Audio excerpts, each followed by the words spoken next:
The Truthspoken Heir by Novi Kalem. Text copyright 2022 by Novi Kalem. Audiobook copyright 2024 by Novi Kalem. All rights reserved. This audiobook is digitally narrated. Author's note. The Truthspoken Heir was originally published as Season 1 of the ongoing serial The Stars and Green Magics, covering episodes 1 to 36, as well as 3 prelude episodes. Chapters 1 to 3 here. I made some minor editing changes from the original serial version, most notably that Reese's last name is now Delore. This book features several characters who use gender-neutral pronouns, they, them, their, fey, fair, fair self, heir, or other neo-pronouns. This book, barring the occasional and inspired burst of strong language, is a solid PG-13. For detailed content notes, please see novikalem.com/content-notes. Chapter 1. An Arrangement. A Truthspoken's life is never truly their own. Truthspoken have choices, but the choices always come down to, is it good for the kingdom? If not, then it's not a choice at all. Arianna Rialdan, Melazori X in the Change Dialogues. My daughter, I've reviewed all available candidates and have begun negotiations with the Javieri family for you to marry their daughter, the prince. Arianna Rialdan, Truthspoken heir to the interstellar kingdom of Valoris, stared at her father with perfect control, perfect poise. Her breath didn't quicken, her quickening heart rate didn't show, and it slowed again when she willed it. She was Truthspoken after all. She was in control of her body and her mind. Father, she said, inclining her head, I'd hoped to be consulted on the choice of my future consort. They were in her father's study, a familiar room, homey in its way. There wasn't currently a fire in the hearth. Her father had been in meetings all day, but the beige walls themselves held a warmth. The powder blue, overstuffed couch she sat on knew her form. She'd spent many hours here under her father's training, learning how to read every nuance of a face, a posture, a personality, learning how to shift them at will and become someone else. Her father sat back, his narrow eyes sharpening on her. His black hair was bound into a femme-style knot to one side, diamond and red Nova heart pins holding it in place. His red lips twitched, and it wasn't in a smile. Arianna braced herself. The Javieri family was the only real choice. It was them or your mother's family, the Delores, and that line is too close to your own. You know the power they hold and the power they threaten us with. You know your duty, Arianna. You have always done your duty. Prince Lysander is charismatic. She is excellent with handling people. She has as much social training as it's possible to have without being truth-spoken. He raised his brows. She's beautiful.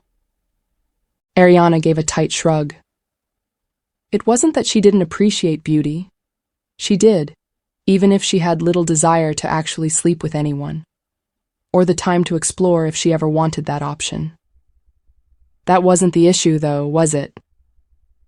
She wouldn't have to sleep with her wife or husband or spouse, whoever that would be.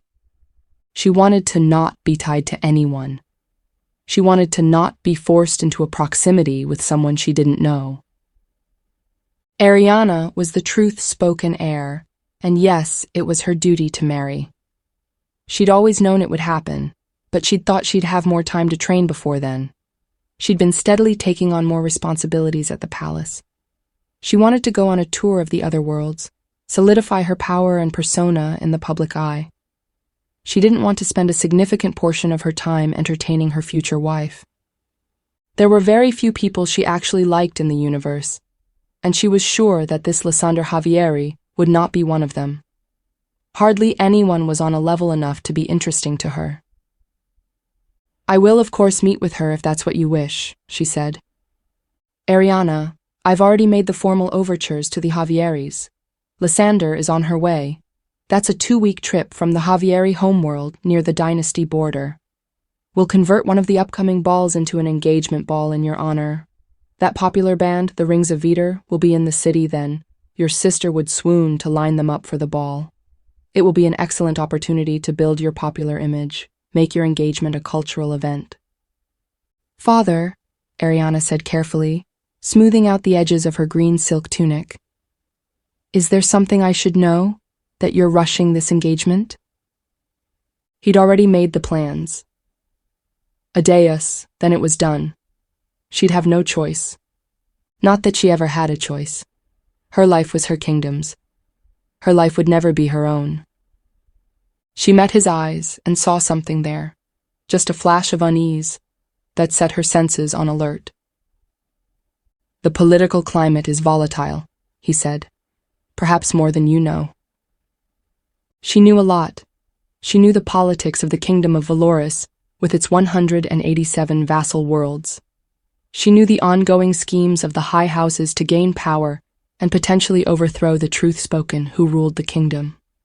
She knew the internal tensions around the Green Magicker sect and their need for more power, and the intensely alien Kidda on the anti-spin border. She knew all of this, and she couldn't see where that added up to her needing to secure an engagement to the Javieri prince in the next 2 weeks. How? How is it more volatile than I know? I've been sitting reception for the last month, listening to the courtiers' woes. The situation with the Javieris isn't any less stable now than it was a month ago. I've been judging, I've been ruling. While I gather information, while I deal with the Navy and the Army, while I deal with the diplomats and ongoing treaty negotiations. Yes, daughter, you have been ruling over much this last month, but don't forget, you are not the Ceratarchus. You're not the ruler of this kingdom. I am. Power needs to be rebalanced, and this alliance with the Javieris will do that. Can you set aside your dislike for people of all kinds? I don't dislike people. Arianna stilled as she watched the disapproval on her father's face. She was losing control of her temper. A dayus she'd been talking over him. She never got rattled enough to do that. She had to stay in control. The truth-spoken heir must always be in control. I don't dislike people, she said again, her tone more moderate this time. But I truly don't see how an engagement now will benefit the kingdom. It will only take me away from my duties, and you need me. Arianna, I need you to do your duty as the heir, and at this moment that is to marry into the house that is most advantageous for the kingdom. You must marry, and you must have your own heirs. She caught something in his tone and her focus sharpened. Is your life in danger? Have you been threatened more than usual? He laughed, a jarring, bitter sound. The red Nova hearts in his earrings sparked in the light. He so seldom laughed it gave her pause. Truth-spoken are always in danger of assassination. The sooner you are married and your heirs are started in their incubators, the better for all of us. If I'm killed, you'll be the ruler. If you're killed, well, your sister isn't ready to rule a kingdom. I'm giving you every chance I can to give you a strong and stable rule when that time comes. May it be many, many long years off. But she didn't like the edge in his voice. If she was always in control, he was the Ceratarchus. He was control itself. He stood, tugged down the cuffs of his midnight coat. Do your duty, Arianna. Marry the prince. If you have to craft another persona for yourself to make it work, do that. Just make it work. The engagement will be in 2 weeks. Now, if you will excuse me, I have work to do, and so do you. Chapter 2. Meeting Lysander. My dear prince, you stole my heart by just walking in. Olin Chiral in the vid drama Nova Hearts, Season 8, Episode 12, Orbital Dance.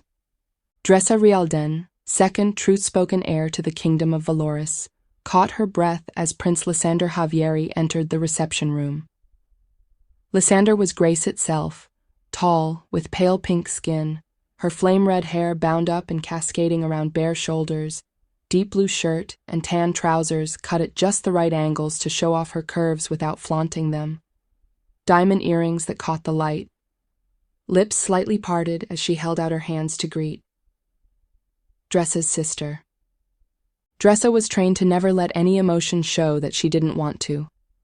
She kept her smile open and genuine, if not overly wide. Delighted to meet the prince who would marry her older sister, but not so delighted as to cause an interstellar incident. Her chest constricted as her sister Arianna, the Truthspoken heir, took Lysander's hands, exchanging chaste kisses. Arianna was perfectly poised herself, not one of her hairs out of place in her elegant knot, minimal makeup on her flawless copper-brown skin. Dressa could be flawless too. She could be whoever she wanted, but flawless wasn't the persona she portrayed to the court. And anyhow, flawless wouldn't matter here in a political marriage. And this woman, this prince who almost outshone the Truthspoken heir herself, was forever out of Dressa's reach. A deus, she had no wish at all to be the heir, but the thought of having Lysander as her wife was so tempting. But she had no wish to rule the kingdom someday. She was perfectly happy to leave that chore to her sister. "Prince Lysander, it is good to see you well." Dressa's father, the Truthspoken ruler of the kingdom of Valoris, stood on the other side of Arianna, hands clasped loosely in front of him. He was wearing his own body today, or what body he publicly showed as himself to the court. Athletic build, long black hair bound in a tight braid down his back, wearing a ring on every finger and a purple high-collared coat that matched his purple color-shifting lipstick. Lysander broke from Arianna to clasp his hands as well, though she didn't go so far as to kiss his cheeks, and he didn't offer. "Seritarchus, I am honored to join your family." "You haven't joined it yet," the Seritarchus said dryly, and Dressa watched Lysander stiffen the slightest degree. The marriage, of course, was all politics. Lysander's family was one of a number of high house families actively clawing their way to the highest seat of power in the kingdom, which was right here, in this palace, in this ornate reception room. Lysander wasn't quite the enemy, but she wasn't coming from an allied family either. "Of course," her father went on, "after the ball tomorrow evening, the engagement will be formally signed, and we will start the process of acclimating you into our household. Until then, please enjoy your rooms in the guest suites and make use of every amenity you wish to. The palace staff is at your command, within reason, of course." The problem with a political marriage, Dressa knew, was no one knew just how the marriage would work out. If Arianna wasn't attracted to Lysander, well, a marriage could succeed without physical love. They did all the time. Dressa knew her sister, though. Arianna's true wife would be the good of the kingdom, and where would that leave Lysander? Their marriage contract required mandatory exclusivity until they'd pulled their second child from the synthetic womb, whether they themselves consummated their marriage or not. When Dressa was right there, feeling warmth she absolutely should not feel. This was going to be an excruciating next few years for everyone, wasn't it? An excruciating lifetime for Dressa. And what was she thinking? There were plenty of courtiers for her to have flings with. Her father would negotiate her own marriage in a year or two, and then she'd have her own spouse to deal with. Lysander was beautiful, yes, but she was one of many, many beautiful people in the Rialdan court. Dressa shifted, the slightest betrayal of her agitation, and caught her father's eye. Not good. She didn't see her father often these days, and that was by choice, probably mutual. "Of course, Seritarchus," Lysander said with a slight bow. "I will only and ever treat the palace staff with respect." She glanced at Dressa, and the Seritarchus stepped back, waving at his second daughter. "By all means, greet your future sister." The words grated, but Dressa didn't let it show. This couldn't work out any other way. She wasn't the heir, only the second. And High House Javieri wouldn't settle for the second. Lysander's hands, when they took hers, were warm and soft. Lysander's smile quirked sardonically at the corners. Her blue eyes flashed with more personality than she was letting show through, too. As a High House prince, whether she was trained in the truth-spoken social arts or not, she certainly wouldn't lack control. "Sister," Lysander said, "it is good to see you again. You were—" She bent to hold a hand less than a meter off the floor. this tall when I last saw you." "You weren't much taller," Dressa shot back, and Lysander flashed bright teeth before tamping her grin back again and returning to Arianna's side. As she left, her perfume, like ocean juniper, lingered. She couldn't stare. Dressa absolutely couldn't stare. Lysander would be her sister, and Lysander would be tied to Arianna, who only seemed to get stiffer and more controlled every year. Dressa couldn't think of a worse fate than being married to her sister. All right, no, that wasn't fair. She didn't hate her sister, and Arianna was by far the more effective Truthspoken. She could shapeshift her appearance and personality with so much more ease than Dressa. She was born to rule and exuded that birthright in everything she did. It was simply who she was. While Dressa did her absolute best to flow with the court, laughing and making friends, the opposite of what a future truth-spoken ruler should be. But, by a deus, Arianna could at least try to be anything other than cold and calculated. Outwardly, of course, Arianna's public actions would show exactly as much romance as she calculated would help the kingdom. But it wasn't Arianna's image Dressa was worried about. Why couldn't Dressa marry the prince and they raise the kingdom's heirs and leave Arianna to what she really wanted, ruling the kingdom? Then everyone would be happy. Alas, alas. Happiness wasn't a thing often afforded to Truthspoken. Arianna was looking a little wan that night, as she had been for the last few days, which was worrying. Dressa did truly care for her sister, petty tyrant though she could be. Arianna should never look other than vibrant. That could only mean enough stress for a lack of control. Dressa's father stepped closer to her as Arianna led Lysander to a set of chairs. The whole point of this meeting had been for Lysander to meet their family, but also to meet her future wife. "Lysander can hold her own with Arianna," her father said softly. "She will do well here, I think. Be welcoming, daughter. That is your role." Dressa pressed her lips tightly together. Nothing, with her father, meant only one thing, and seldom what it seemed. He'd seen her reaction to Lysander, she knew it. Was this a warning? An admonishment? She turned to her father, put on her most vacuous courtly smile. "Absolutely. Of course I'll welcome my new sister." If he liked Lysander, if he'd chosen her for his favorite daughter, the heir, of course Lysander would do well. And Dressa would watch every day as Lysander lived in the royal residence, talking with her sister, attending functions with her sister, and maybe, sleeping with her sister, though that was by no means required, and Dressa was pretty sure that would never happen. Well, and maybe that was a good thing. She strode past her father to take a chair beside her sister, to play the dutiful sister. She always did. She always would. It was her place in the palace court. And truly she wasn't unhappy with that. Except for Lysander. Dressa's eyes kept meeting Lysander's, until she finally looked away, because that could lead to nothing good. The engagement ball was tomorrow night, and they'd all be on full display. She'd better start bearing her feelings now. Chapter 3. The Courtyard. Palace Rialdan, established during the rule of Jasorian Rialdan, Ceratarchus III, was largely designed by the Ceratarchus consort, Wangshune Fantine Rialdan. Wangshu was co-ruler in all but name until the assassination of the Ceratarchus in the 18th year of his rule. Because he died from an attack by a guest staying in the residence wing, Wangshu ordered, as her last act as consort, that the new guest wing be built separately from the palace itself. Dr. Amy Tierney, in her popular banned article, A Short History of Palace Rialdan by Assassinations. Lysander Javieri, heir to a high house princedom, paused in the broad courtyard of Palace Rialdan. Flagstones spread out like a lake around her, crossed by courtiers and various palace functionaries. Behind and to her left were the administrative and residence wings of the palace. To her right was the guest wing.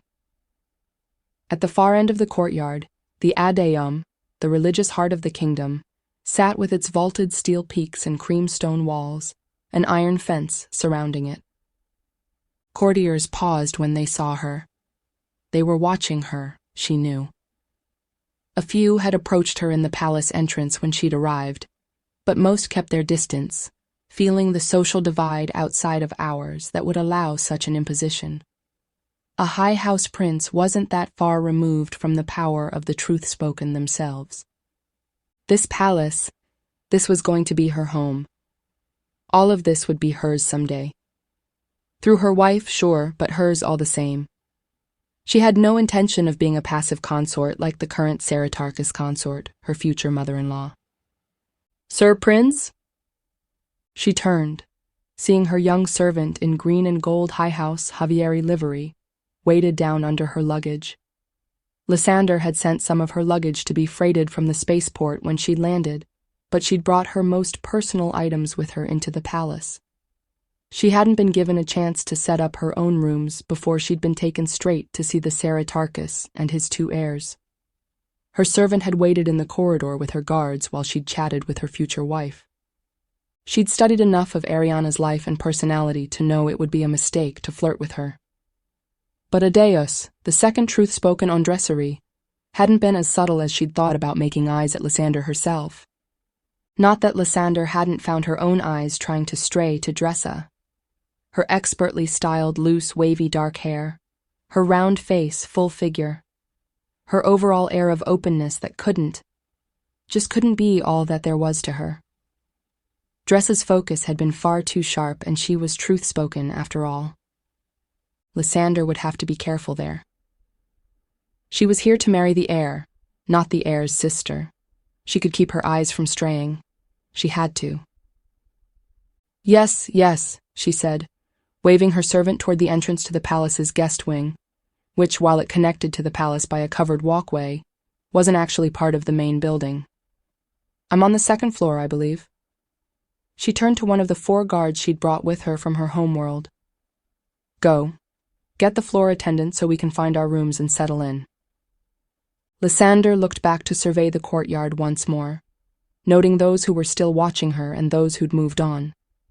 She stopped when she saw a figure far across the courtyard, just coming through the gates of the Adeum, accompanied by her own guards. The woman had the same air of unconscious power about her as the Saratarchus. Steel gray hair, dark brown skin, wearing a trim gray suit with amethyst and ruby stud earrings. She wasn't wearing her official red and purple robes or the gold pendant of office, but Lysander had no doubt she was Sior Gatri, the truth speaker, religious head of the Adeum, the second most powerful person in the kingdom. Lysander froze as the truth speaker spotted her and changed course to intercept. She'd already met all 3 Truthspoken today. She didn't know if she had it in her to match wits with the truth speaker too. But she couldn't walk away, so she braced herself and walked forward. "Prince Lysander Javieri," Sior said. She held out her hands to clasp Lysander's, her posture welcoming. Was the welcome real? Lysander's family had allies at court, but also many enemies. The truth speaker would, of course, favor the truth spoken. But where did Lysander now fit into that equation, if she was going to marry the truth-spoken heir? "Truth speaker," Lysander said, dipping a slight bow. "I'd hoped to see you before the engagement." One of Sior's impeccably groomed eyebrows shot up as she released Lysander's hands. "Oh? If you're seeking the counsel of a deus before you're betrothed, I'm happy to make time." "Yes, thank you." She'd been seeking to understand her place here and how to navigate it best to her advantage, but counsel from the god was as good a reason as any. The truth speaker's smile was tight and too knowing. Lysander had to fight hard to keep from stiffening, from losing sight of who she was and why she was here under that matriarchal glare. It reminded her far too much of her grandmother's stare, and the dowager prince could penetrate steel with her glare. "Tomorrow morning, then," the truth speaker said. "Before the ball, before you need to get ready and dress, I'll be in my office." She waved at the Adeum. "Come into the sanctum. One of the speakers will show you to me." Lysander held up her hands. "Thank you, but I'm sure you're busy." "I am. but you'll be marrying one of my charges, and that makes you my charge as well. Feel free to call on me as Arianna might. But I do have a meeting to get to now, so I will have to see you tomorrow. I'm glad to see you're well, Lysander." And the truth speaker was striding toward the administrative wing of the palace, not once looking back. Lysander was aware people were watching, more people than had been watching before.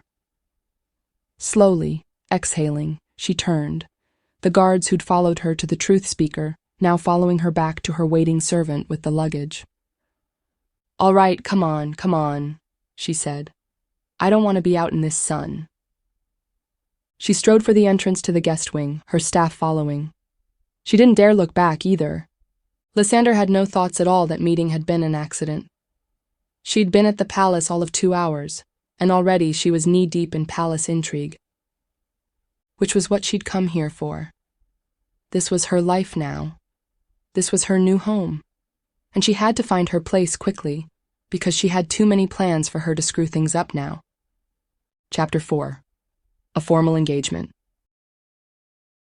A Truthspoken's greatest weapon isn't the ability to change their appearance, to create or destroy or enhance their beauty. We chart everything around us so we can create the illusion of power or strength or whatever is needed in the moment. What's needed isn't always beauty. Arianna Rialdan, Melisori X in the Change Dialogues. Arianna surveyed the cosmetics arrayed around her prep table with dismay. She'd never needed more than the barest makeup, had never spent much time learning how. The dark bruises under her eyes weren't going to go away on their own, though. No matter how much she'd tried to change them, they'd only gotten darker.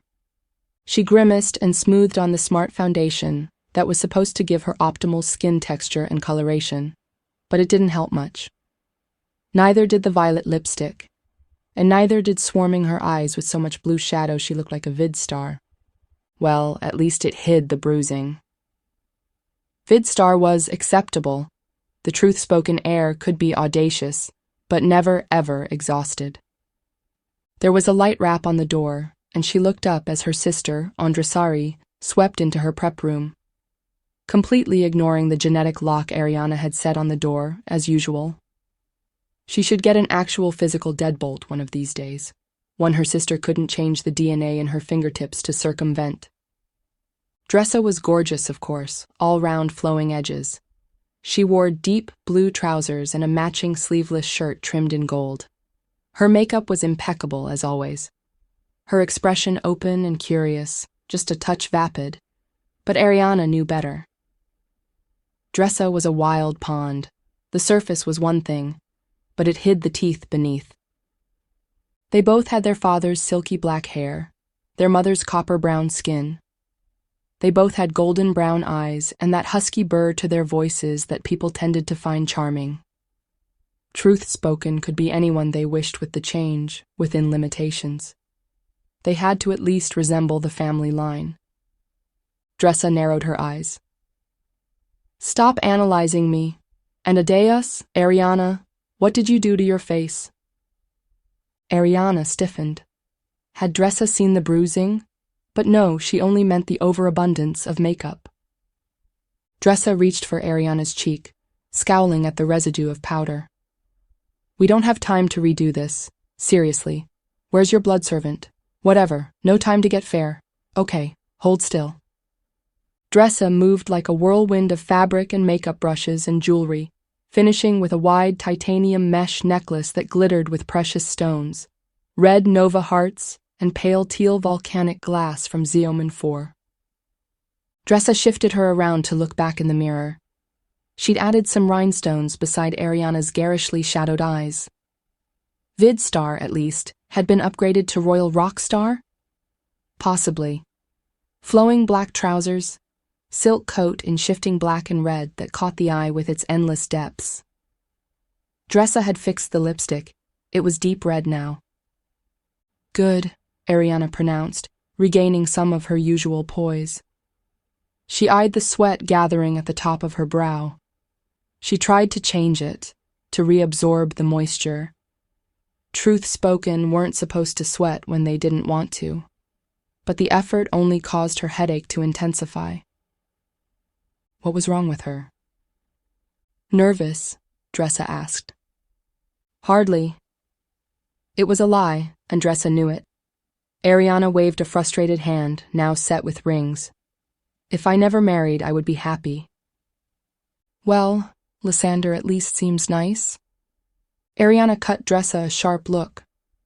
She'd seen the way Dressa got flustered around the prince when they'd all met informally the night before. They'd both known Lysander vaguely as children, her being the heir to a high-house princedom and them being the truth-spoken heirs to the kingdom. But, well, Lysander had grown up. She was a tower of pale beauty and flame-red hair. Arianna could appreciate the aesthetics, could even appreciate Lysander's quick wit, but she was not interested in marrying her. Arianna said. So you marry her. Dressa shrugged a bit helplessly. She'd know, of course, that Arianna had seen the evidence of her crush. Truthspoken saw everything. And as far as marriage went, neither of them had a choice in this one. Engagements were made at an interstellar policy level, not on the level of two Truthspoken who'd barely passed their legal adulthood. Engagements were made by their father and were not negotiable, for them. Dressa bit her lip, waved at Arianna to cover her own embarrassment. You look a little... It's just stress. I'm fine. It'll be better after the engagement ball. And in truth, it might be stress. Arianna had taken over more of her father's meetings these last weeks, assuming more duties as heir with her engagement and then wedding approaching. She patted at her hair, braided in a rope down her back. She caught her hands trembling in her reflection and closed them into fists, locked them behind her.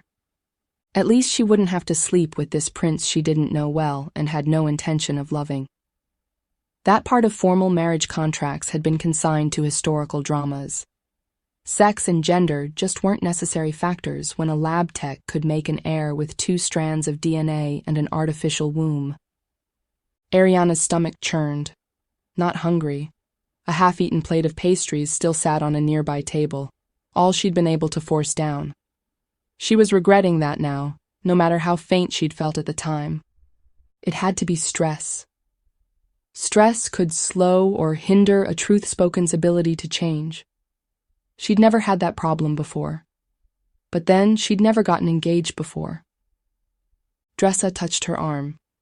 Arianna wasn't sure if it was in sympathy or her need for Arianna to fit into her own plans. It's just the ball tonight, Dressa said. You'll all sign the papers tomorrow and that's private. You'll be fine, you're always in control, and we're late. She gripped Arianna's wrist and pulled her toward the door. Arianna truly hated that flippant part of Dressa's personality, and Dressa was leaning hard into it now, using it to push her where otherwise it would be inappropriate. It was inappropriate for the second Truthspoken to so handle the Truthspoken heir, even in private. Dressa? Arianna stumbled, steadying herself on her sister's shoulder, and Dressa paused, gave her a calculating look. She held her breath, waiting for Dressa to say something more. She could read the question, maybe a little of the worry, in the tight bow of Dressa's shoulders, in the crease between her brows. Because Arianna was always in control. Whatever this weakness was now, this shakiness, the bruising, the ache in her bones and fog in her thoughts, in Dressa's eyes, and in her own, it would either have to be deliberate or something she couldn't control.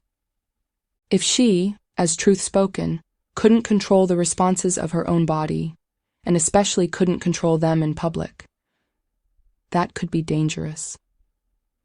She met Dressa's eyes.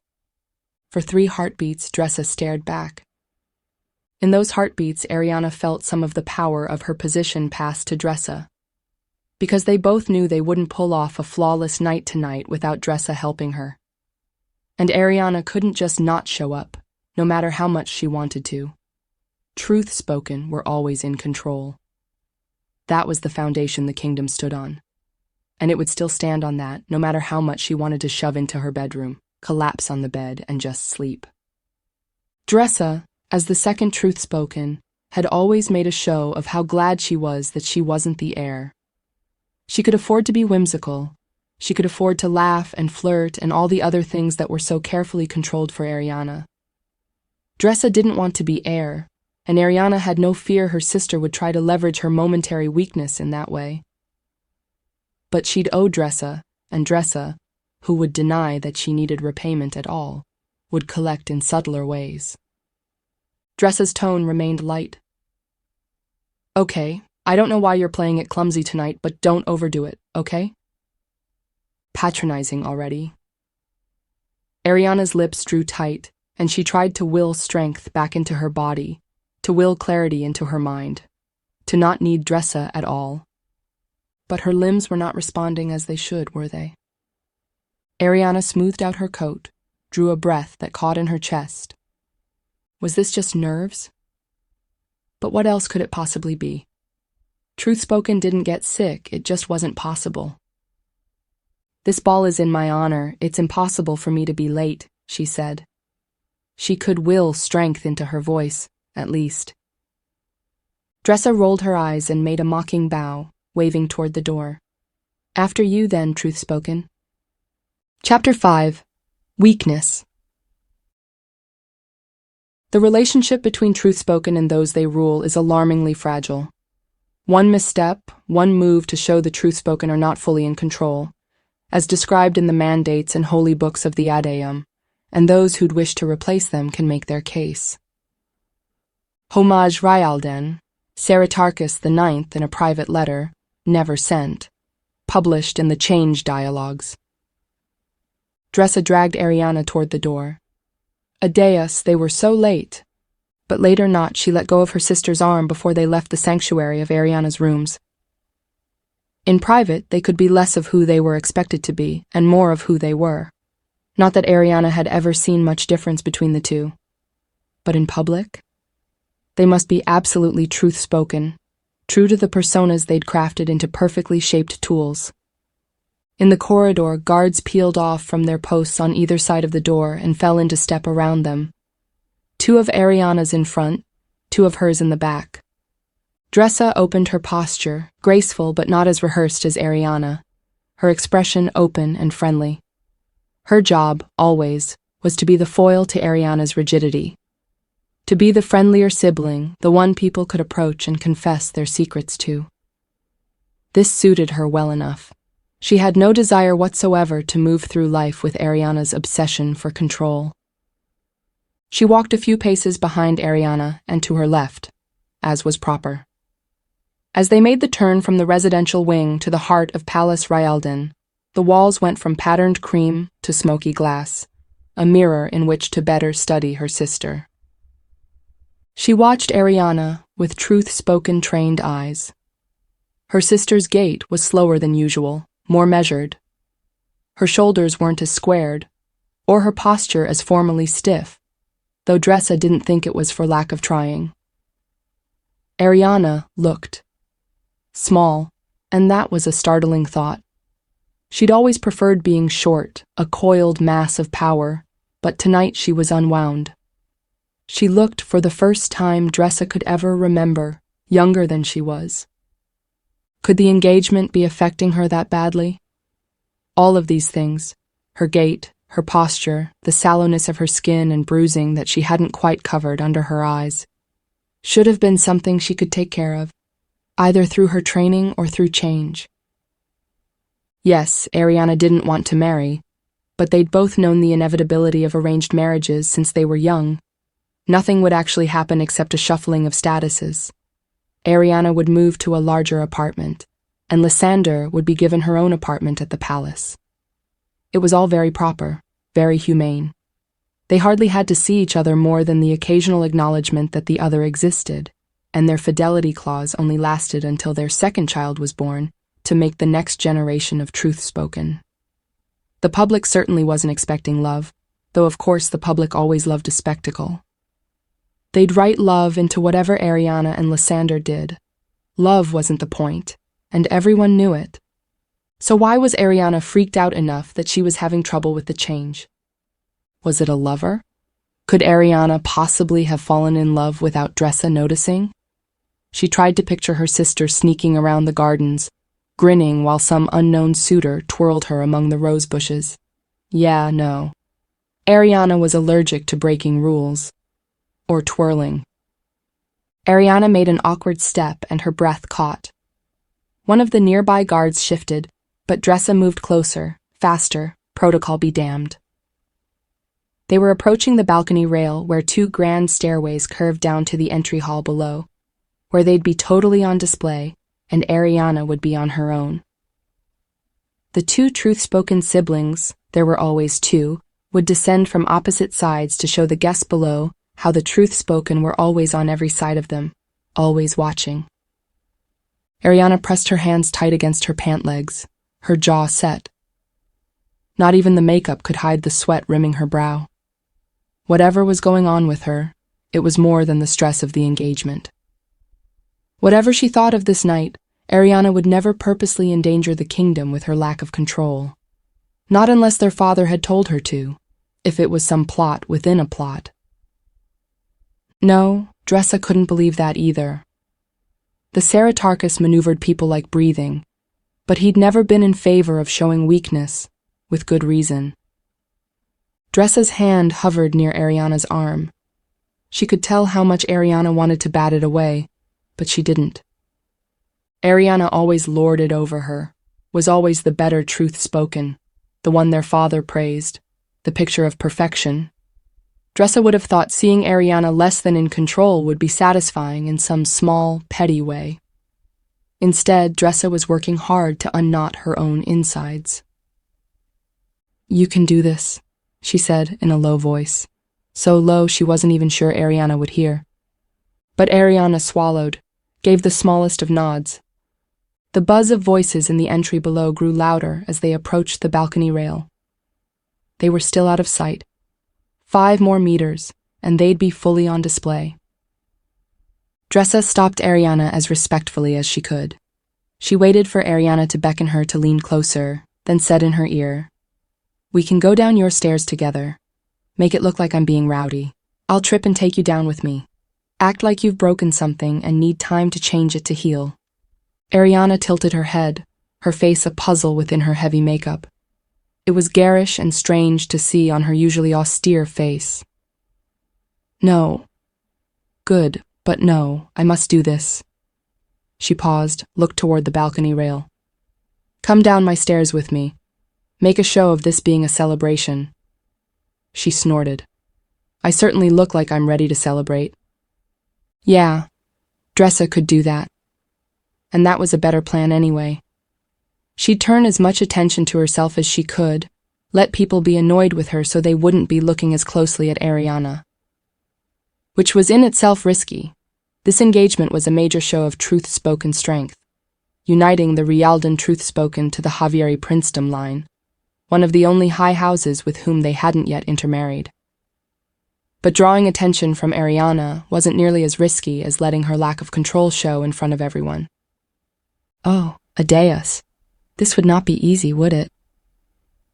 Dressa ran personality aspects through herself, calculating the results of each one, until she settled on the right keys she wanted to play. Right then. She looped her arm through Arianna's, who glanced at her in startlement. That looked real. Bravo, Arianna, and ran toward the balcony, pulling her sister with her. "Dressa, I didn't mean—" "Hey!"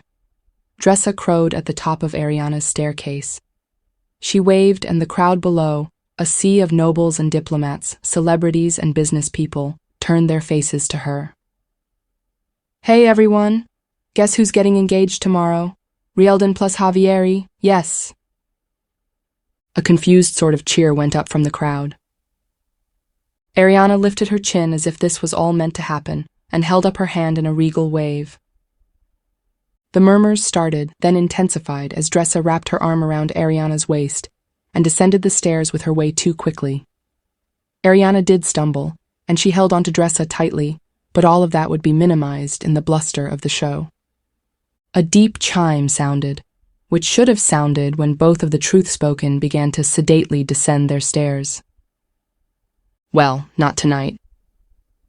Dressa spun as they reached the tiled floor, pulling Arianna into 3 tight spirals of a dance move before she spun her out. grinning.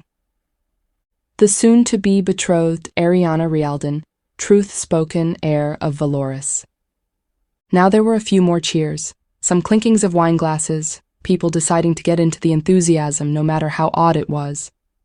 They were here for a party, after all. Someone Dressa pegged as a genuine rock star put their fingers to their lips and blew an obnoxious whistle, which engaged the crowd enough that Dressa had a chance to help Arianna steady. Her sister's attention was caught on something to her left, and Dressa turned, seeing the elegant knot of red hair before she spotted Lysander cutting through the crowd like a fighter through an asteroid field. Her perfume preceded her, an exquisitely expensive-smelling scent of ocean flowers and sea breeze. Oh, Adeus! Could she not do anything without elegance? Lysander bowed to Dressa first, flashing the barest bemused smile, and even that made Dressa's heart beat faster. Truth spoken on Dressery, it's good to see you well. Not that she hadn't seen Dressa well the night before, too.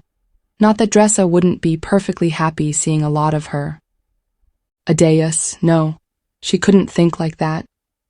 Lysander would be her sister, never, ever to be her lover. Dressa gave a shallow bow in return. And you, Prince Lysander. Her grin came back as she looked between Arianna and her sister's soon-to-be betrothed. She didn't think about how much Lysander's smile made her insides turn to goo. She smiled right through Lysander, bowing more deeply to her sister, and Arianna imperiously drawing Lysander up to kiss her lightly on the lips. Dressa absolutely did not think about how those cherry-red lips would taste, so she cupped her hands to her mouth and howled.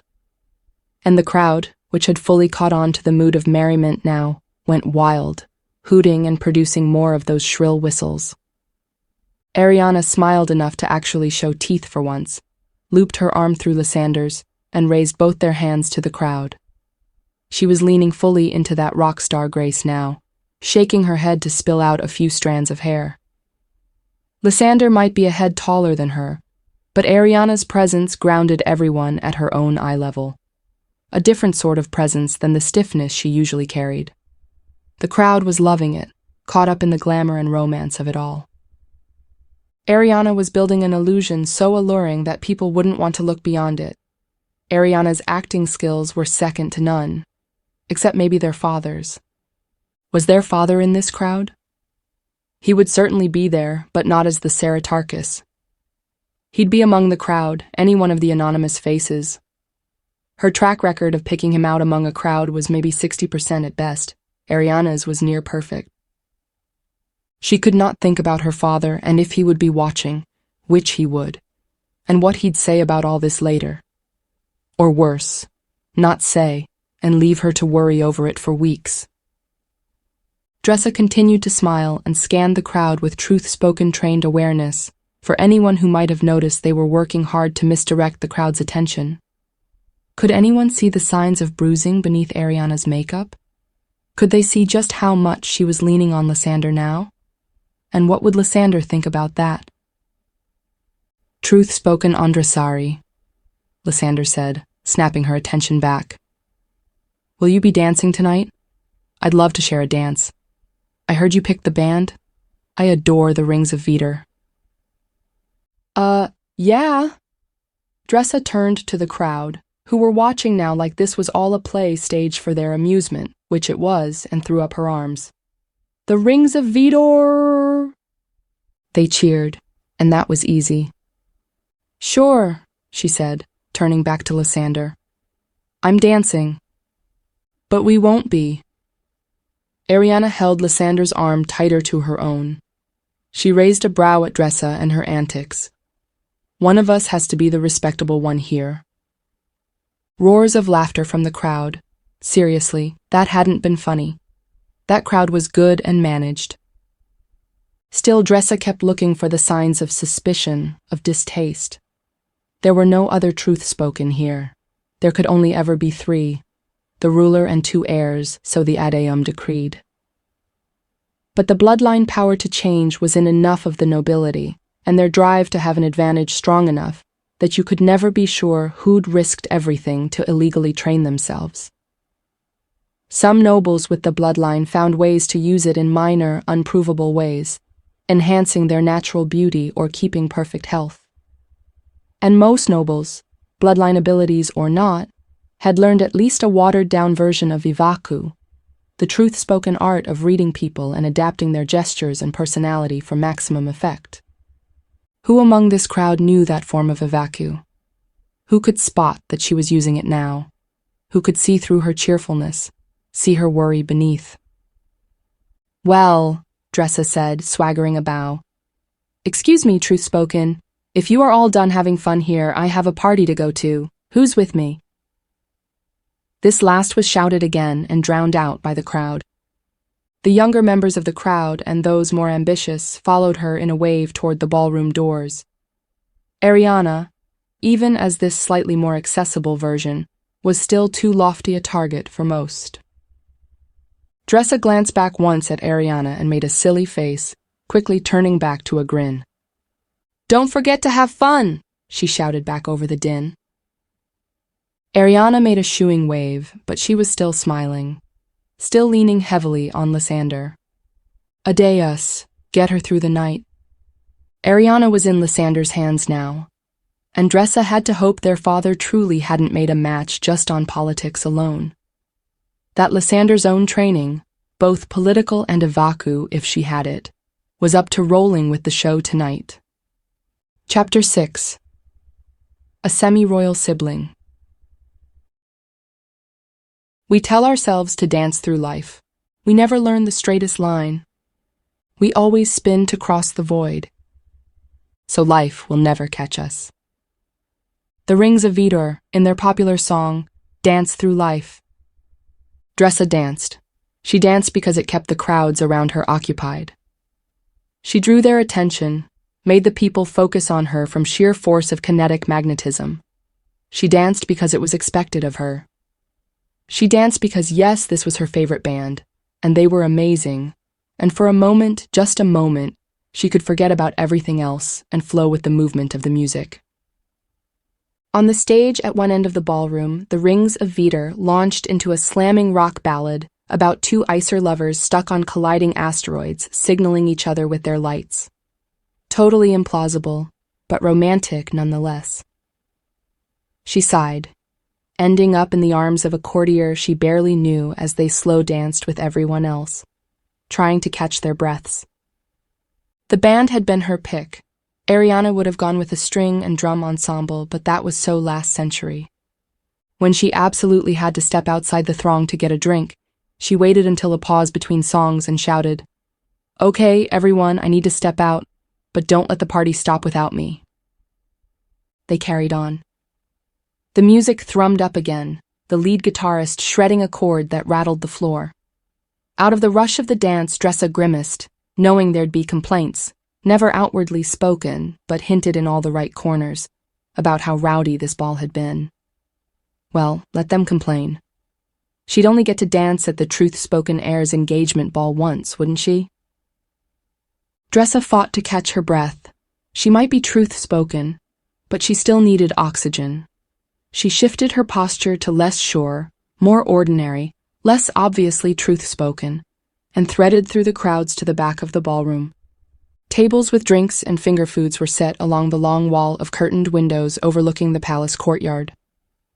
She reached one, snatching up a flute of pale blue wine and a mint pastry. Acoustic dampeners set on stands behind the tables made a bubble of diminished sound near the refreshments. The blast of music faded, if not into the background, at least becoming more conducive to conversation. People of all genders and presentations talked in groups nearby, or stood watching alone, as she did now. Several looked her way, looking as if they might approach, but she took a trick from Arianna's book and stiffened every angle of her body to project an air of a fortress not to be assailed. As she sipped her drink, she turned to survey the ballroom, something she'd only been doing in bursts while she danced and drew the attention of the crowd. Where were Arianna and Lysander now? Had her shift of attention been enough? They'd hovered near the doors to the entry hall for a while with a crowd of older nobles, but they weren't there anymore. She spotted them on the opposite side from the band, near the sound-dampened wall, within a group of varied courtiers. Lysander had an interested smile as one of the nobles. A person whom Dressa recognized as a lesser lord gesticulated while they talked. Arianna still held onto Lysander's arm, but her face was attentive, her posture steady. Was she feeling better? Had it really been nerves, and had being with Lysander, getting over the anticipation of it, helped? "Cousin," a familiar voice said behind her, and Dressa's eyes widened. She spun, flinging herself at a wall of pale blue navy dress uniform, enveloping her very favorite person in a hug. "Rhys! Oh, Adeus, you made it!" She'd looked for them the night before, hoping against hope their captain would have granted them leave to attend Arianna's engagement ball. Well, and could their captain actually forbid them from attending their sister the Truthspoken heir's engagement? Rhys stiffened. "Dressa, everyone's watching." She pulled back, but she was grinning. And they were grinning. Her very favorite half-sibling, though they had to call each other cousin in public, Rhys being the contract child of her mother and not her father, and she being Truthspoken. Sibling for Truthspoken was reserved for her and Arianna alone. She took in the junior lieutenant's pins on their lapels, which had only been cadets' pins the last time she'd seen them. Their polished black boots, the Adias, shock of phosphorescent white hair. That was new. It was only a budding fashion, but Rhys was usually at the forefront of those. Or maybe they'd started the damned thing. They were certainly the best example of it she'd seen, the phosphorescence making their flawless brown skin and shimmery eye makeup glow. Rhys's grin widened, and they preened. "Like it? My captain hasn't been in favor, I don't think, but it's not against the regs, so I got one of the other lieutenants to dye hers, too." "Oh, Rhys." She caught their hands, swinging their arms as she took in the wonderful sight of them. Rhys stiffened again, gently pulled their arms back. "Cousin," they said, emphasizing the only role they could ever have in public. "Yeah," she said, swiping stray hair out of her eyes. She was sweatier than she'd like, but she couldn't reabsorb all of it. "Yeah, I know." The band launched into another blazing chorus, and while the acoustic dampeners were still working, the music was annoying now that she wanted to hear what Rhys had to say. Rhys followed her gaze to the stage. "The Rings of Vita, right? I thought I recognized some of the songs. Fireball, baby, oh baby, fireball." This said with a little shuffle that could never be called coordinated. "Ugh, no, that's the only one of theirs I don't like. And don't dance, Rhys." "My favorite." "No, it isn't. No, I'll make you change it." Rhys relaxed a little, their posture becoming more like their own, not as stiff and wary of all the watching eyes. Wary of all the people who'd love to find fault with or curry favor from the half-sibling to a Truthspoken. They snagged a wineglass for themselves and took a long gulp. "So yeah, I made it here. It was a near thing. The transport got delayed in Ricketts system because of some trouble they've been having with pirates. Really stupid civilian procedures they put in place and such. They don't want to let us help police their system better, blah blah blah. But yeah, I'm here. I've missed you. You look good. You look..." They glanced over to where Arianna and Lysander were still talking. Arianna looking well enough, but Rhys, though not explicitly Truthspoken trained themselves, had spent all of their teen years around their Truthspoken sisters. It would have been a miracle if they hadn't picked up a Vaku by proxy, and not the watered-down version either. Rhys, among anyone here, would know something was off. "Arianna looks well," Rhys said with absolute confidence in their voice. Dressa smiled because people were watching and listening. "She's happy, I think. Really, truly happy." Rhys smiled too. Oh, they were good at this. They were aware something was off and wanted her to know they'd support her and Arianna if needed, even if they didn't know exactly what was wrong. Message conveyed. And oh, how she'd missed them. She'd had 8 glorious years with them in the palace growing up. Truthspoken weren't supposed to socialize with other children outside of controlled conditions, but Rhys's general father had deposited them with their royal mother when he'd shifted from his academy teaching position to a field command. Their mother was not a hands-on parent. 12-year-old Rhys had wandered into 9-year-old Arianna and 8-year-old Dressa, who were both desperate for new faces that weren't twice their age. They'd all had some truly epic lectures from the palace staff about their antics, and, on more than one memorable occasion, from the Ceratarchus himself. For most of the last 5 years, Rhys had been at the Navy Academy on Valon and could visit occasionally, but the last 6 months they'd been on their first assignment, a ship far away, patrolling the border to Kidda space. There was a puffiness around their eyes, a tired bent to their shoulders. Travel, maybe, but Dressa thought it was more. Navy life was hard enough for those not born to high house bloodlines. For someone who'd been partially raised with the Truthspoken. Well, and maybe she shouldn't have hugged them. Her head was still full of the dance, too full of trying to distract herself and everyone else from what could go wrong tonight. Dressa opened up the distance between them, nudged her movements a bit more formal. It was proper, and it would help Rhys to be seen having distance from the Truthspoken. But it didn't help her. She just really wanted to have a friend tonight. But she watched Rhys relax a little more, and that was worth it.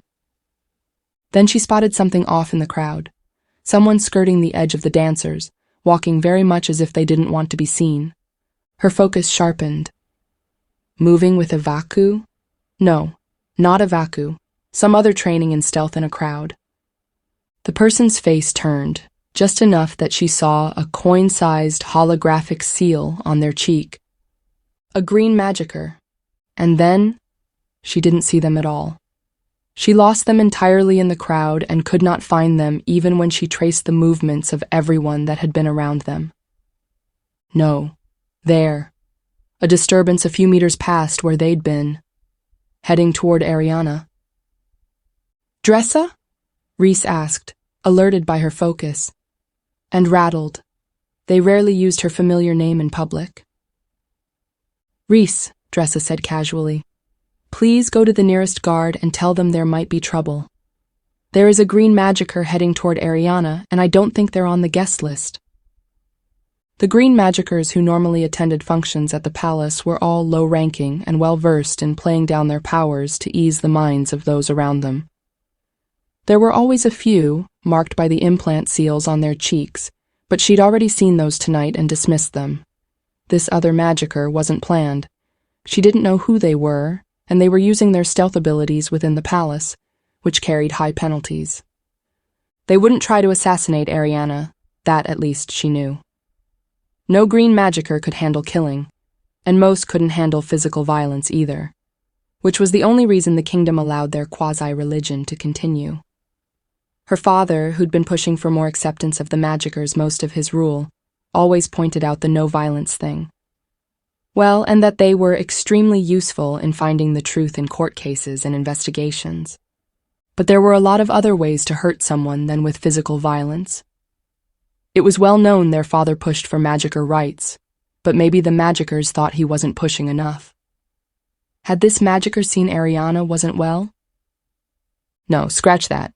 Arianna's weakness wasn't just nerves, and that magicker wouldn't be here at all without a purpose. Were they the cause of Arianna's weakness? Her stomach churned with a growing dread. She glanced at Rhys for their response, itching to head toward Arianna, but Rhys had already gone to the guards, talking and pointing in Arianna's direction. Dressa pushed herself into a light change trance as she started toward Arianna and Lysander, growing her nails into sharpened points. She wasn't a fighter, but she was truth-spoken and trained to hold her own. Chapter 7. The Magicker. The green magickers controlled more than we let them, and yet they found their balance among our whole. Arianna Rialdan, Melisori X in the Change Dialogues. Arianna hid her scowl as she watched Dressa out of the corner of her eye. Dressa was finally leaving her wild dance with that crowd of ridiculous people. To that ridiculous band. Dressa made a show of not being impressed with court society, and yes, it was part of her truth-spoken persona of Ondresari, and the people loved it. They certainly loved her, where they were polite and cautious around Arianna. But that was as it should be. She didn't know why their father allowed Dressa to behave so. So, like that. Nevertheless, she was grateful, cocooned within her carefully gathered crowd of noble misfits, for the baleful looks they sent toward Dressa's hoots and cheers. It meant they weren't looking at her.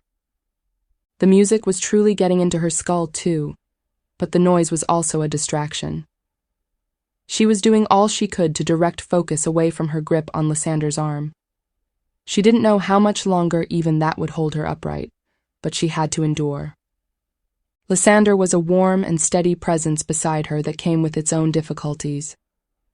The Javieri prince wore a cloyingly strong fragrance that made her throat burn. She'd tried to change the burn away without success, but Lysander had been surprisingly great with Arianna leaning heavily on her, and with carrying conversation when her thoughts wouldn't coalesce. Lysander glanced down and asked near her ear, "Do you wish to sit?" The group that took up the seats near the back wall has moved to dance. Arianna took a careful breath to hide her annoyance. "I'm fine, thank you," she wasn't. But if Lysander knew that, no one else could. Lysander didn't openly show her agitation, but Arianna could tell. And really, she probably should be more generous toward Lysander's willingness to roll with whatever she had going on tonight.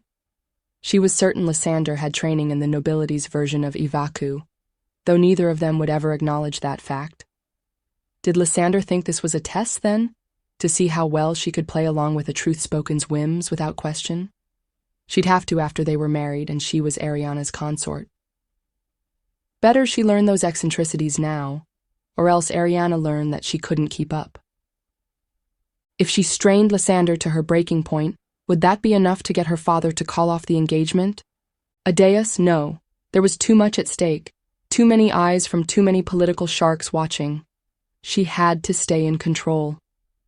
Whatever Lysander thought, she'd been a near-flawless cover for Arianna's missteps. Even now, as a shudder of nausea passed through Arianna, she felt Lysander pull her arm closer, a more secure hold. Arianna clamped her jaw down on a scowl. She hated the need for Lysander's gesture, and hated the fact that she was, for the moment, glad it was Lysander beside her.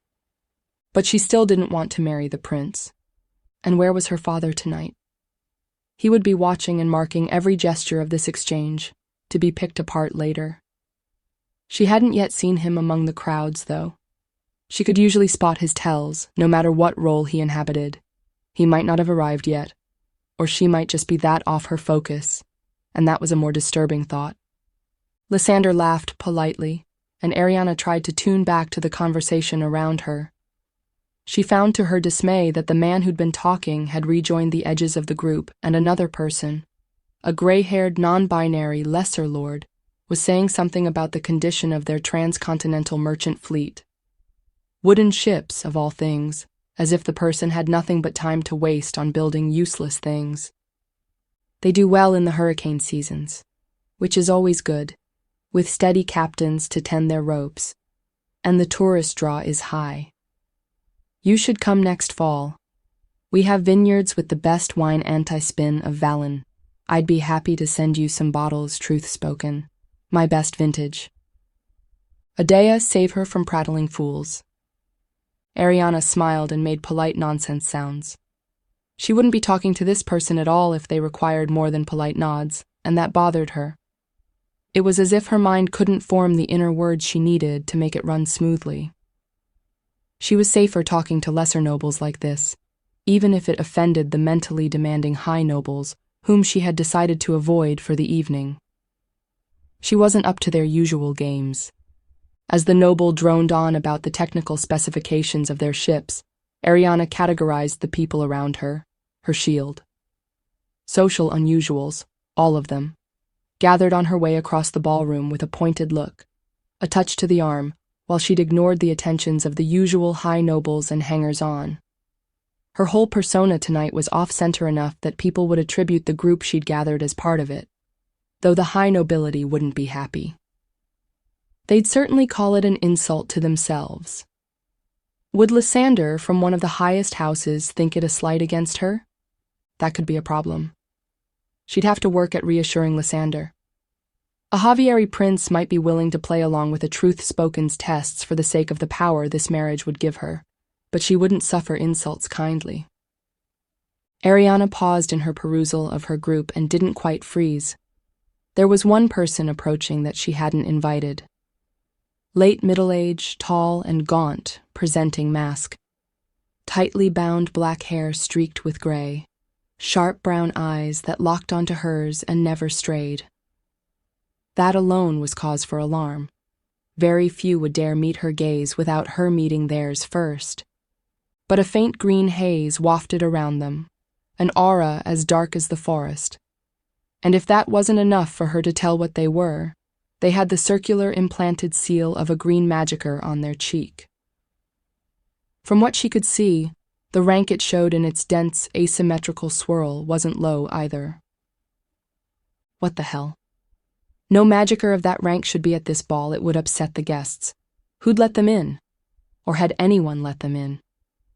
Magickers could walk stealthily through a crowd if they chose. The most powerful could become invisible. By their rank, this person certainly had the power for it. They stopped on the edges of her group and didn't approach further, though they didn't have to. The people to either side parted as if the magicka was diseased, giving them a clear line of sight. Beside her, Lysander tensed and said in a low voice, "Do you know this person?" No. She squeezed Lysander's arm, part support, part warning. At least she knew green magickers never killed. And why was her heart racing? Why should she be afraid of this magicka here, surrounded by all these people? She was Truthspoken. She was the Truthspoken heir. She'd been trained to handle anything and knew every weakness green magickers possessed. They could only hurt her politically, and at that game she was a master. Or she would be, on any other night than tonight. She needed a buffer, a break in the tension. Arianna turned back to the shipbuilder and said without hurry, "Yes, please send us a sample of your wine. I would be happy to try it."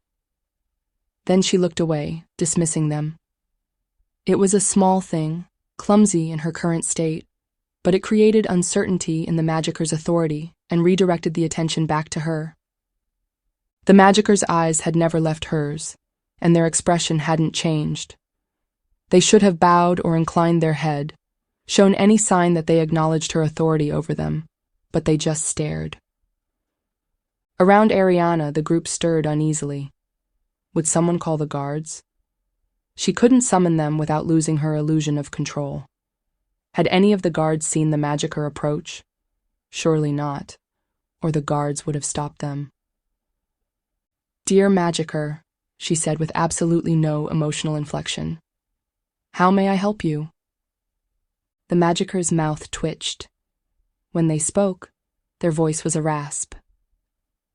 "Most honored of the Truthspoken, I am Sodan Isabon of the Green." They didn't give their pronouns, which was courtesy, and they still didn't bow. Arianna's heart was skipping now, and not just from the fear, but she did her best to hold her composure and raise one brow. "Did my hand brush your arm of its own volition, Sir Sodan, that you felt privileged to approach me? Privileged to stare at me? Please tell me what magic this act implies." Arianna's legs were weakening, and she wound her arm around Lysander's back, pulled her close as if to protect her. Though Lysander, who was nearly a head taller than she was and more muscular by far, hardly needed her physical protection. A few more minutes.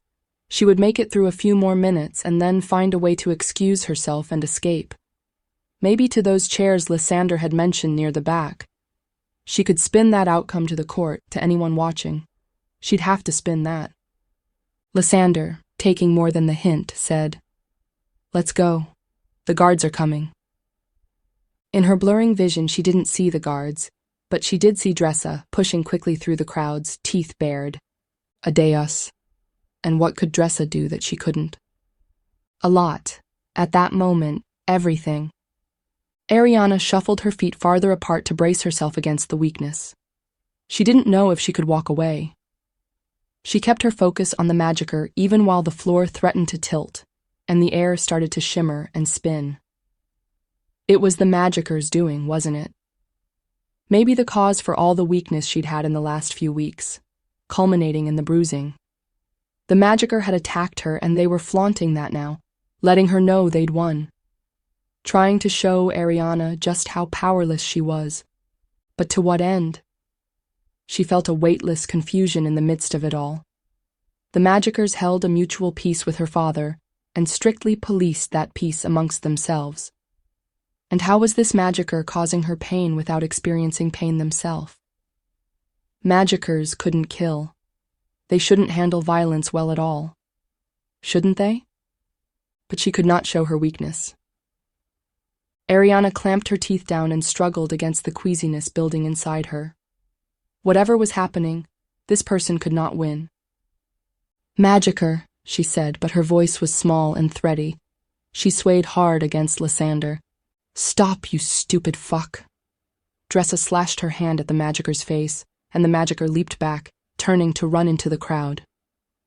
Arianna opened her mouth to shout to follow them, but the magicka wavered in her sight. She couldn't see them. Was that their magic? Or was that her own weakness? Were the two the same thing? She saw guards closing in now. Adeus, she had to stay focused. She had to be in control. The room fogged around her, and her grip on Lysander slipped. She just couldn't hold on any longer. Arianna! Lysander cried, catching her as she pitched forward. She fought against the closing darkness with everything she had, but it wasn't enough. Chapter 8. The Mask. The Ceratarchus is all our hopes, our safety, our reliance. Lord Kenvi Ieno in the Collected Speeches of the General Assembly, 4th edition. Arianna awoke slowly. She was lying down, the edges of a blanket tickling her chin. Her surroundings were quiet save for a soft hiss and crackling, not in the ballroom then. She kept her eyes closed and tested the air. Familiar scents of synth leather and a hint of fire smoke. Cedar. Undertones of earthy perfume. Old musty books, the expensive kind that were made of pulp paper. She was in her father's study. Safe, then, at least from the magicka. Her anxieties turned to her father's inevitable lecture. Oh, Adeus. Had she actually passed out in the ballroom? And the magicka who'd given her this weakness. Where were they? Had the guards taken them into custody? Would she get a chance to stare them down from the outside of a cell? Would she get to call her first execution? She strained to hear any signs of movement in the room beyond the soft sounds of the hearth fire. Was her father there, or Yatta, his blood servant? They both could glower enough to make little difference. She contemplated not opening her eyes for a good long while. But if her father was there, he'd already have seen the subtle signs she was awake. She could almost hear him now. You've weakened my position, Arianna. You've allowed yourself to show weakness in public. How long do you think before we're fending off more assassins than we can handle? Before they slip into your bedroom and slit your throat while you sleep? Before they slit mine? She did her best to shove down her dread and quickly scanned her body and its various insistent pains. Her head was stuffed with wool and throbbed with her heartbeat. Her arms were bruised. From Lysander's catch? Yes, Lysander had caught her. No time to be embarrassed now. She felt around the aches, but most were the now familiar aches of the last week, not any new injuries beyond the bruising. Having catalogued and triaged her hurts, Arianna drifted toward the light-change trance that would quickly heal the worst of them, enough for her to think. But the trance held itself out of reach. She reached harder and found the upper levels of the trance, but when instructed, the pains in her body gave only the mildest relief. Only then did Arianna open her eyes, doing her best to suppress a mild panic. Whatever the magicker had done to her, it still lingered. She could barely change. The room with its subtly patterned beige walls was dim, the only light coming from the large hearth. It had no windows. Windows were a security risk for an inner sanctum such as this. A figure stood silhouetted against the hearth. Her father, then. He loved the dramatic pose. He stepped forward as he saw her signal she was awake. Lights, half. Lights around the room came on and eased the glare from the fire, and illuminated the face of... Arianna shot up off the couch, scrambling behind it. The magicker. Had there been a coup, an impossible coup? Was her father dead? Was he a prisoner? Surely there was no other way this person could be in this room. The magicker pulled back, holding up their hands. And she saw now the green aura was gone, and the holographic rank seal wasn't on their cheek. Peace, Arianna. They sounded tired. I should have known you aren't well enough to see me. They began a series of small movements, their brow creasing into subtle sternness before easing, the hint of authority in their shoulders solidifying before it faded again, the pulling of the left side of their mouth when they thought of smiling but weren't about to. Homage Rialden, Saratarchus IX, Truthspoken ruler of the kingdom of Valoris. Adrenaline deserted her and only left her shaking. Father, Arianna breathed. She should have known. Adeus, she should have known here. She should have known in the ballroom. She'd never missed her father's tells since she was a child, and even then she'd been excellent at spotting him no matter what personality and form he wore. Was whatever was hindering her change addling her mind that much? Arianna's brows drew together. But the aura. You had an aura. I saw it. And the seal implant. Green magicker seals were implanted when a magicker first manifested powers. The seals were tamper-proof and extremely difficult to replicate or remove. Their rank designs were partially formed by fractals of the wearer's DNA, showing the amount of raw power they possessed. The more complex the fractal, the more power. The more contrast, the more training. The seals could only be changed by a device held by the first magicker. And did the first magicker know about this? Surely her father hadn't actually implanted himself with a seal. He could have, and then changed his cheek after to remove it, to heal. She stared at him, aghast. He held up a small device and clicked it. The aura flared green around him again, then disappeared. He held up something else, a small disc that glinted holographic in the light. It's not real, has adhesive on the back. You didn't look beyond the fact of the seal, did you? Yes, the first magicker knows, he said, answering her unasked question. He's not happy about this, but was ready enough to take some of the concessions I made in return. But why? Why would he want of all the roles he could play to be a green magicker? It was the only type of role she'd never been trained for, because she couldn't replicate the aura or the seal. Because even thinking about presenting herself as a green magicker made her skin crawl. Green magics were only tolerated because of their usefulness in discerning the truth in disputes and their protected status as a religion.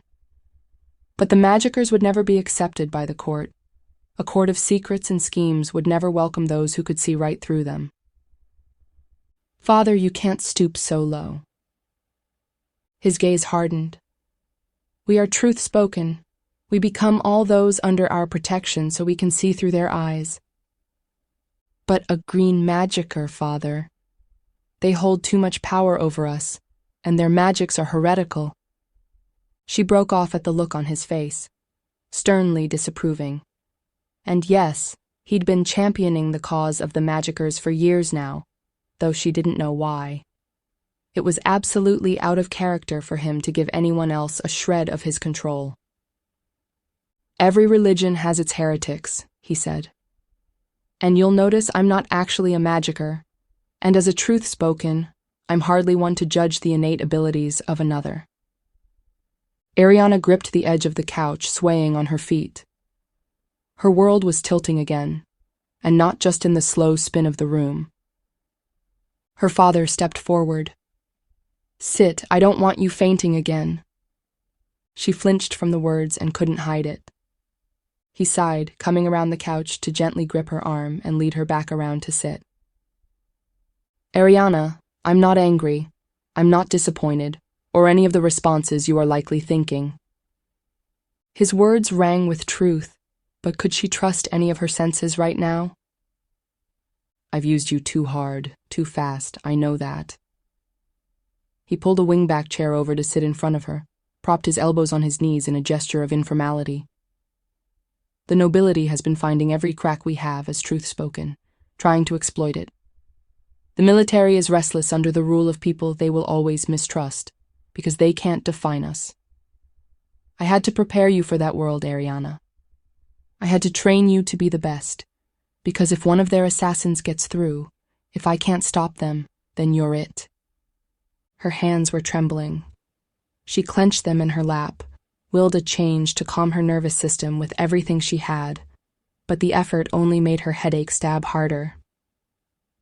"Why?" she asked. "Why be a green magicker?" He sat back, those tired lines around his face becoming more pronounced. "You're ill, Arianna. And I had to do something before the court realized that too." Chapter 9. A Noble Sleep. Truth-spoken abilities are near mythical things, almost as magical as green magics themselves. However, we often forget that for all their powers, truth-spoken are trained into them. And their powers are derived from genetic modification experiments carried out centuries ago. We would do well to remember that truth-spoken are still human.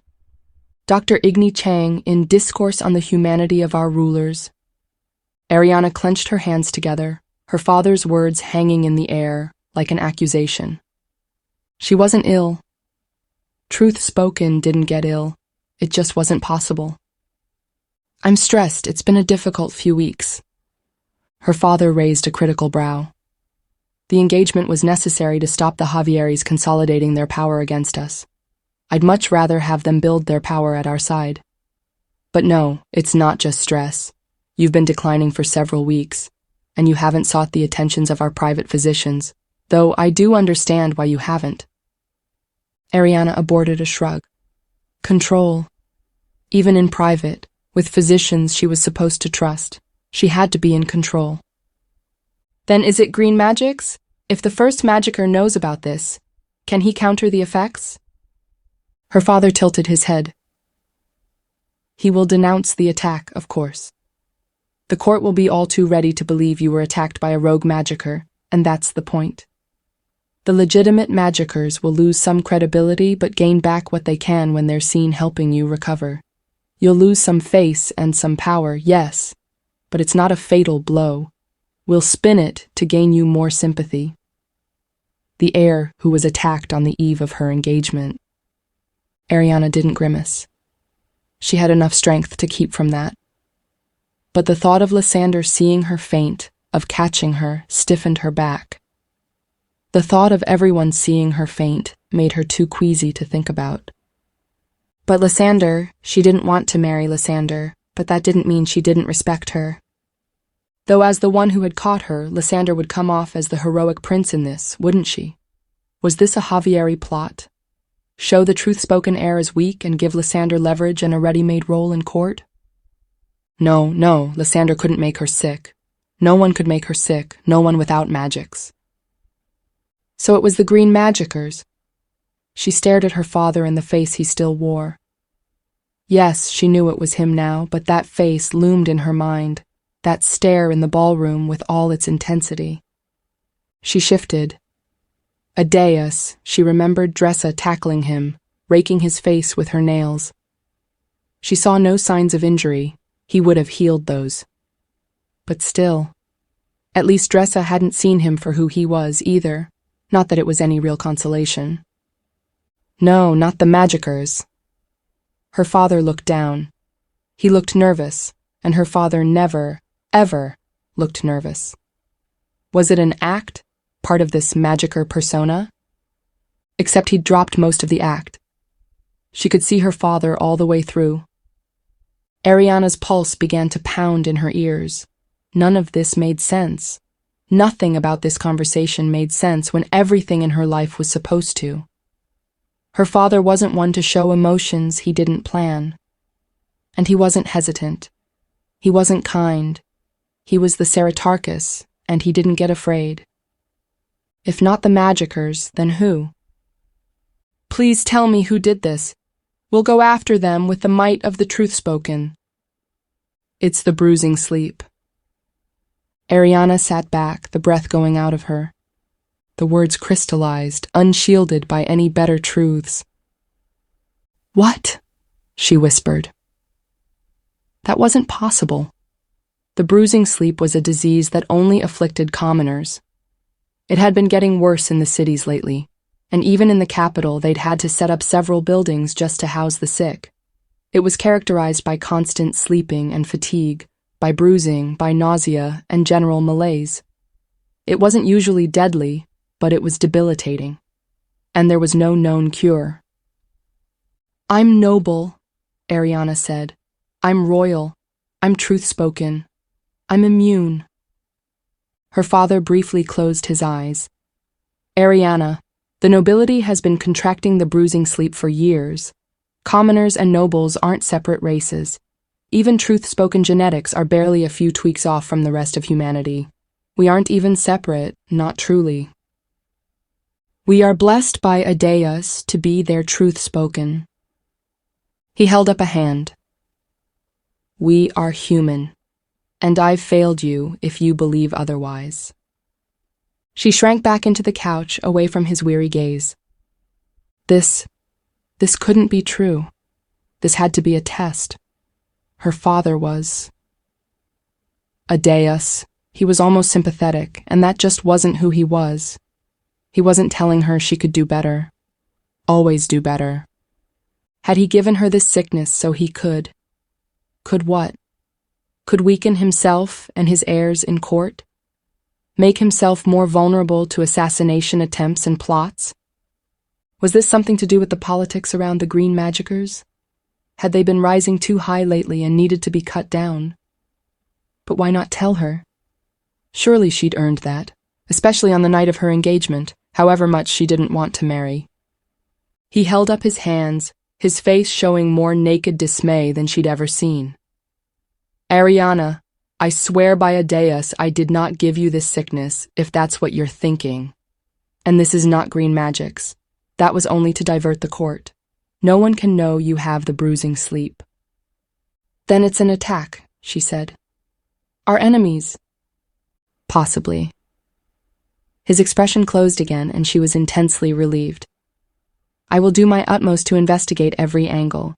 But the truth is, we don't know how the bruising sleep is contracted. We don't know what causes it. Not a pathogen we can identify, not the water, not the air, not the food. There is not a single factor we can correlate with the cause, not age, not genetics, not existing health conditions or lack of them. Not common vectors. Nothing. We have no data on what happens to a fully trained truth-spoken who gets sick with it because no truth-spoken ever has. Arianna swallowed. Until her. She was the first. She was the heir, and she was the first. A deus, and there was no cure. Nothing, with a truth spoken, was supposed to be for life. She could change every aspect of her appearance. Change her sex. Change her age within reason. Change everything. Heal anything. But she hadn't been able to heal this. There has to be treatment. There has to be some sort of treatment if you said the nobility get it, and I didn't know about it. Had there been any signs of these symptoms among the nobility? Surely she wouldn't have missed that. Except there'd been two this month, a high house noble and a minor functionary who'd both abruptly announced they were retiring to their estates for the summer.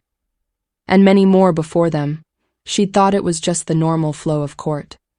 People who weren't truth-spoken had the luxury of retiring to their estates whenever they wanted to. A deus. This has been happening for years, she said. Her father nodded. and it's been increasing in frequency. No cure, but yes, there's treatment. Nobles will take a long and sudden leave of absence from court, and there's always a reason, almost certainly a good reason, but the pattern repeats itself. A few months to a year later, they come back and partially resume their lives, or else retire to their estates permanently and confirm their heirs to their titles. Arianna felt a cold sweat pass over her. No, she was the truth-spoken heir. She would not retire. She wouldn't, and Dressa couldn't rule Valoris. She just wasn't wired for that kind of responsibility. It was why her father pushed Arianna so hard. She knew that. She had made peace with that a long time ago. There are treatments, good treatments, her father went on. Expensive, but that's not the issue here. And no, telling my physicians to drop everything and find a cure will not help. So many nobles have been searching for a cure for decades. Many among them, I suspect, with the same truth-spoken markers in their DNA as we have. Arianna spread aching fingers. Why didn't I know this? Why hadn't he told her? Why had he come to her as a green magicer, and only then, after there was no going back, laid all this out? He looked haunted. I thought you knew. I thought you'd have already seen the patterns. Unspoken was the fact that he'd trained her to see those same kinds of patterns. You're brilliant, Arianna. You are a truth-spoken force to be reckoned with, and when you do recover, you will one day be a brilliant Melisori, or Iolorius, or Ceratarchus, whichever style of rule you choose, and you choose, not me, or all the above. Sometimes I think you're trying to push yourself into the dominance and control of a Ceratarchus like me, when you're much more suited to the momentum of a Melisori rule, or the fluidity of an Iolorius, if I've pushed you there. He cleared his throat. You will certainly regain the ability to change as you see fit. You're too determined for me to believe otherwise. But you must learn to see beyond the surface of things. Not everything in life is about control. Arianna let the couch hold her weight. She wasn't enough.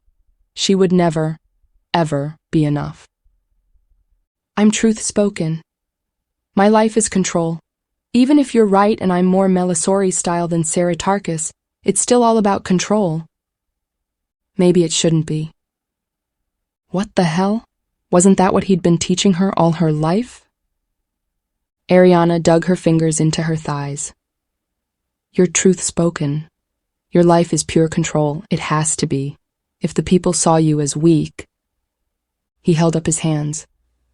I know, Ari, I know. So you didn't give me the bruising sleep. And if no one else gave me the bruising sleep on purpose, just acquired it?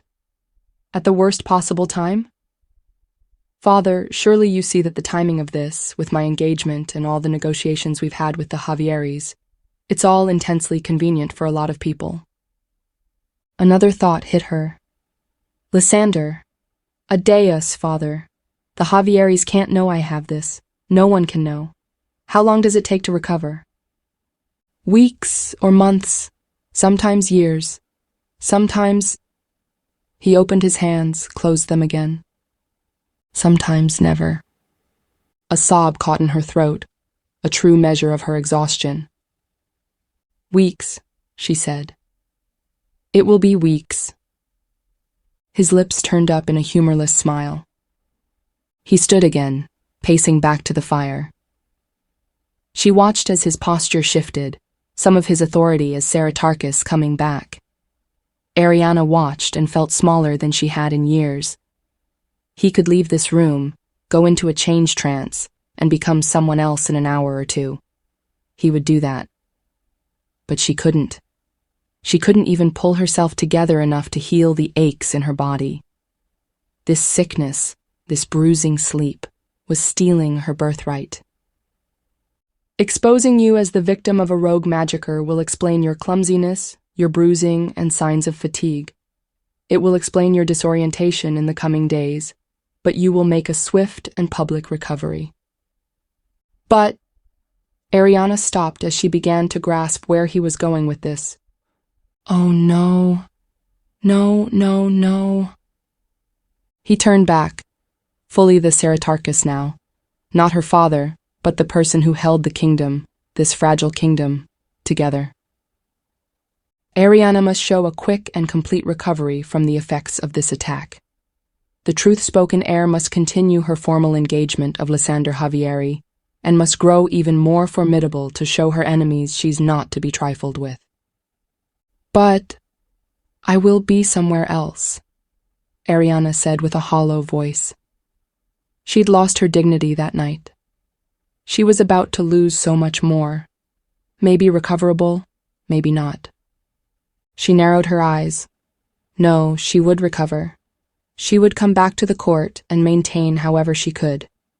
If this was for life, she'd find a way to live with it. She'd hide it and no one would ever know.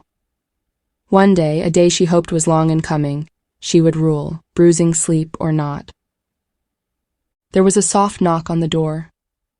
Arianna's stomach gnawed with dread. She knew that knock. The door to her father's study swung open and shut again with its own silence. Dressa glided in, still in her ball clothes. But she wouldn't be Dressa much longer, would she? Chapter 10. The Switch. Life is change, and truth-spoken know that better than anyone. Arianna Rialdan, Melesori X in the Change Dialogues. Arianna watched as Dressa stopped a few steps into the room, tensing as she took in their father. His face was still the green magicker's, but free of the aura or the holographic rank seal. His posture still hovered on the regal authority of the Ceratarchus. Dressa's bearing shifted, closed.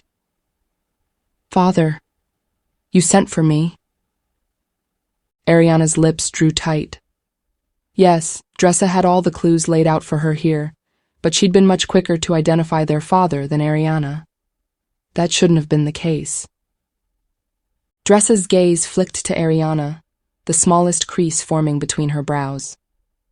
Arianna glared back. She knew she looked awful. She'd be lucky if she looked half as bad as she felt. The makeup Dressa had layered on her face earlier, the clothes and the gaudy necklace with its gaudy jewels and rock star vibe was a role she could no longer live up to. She swallowed, fingering the titanium mesh of the necklace. Dressa's eyes widened slightly, and her gaze snapped back to their father. Ah. She got why she was here, didn't she? At least some of it. She would have to learn not to show such naked emotions when she was the truth-spoken heir. Your sister is ill, their father said.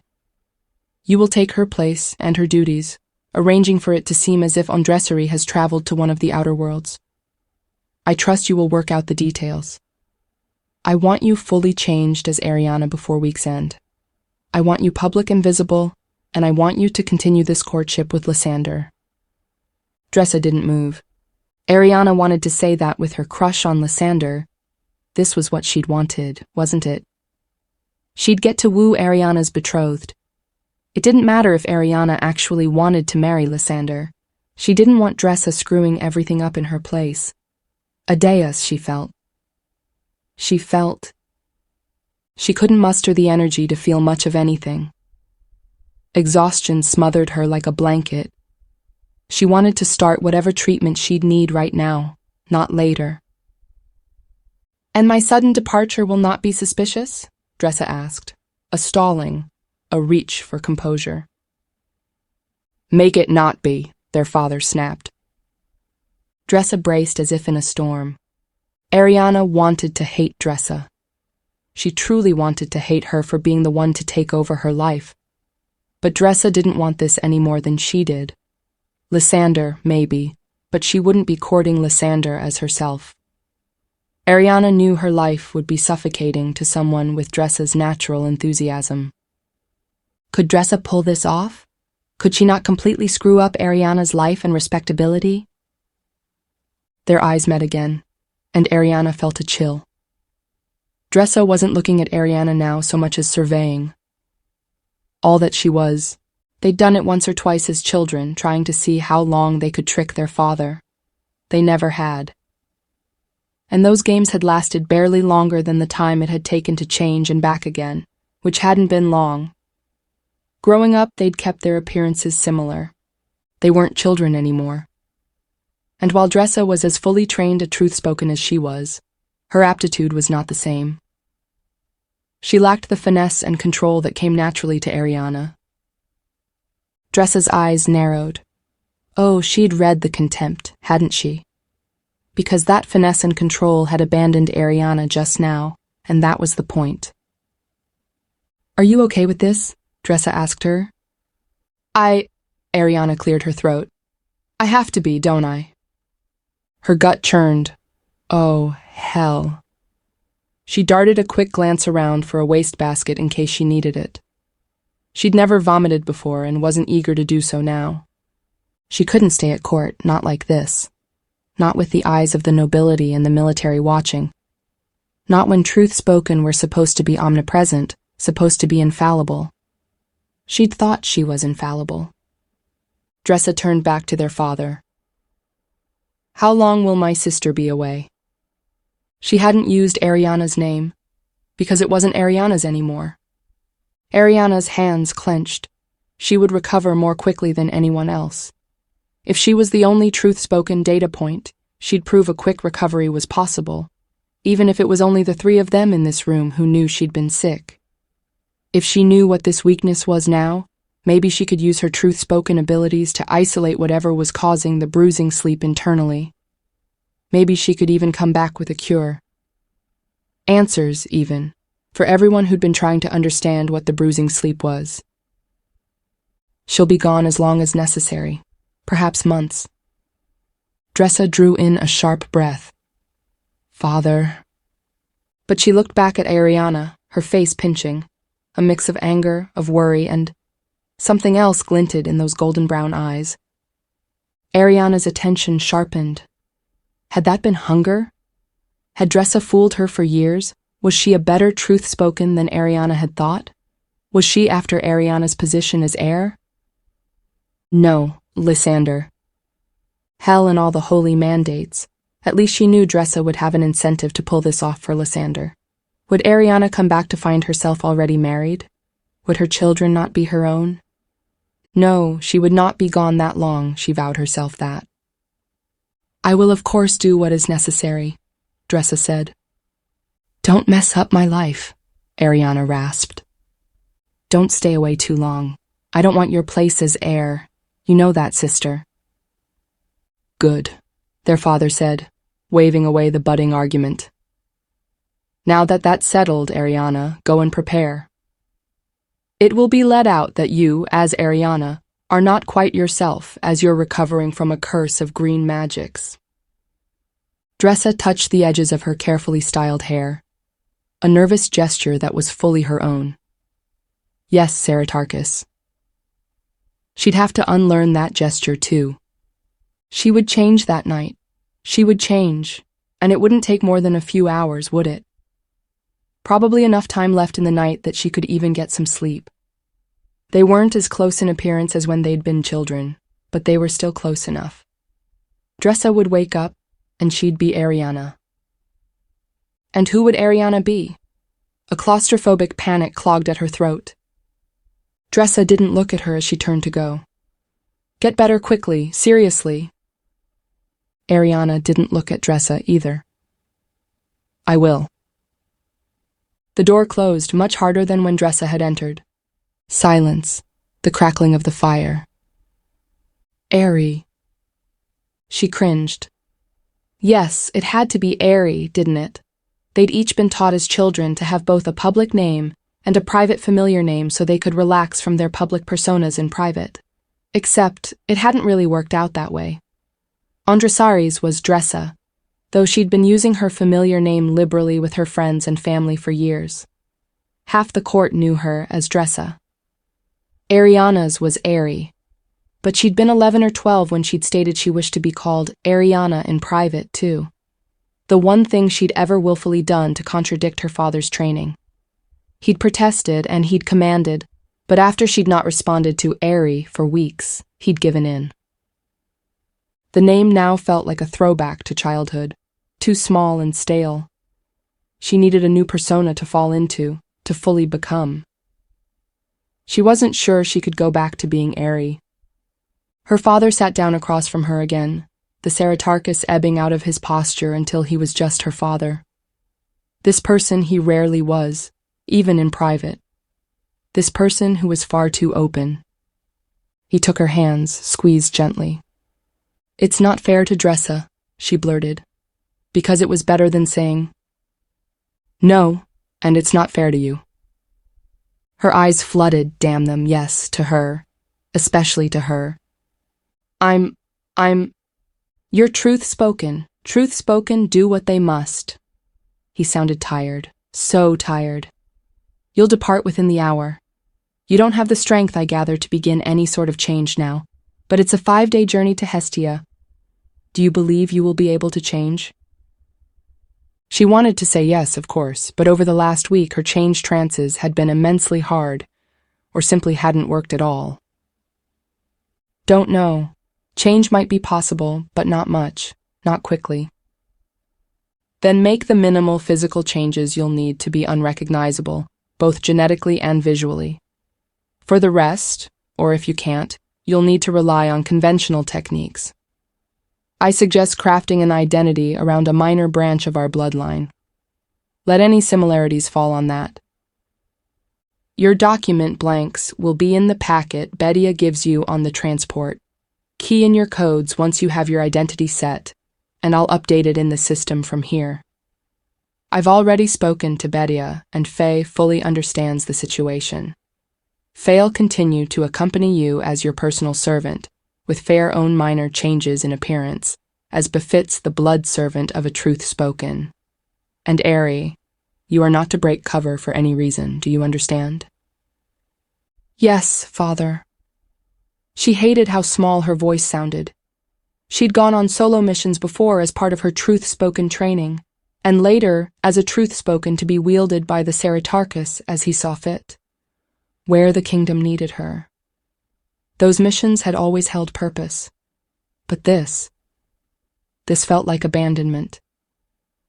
"What if there's an emergency?" He let go of her hands. "You'll have instructions for emergency contact in your packet, for use in the most cosmically dire of circumstances and not before.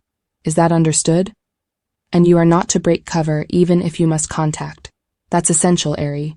You, Arianna Rialdan, are still here on Velen. That fact must be ironclad if you wish to resume your life as Arianna." Her throat clogged again.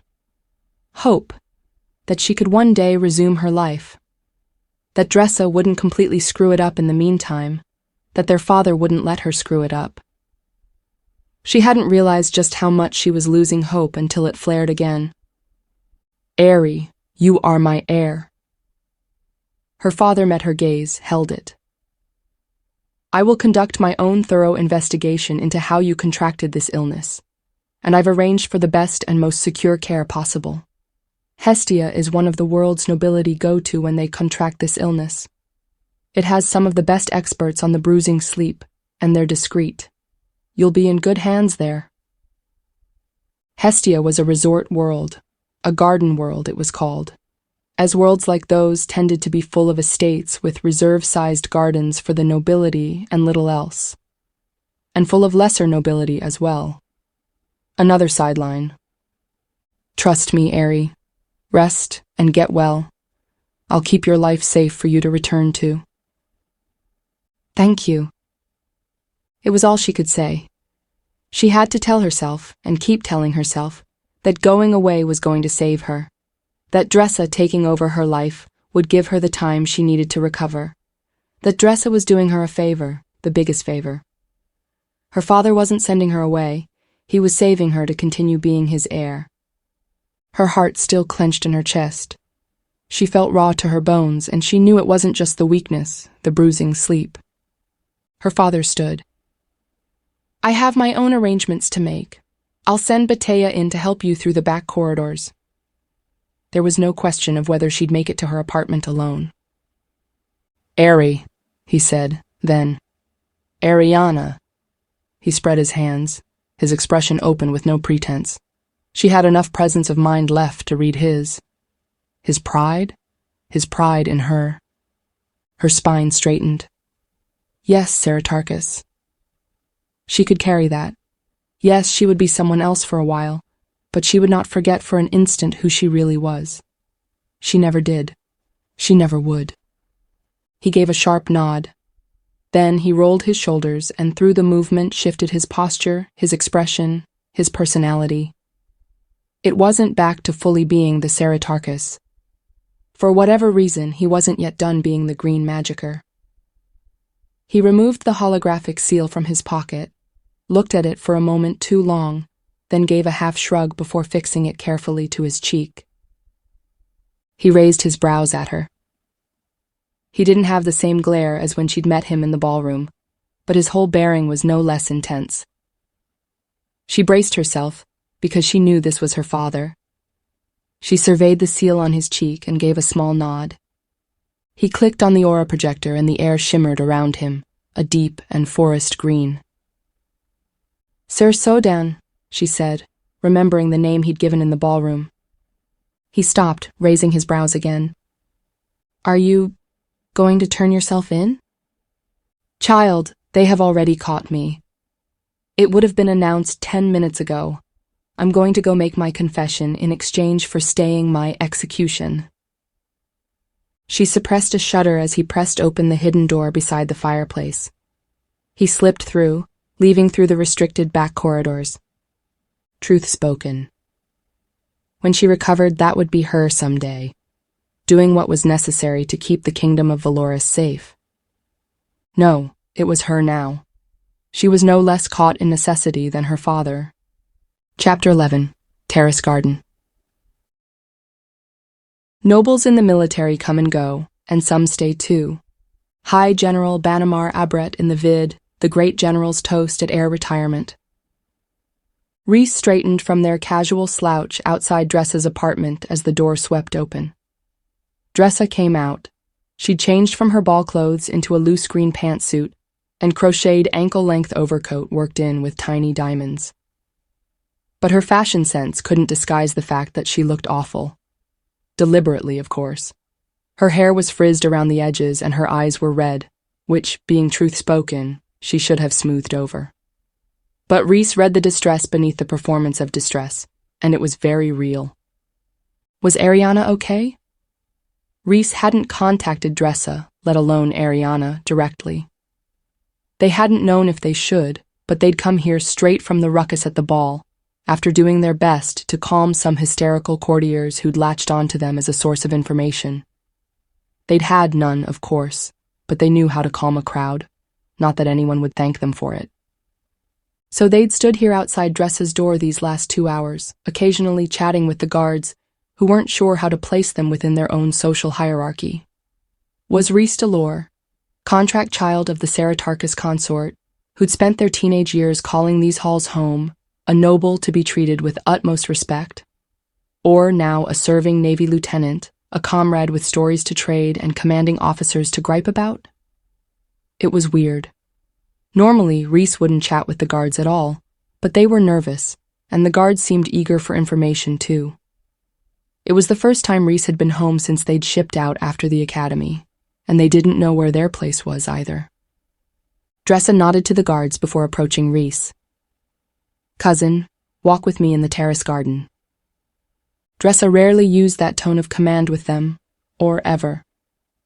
Rhys followed without comment as she led them down the main residence corridor, turned right into a side corridor, and then past more guards out onto the long, narrow terrace garden.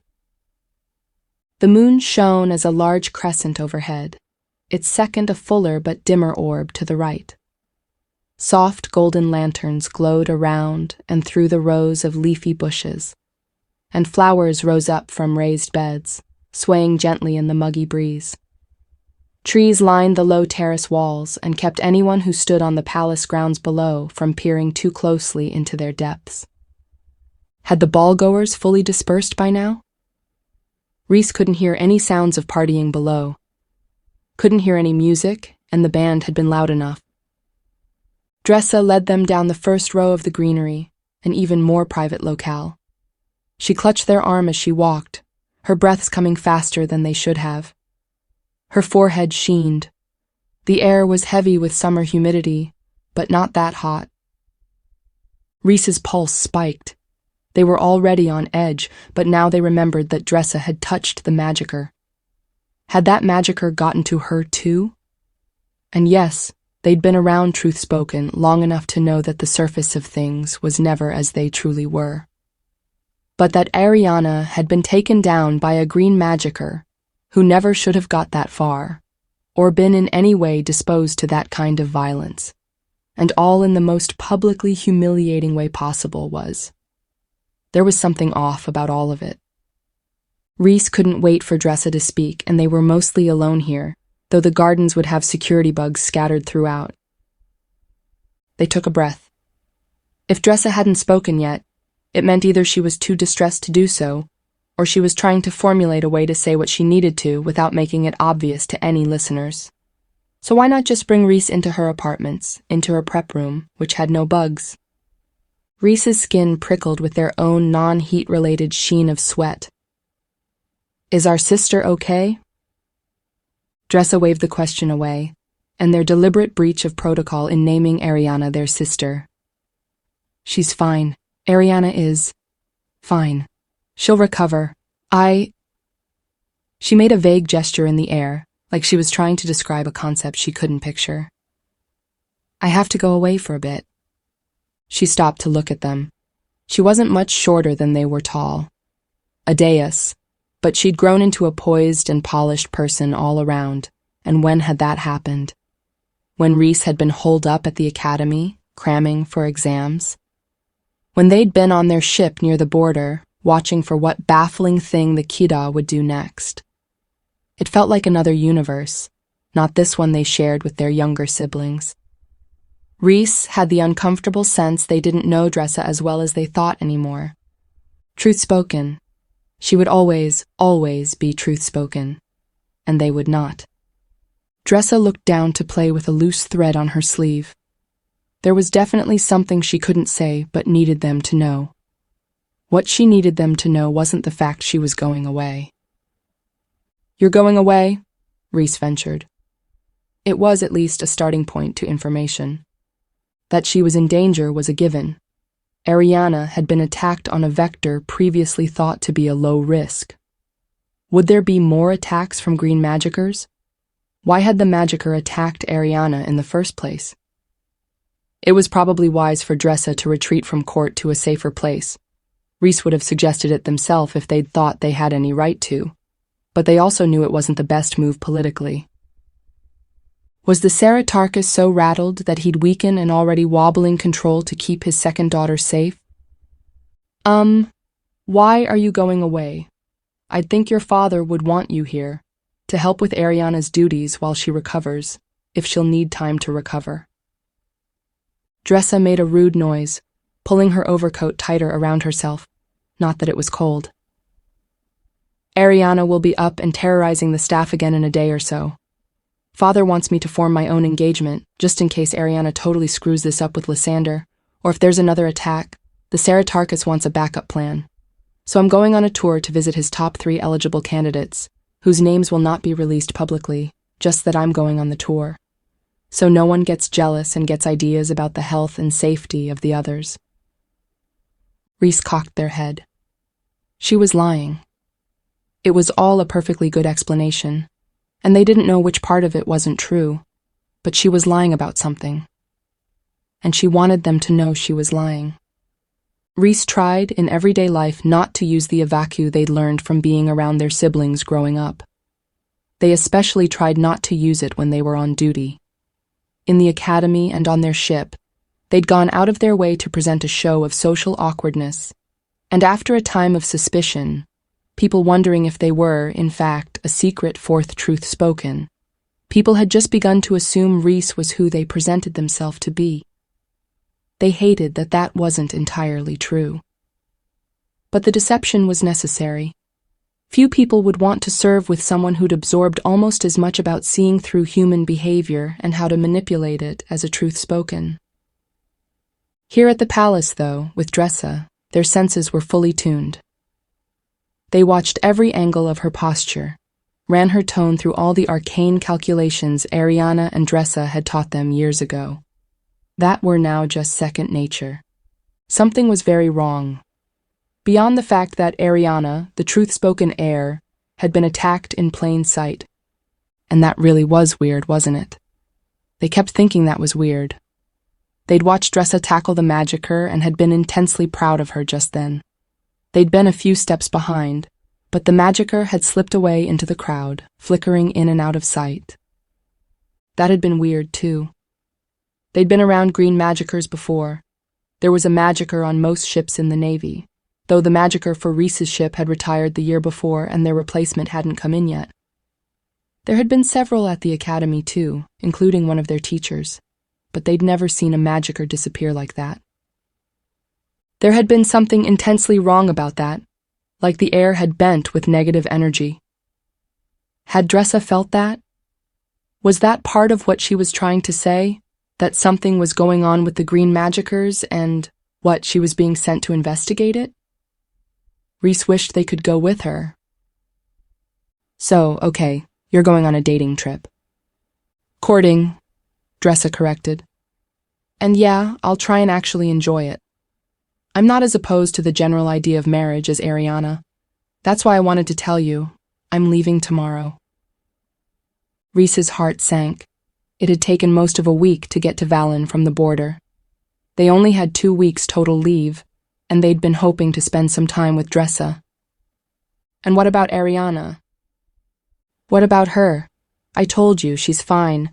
A magicier can hardly take down a truth-spoken, if you mean what are the guards going to do to protect her better, or what is the Ceritarchus doing about all of this? That's up to the Ceritarchus. He hasn't told me that. She took their arm again and started walking.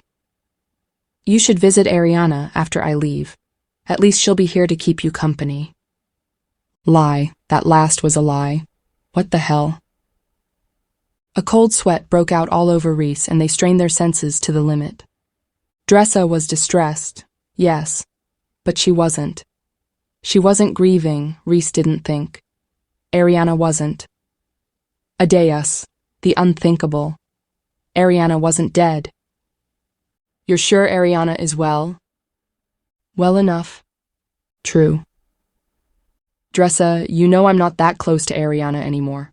Not like you and me. Can't you stay at least a few more days until my leave is up? I don't know when I'll get leave again. Please don't make me spend all that time with Mother. Not that Rhys would. They shuddered to even think it.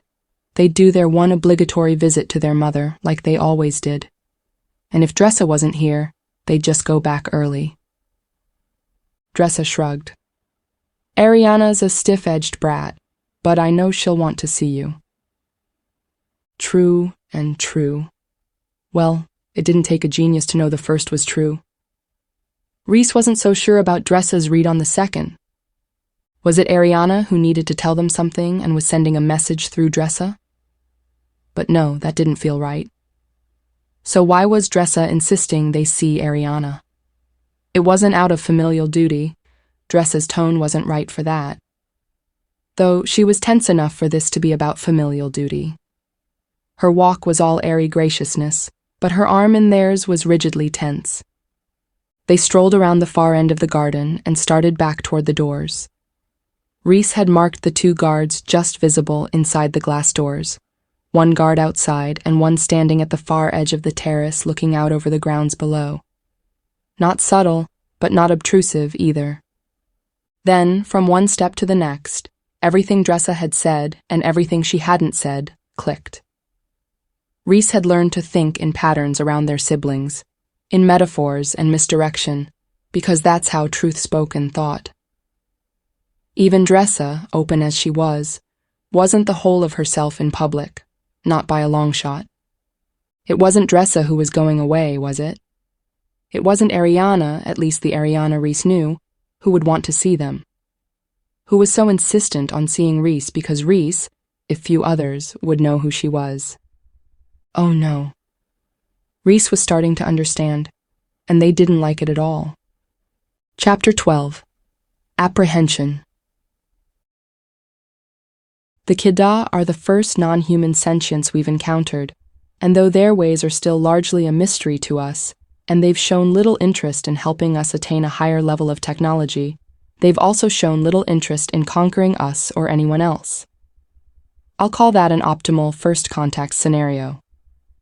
Admiral Brink-Quash in her report, The State of Affairs with the Kida. Reese's mouth twitch was the only thing that betrayed their flash of rage. Dressa stiffened, reading the reaction. Then they both smoothed out their postures and kept walking. How dare the Ceratarchus do this to Dressa? Adeus. Dressa didn't enjoy being truth-spoken. She worked hard to not be seen as so rigidly in control as that. She didn't want to be the heir. And if she had to be the heir, she wouldn't want to do it while being Arianna. That's what was going on, wasn't it? Reese had seen one of the times they'd switched as children. They'd done it not long after Reese had started tagging along with them.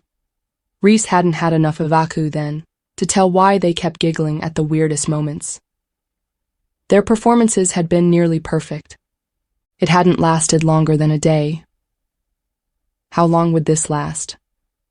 Long enough, at least, for Dressa to plausibly go visiting potential suitors, which would factor in travel time, visiting time, and it would be weeks at least, maybe longer.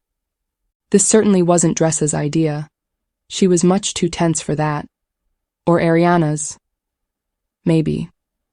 But Dressa had dropped that comment about her father wanting her to go on a trip. This had the Ceratarchus' signature all over it. Don't, Dressa whispered, and they realized how tense they themselves were getting. Reese glanced over, met her eyes. There was pleading in hers. There was panic. Yeah, I'll visit Arianna, and hope she's not too much of a brat. They attempted a smile. They weren't sure they pulled it off. Dressa gripped their hand and started swinging both of their arms together, like they'd done as kids. Tell me about life on your ship. Is it good? Are they treating you okay? And where would Arianna be if Dressa was to take her place? Had the magicker cursed her that badly? But Dressa's trip would end, so that meant Arianna, the real Arianna, would be back at some point. Was she being sent to hunt down rogue magickers? Was she being sent away to keep her safe? Was Dressa now a decoy for other attacks? Was Dressa expendable? Was she bait? Oh, it's fine, Reese said. I'm treated like crap, which means I'm treated like the new person on board, and that's exactly how it should be. They shrugged. But we've got a new ensign coming on board by the time I go back, so I won't be the newest anymore. Was Arianna going to be Dressa then? Was that the reason for that trip? Some sort of covert mission? They thought back to Dressa's earlier words, probing for the exact lies. They didn't have enough information. The lie could be that Dressa wasn't actually her going on the trip, or the trip itself could be the lie. Both. Neither. They didn't have enough information, and their job on their ship was to sift through reports and raw data, checking for errors. They hated not having enough information. Dressa squeezed Reese's hand as they stopped before a budding orange tree. Reese reached up, running fingers down the branches overhead. Truly, cousin, how badly was Arianna cursed? There was a lie in that, too. Reese could sense it. Yes, green magickers could lay curses on people. But what would a magicker gain from cursing the truth-spoken heir in public? It would do absolutely nothing to further the cause of the magickers, and only bring down greater oversight on them, which they couldn't want. Even if the magicker was mentally unstable, there was too much structure to this pattern of events. Dressa stared at them, not answering. She'd crossed lines tonight in telling them what she already had, but whatever was behind this line was something she could not tell, or maybe something that wasn't hers to tell. There was an orchestration to all this, but whose? Had the magicker been the pawn of someone else? Maybe one of the high houses not chosen to marry into the Rialdan Ceratarcracy? Was this revenge, or a plot to scare Lysander off? Or had Arianna not wished to marry Lysander badly enough to make that kind of display herself? She'd have had no choice in the engagement. Political marriage was her duty, uniting strong bloodlines and strong politics. Their mother's match to the Ceratarchus had been politics, and that match had made their mother project her misery to everyone around her. Was that Arianna's fate?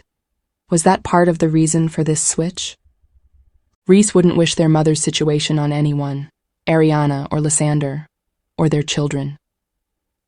The engagement is okay? This didn't hurt Arianna's standing with Lysander. The engagement is fine, as far as I know. Dressa blew out her breath, looked away. Was that an actual blush? Rhys very carefully didn't raise their brows. If Dressa would be Arianna, she'd have the duty of courting Lysander. She'd be signing the engagement with Lysander, if it hadn't been done already. Aedeas, how would that all untangle? Would Lysander at any point be told? Dressa swung their arm again. She wanted to change the subject. So Rhys, straining to pull subjects from the air, started rambling about their pet project, which was taking more and more of their scarce free time on the ship.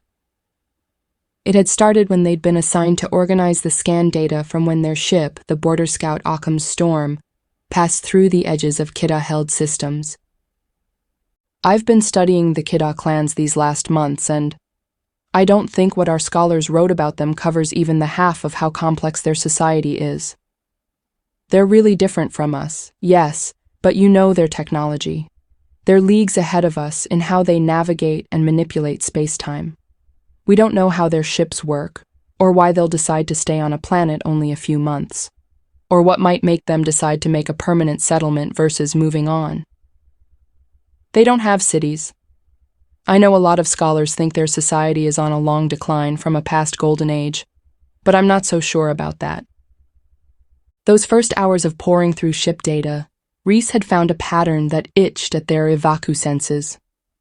Then, like with Arianna and the Magicker now, things with the Kidda didn't quite add up, and from there they'd started digging. At first just to satisfy curiosity, but then, because they couldn't find the information they needed in traditional research papers and military reports on the Kidda. Rhys didn't think it was because the information was classified. It just wasn't there. Could they seriously have been the only one to notice the odd symmetries in Kidda societies?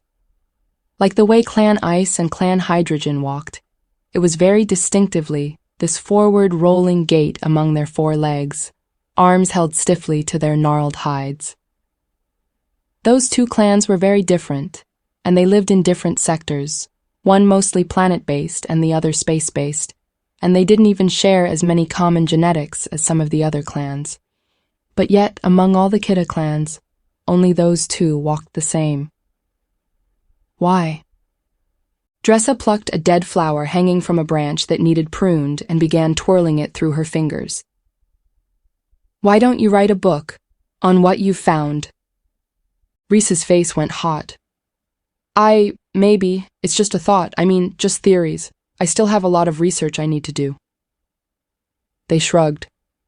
And would anyone want to publish, let alone read, a bunch of theories from a junior lieutenant who was trained in the command track, not xenopsychology? Dressa's lips quirked up. Researching the Kidda, of all things. Never thought that would be your off-hours haunt. She started singing, "In my off-hours, I haunt the..." Aedeas, Dressa, don't get that stuck in my head again. It was a hit from last year and incredibly raunchy. Rhys had still been in the academy, and another upperclasser had made the greenies all sing the damn song for 26 hours straight. In their underwear, on the front lawn. The officers, of course, had ignored the whole thing. Rhys hadn't gotten the song out of their head for months. Dressa grinned and threw her head back, spinning out of reach, tossing the flower she'd just plucked. In my off-hours, I haunt the bar on 6th Street. Aedeas, Rhys wished they'd never told her that story. She'd be taunting them with that forever. They lunged after her and she danced another few steps back, crooning. And we made some music between satin sheets with... Rhys abandoned the chase and clamped their hands over their ears, belting out the first thing that came to mind, that Rings of Vidar dance song from the ball earlier. Dressa stilled, her smile fading. Rhys stilled too, because Arianna, and the Magicker, and Dressa going away, and all that was to come, whatever that might be. Rhys cleared their throat. So, the kidda? They had to change the subject, not just in their words, but in their mind. The Saratarchus didn't have an idle reputation for having eyes and ears everywhere. Rhys hadn't spotted him tonight and had no illusions that he couldn't be anyone around them. The guards, or someone listening to the garden bugs right now. Or if Rhys saw him in the corridor, that he wouldn't detect some trace of the truth that Rhys knew some of what was going on. They didn't want to get Dressa in trouble and absolutely didn't want to get themselves quarantined or reassigned for knowing a secret that they shouldn't. They weren't sure the Saratarchus would go so far with them, but they weren't willing to push it either. So, the kidda, a suitable worry to replace this one. On their way back to Valon, they'd been trying to think of a way to tell some of their thoughts on the kidda to Arianna without her outright dismissing them. The people of Valoris mostly dismissed the kidda, because in the 200 years since humans had first run into their worlds, the kidda had yet to show any aggression. Not toward humans, not toward themselves. They didn't seem to have wars. Their ships didn't even have weapons. Like the green magickers, they seemed totally averse to violence. Well, that theory had proved pear-shaped tonight too, hadn't it? Probably. Listen, though, Rhys said. Just watch the kidda. Pay attention to the patterns there. There's something happening there that seems off. I'm not sure they're as benign as we think they are. Dressa raised a brow. You think they're a threat? No. Well, maybe. They didn't know what they were finding, and that was what kept them digging, what was increasingly keeping them up at night because there was a growing apprehension, a sense of impending. Something that they could not shake. They'd made the mistake a month ago of bringing the whole mess of theories to their captain. Who'd told them it was bullshit, and if they had so much free time, why not take on janitorial duties while they were at it? Their captain, though, wasn't a fan of nobility. And try as Rhys might, they couldn't totally wipe their years in the palace from their speech and mannerisms. They might have been raised with Truthspoken, but they still weren't Truthspoken. I think they're dangerous, in a way we can't see or understand, because we haven't been able to understand them at all. We might never understand them. But watch the patterns, okay? Please tell Arianna and the Saratarchus, I know what I'm seeing. The kidda aren't the people our scholars make them out to be, for good or for ill. I don't want us to be caught by surprise if something does happen. Dressa didn't laugh, not that Rhys thought she would. She didn't criticize, she didn't pick their thoughts apart. She cocked her head, thinking, and slowly nodded. I'll do that. Thank you. It was another line, that moment. A line she quietly crossed, assuming responsibility for the weeks ahead. Rhys put their arm around her, a sibling sympathy hug. No one but the guards could reprimand them, and the guards certainly wouldn't. No one could see them from the grounds below. Dressa leaned her head on their shoulder a moment before she sighed and moved away.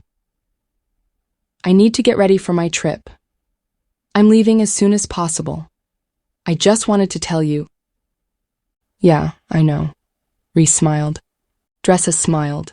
It reached their eyes, but only because they'd both had a lot of practice. They passed back through the doors into the cooler, drier air of the palace. Rhys felt their body tensing back up, their senses alert. Yes, they'd spent a significant part of their childhood in this palace. They knew its corridors inside and out, even some of the secret ones. But they'd never made the mistake of thinking it was friendly, to them or anyone who lived here. So what did you plan to do if I'd been able to stay? Dressa asked. Rhys winced. They'd wanted to talk. They'd wanted to go hit all the city markets and binge buy a new wardrobe that they'd only see again the next time they were on leave. Maybe go see a play or the symphony or something. They knew what she was getting at, and Arianna would never go shopping in the city. Dressa snorted. That is an incredibly boring thing to want to do, but Arianna might want to.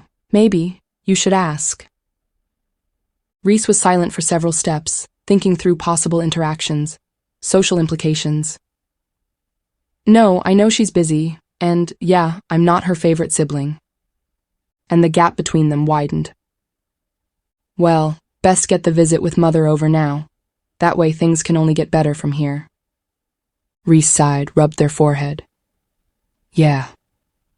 More silence. After a while, they paused at the door to her apartment. Rhys wanted to give her a parting hug, because it would be goodbye, wouldn't it? For them seeing her as Dressa, at least. But she was Truthspoken, and they were in full sight of the guards. So instead, Rhys bowed. My best to you, Truthspoken. Would they be able to bear watching her be Arianna, watching her do all the snubby little I'm superior to you things Arianna did? They didn't know if they could, but she'd asked them to. So, they would try. It might tear them apart. But what would it do to Dressa if they didn't? Dressa touched their shoulder, a brief reassurance. Her eyes were shining. My best to you, cousin. Hopefully I'll see you on your next leave. Chapter 13. An Old Friend. Truthspoken don't have friends. Arianna Rialdan, Melisori X in The Change Dialogues. Rhys walked the corridor of the palace residence as if in a trance. They reached out to the textured wall, trailing their fingers along the pattern as they'd done when they were younger. The sconces glowed evenly down the walls like silent sentries. The ceiling gently arched, everything in soft, neutral colors. They passed the door to their own apartment, in which they'd spent their teenage years. They'd never shared the same rooms with their mother. The Saratarchus had told them when they'd left for the academy that the apartment was always open to them. They wanted to duck inside just now, flop on the bed, and drown everything that had happened that day in sleep. This time on Valon, though, they'd requested a suite in the palace's guest wing instead. No use trying to put public distance between themselves and their family if they stayed in the royal residence. They could sleep in their apartment tonight and go to the guest suite the next morning. But, well, their luggage was halfway across the palace, and they weren't sure they wanted to linger. These corridors held too many memories all jumbling together with the sharpness of the day. Adeus, the memories. It was their first time back after half a year away from Valon and its politics, and their family's politics. And tomorrow they'd visit Arianna, knowing she was not Arianna, and they'd have to integrate that memory as well.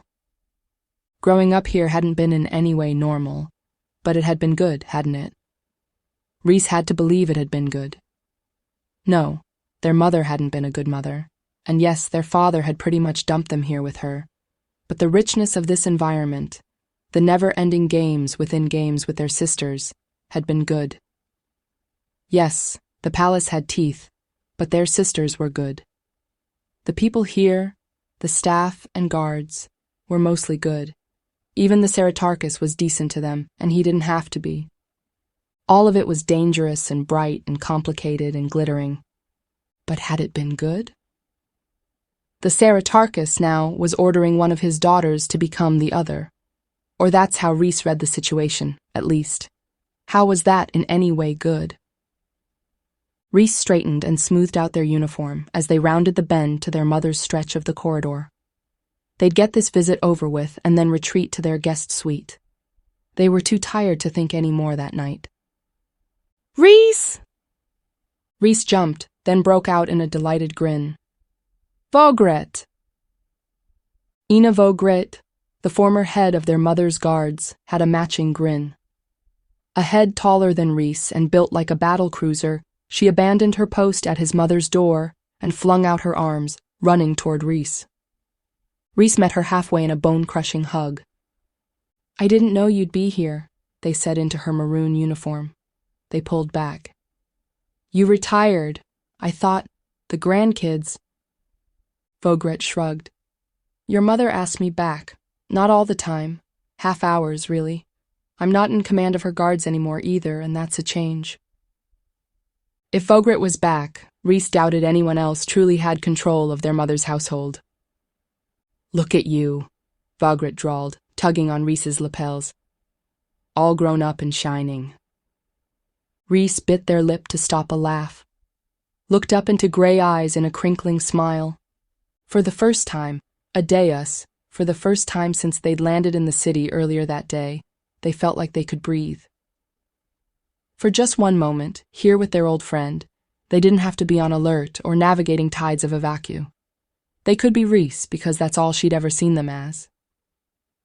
Vogrit slung an arm around their shoulder and drew them back toward their mother's door. "She's in a mood today, but not more than normal. Just be polite, as always. You'll be fine." Rhys was aware of just how much protocol Vogrit was breaking with those words, and they didn't care. Growing up, when they'd had to deal with their mother, Vogrit had always been there to smooth things over. The last few years since she'd retired, visits had been much harder. Rhys had wanted to look her up in the city and visit her too, but they'd never had the time between classes at the academy. And they weren't sure of the protocol there either. Vogrit was security, and despite their military career, Rhys was still one of the people security protected. Adeus, they were so glad she was here. They lingered by the door, trading quick bursts of recent history. Vogrit had married her second wife and now had a cozy triad living in her city apartment, which, she bemoaned, was currently packed with grandkids while her second child traveled. Vogrit was all aglow. She'd started a third child, 20-odd years removed from the other siblings. "This one will have traits from all three of us, and I told the lab tech to absolutely not let them have my nose." "You have a perfectly fine nose," Rhys protested. "Too large." Vogrit waved a dismissive hand. Then her smile dimmed as she studied them. "You okay, Chickling?" Their eyes flooded and their throat closed in a flood they hadn't expected. Adeus, but Chickling almost broke them. Here, tonight, it was so familiar. So very true when everything else seemed so tangled. Could they stay in this moment forever? And not have to face their mother and her disdain, and not have to face Dressa as Arianna tomorrow, knowing she was absolutely miserable. Had their teenage years been so benign if they'd been inside a world such as this? They'd grown up in these few hectares of ground that the rest of the kingdom coveted. They'd thought themselves lucky, though they hadn't been too happy when they'd realized just how much their peers would hate them for that privilege. If they hadn't left to join the military, what would their life have been like? Would the Ceratarchus have swept them up into his plans too? Rhys wasn't Truthspoken, but they were already tangled in these Ivaku games with Dressa. They'd been tangled from the start. They tried again. Vogrit pressed her hand to their cheek. I know what happened tonight. I know." Rhys drew in a shaky breath, nodded. She'd know it was more than just the attack by the green magicka and the fallout from that attack. A whole lot more. Vogrit had been around Truthspoken too long to not know that everything was always complicated, and that if Rhys knew anything more, they couldn't share. She pulled Rhys in for another hug, and for a moment, Rhys clung tight, struggling with all they had to get their emotions under control. They'd been hoping for a happy visit home. They'd wanted to spend time with Dressa, to dip into this world just long enough to recenter and take off again. Life on their ship was good, but it was so different. The people so different from the people they'd known here. Rhys had to use their Ivaku just to present themselves as reasonably ordinary, and that was a strain they'd been hoping to shed for at least a few days. They hadn't wanted, and hadn't expected, to come home to an attack and a crisis. But, well, no one had expected that. Rhys pulled away and attempted to smooth out their uniform. It was rumpled and, a little ripe from the stress of the night. They should have gone back to their suite to change into something else before coming to see their mother. Well, no fixing that now. Vogrit fussed over their uniform, then gave up with a shrug that seemed to say, "Some days you lose some." She knocked once on the door to their mother's apartment, and another guard poked their head out. The guard saw Rhys, nodded, and disappeared back inside. Rhys's shoulders tightened again as they waited. Could they just visit Vogret and leave? Not for once endure a visit with their mother? "I'll be right in the entry, Chickling, right in the entry." Rhys nodded. Or they could come back in the morning when they could better handle their mother's acid. But they were here, and if they waited until tomorrow, they'd be dreading the visit all night. It was late, but their mother seldom went to bed before dawn. And she was usually mellower at night. Best chances were now. Adeus helped them. The door opened again, and the other guard beckoned them inside. Chapter 14. Leaving. We never realize how strong we are until we have to face our fears in the mirror. Arianna Rialdan, Melisori X in the Change Dialogues. Ari sat on the bunk's thin mattress with her knees drawn up, shivering despite the 2 blankets she'd pulled around herself. The ship lights were dimmed to amber. She hadn't been able to take the harsh white lights when they'd boarded, and Batea had put the tiny passenger section on emergency lighting when Faye had gone to spin up the engines. That had been 10 minutes ago, and now Batea, her blood servant, hadn't yet called back over the comm, and Ari's panic was threatening to tear apart her heart. Around her, the ship's engines whined as it prepared to lift. How? How had she ended up here? Yes, she knew the mechanics of how she'd gotten from the palace to this ship inside the city port. It was one of any number of ships that were paid a constant retainer. They could be called upon for use by the Ceratarchus at any time, and he'd chosen to call this small trade ship now, temporarily displacing the usual captain and co-pilot. She knew how Batea had sat her down before they'd left, in her own apartment, which wouldn't be hers again for a while, and fussed over her in fair, no-nonsense fashion. Batea had deftly handled makeup, scarves, and clothing until Ari at least didn't look royal anymore. Her face was rougher, hard-used. She looked 10 years older and decidedly androgynous. She wore a yellow spacer's jacket that had seen better days, a plain gray undershirt and green skin-tight trousers. It had taken only minutes to cut her hair. They hadn't needed it stylish, just spacer short. The false tattoos on her neck and hands had gone on quickly, if not as expertly as they might have. Rough up her nails, pop in lenses to shift her eye color. They only had to get to the port in the dark, get through customs with pre-cleared documents. They didn't have to fool a room full of nobles, but anyone could be watching. Anyone could be reporting, and so Ari had done her utmost to make everything about her body language scream ordinary. She'd barely made it from the air car through the customs check without holding on to Batea's arm. Batea Fairself had changed just enough to not be recognizable, wearing Fair own rough jacket, faded enough it was only black around the seams. Faye had decked Fairself in a modest amount of cheap jewelry, fair makeup inexpertly applied. Faye looked to all the world like a trader who'd had only slightly more good luck than bad. Batea, as a blood servant to Truthspoken, was born from a service branch of the Rialdan line. Faye had been with Ari since they'd both been children, though Batea was a few years older. Faye had just enough ability to change and training in Evacu to help Ari when needed, in any situation. But Faye couldn't easily make a full change, and couldn't read people and manipulate even as deftly as Rhys could. For this trip, though, Batea's training was enough. They'd sailed through customs.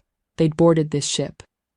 Batea had deposited Ari here, and here was where she now sat. She knew all of that, could retrace all of those steps 1,000 times over. But how, by a deus, had she come to need this trip at all? How had she contracted the bruising sleep, and how had she let it get bad enough that she'd have to be sent away? All she could think was that she should have known sooner. She should have known it wasn't just stress slowing her down, hindering her change. She should have been so much more terrified that she was having trouble healing herself. But she'd thought herself invincible, hadn't she? She shuddered in a wave of self-loathing so intense it threatened to destabilize her volatile stomach. A noise from the door brought her head up. Batea brushed in, sitting down next to her. "You should be in the cockpit," Ari said through chattering teeth. We're lifting in a moment. Everything's set. I'll keep the lights on emergencies as long as we need to. Just wanted to check on you. Get you strapped in. Ari pulled the blankets closer. I'm not a child. No, Bettia agreed.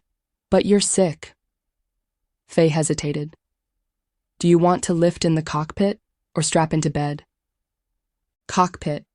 Ari definitely wanted the cockpit, and to avoid the indignity of being strapped in like an invalid.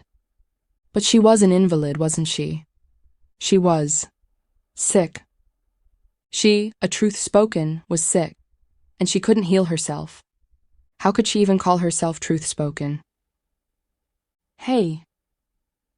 Bettia crouched in front of her, gripped her hand. You stop blaming yourself. This isn't your fault. I'm yanking you out of your life, too. Dressa's blood servant will have to be you too for this all to work. Bettia's lips thinned. I'm with you. I'm here. We don't have to worry about what's happening there. Don't we? They're taking over our lives. Ari stopped, gasping for breath, clutching at her pounding heart. She didn't have the energy to be upset. She just didn't have the energy. They're taking over illusions of our lives, Bettia corrected, and tugged at Ari's arm until she scooted back to lie down. They're not taking over us. We are going on a vacation, you and I. We're just going to take a little trip, get a little treatment, and then we'll be back. It's just a mission, same as usual. Different parameters, Ari said, wincing as Bettia reached over her to fasten the safety straps across her chest, stomach, and legs. True, but still a mission. Faye tightened the last strap and stood again.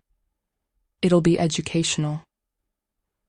What her father always said about difficult missions. But he hadn't this time, had he?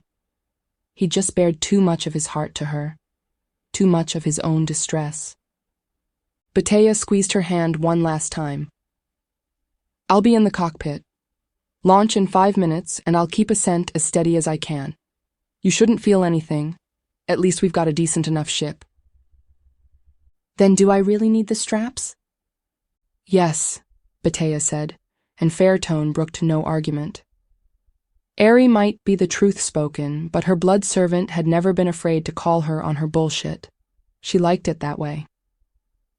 Ari settled back, trying to ignore the pain throbbing through most of her bones, trying to ignore the nausea and the fatigue, trying to just.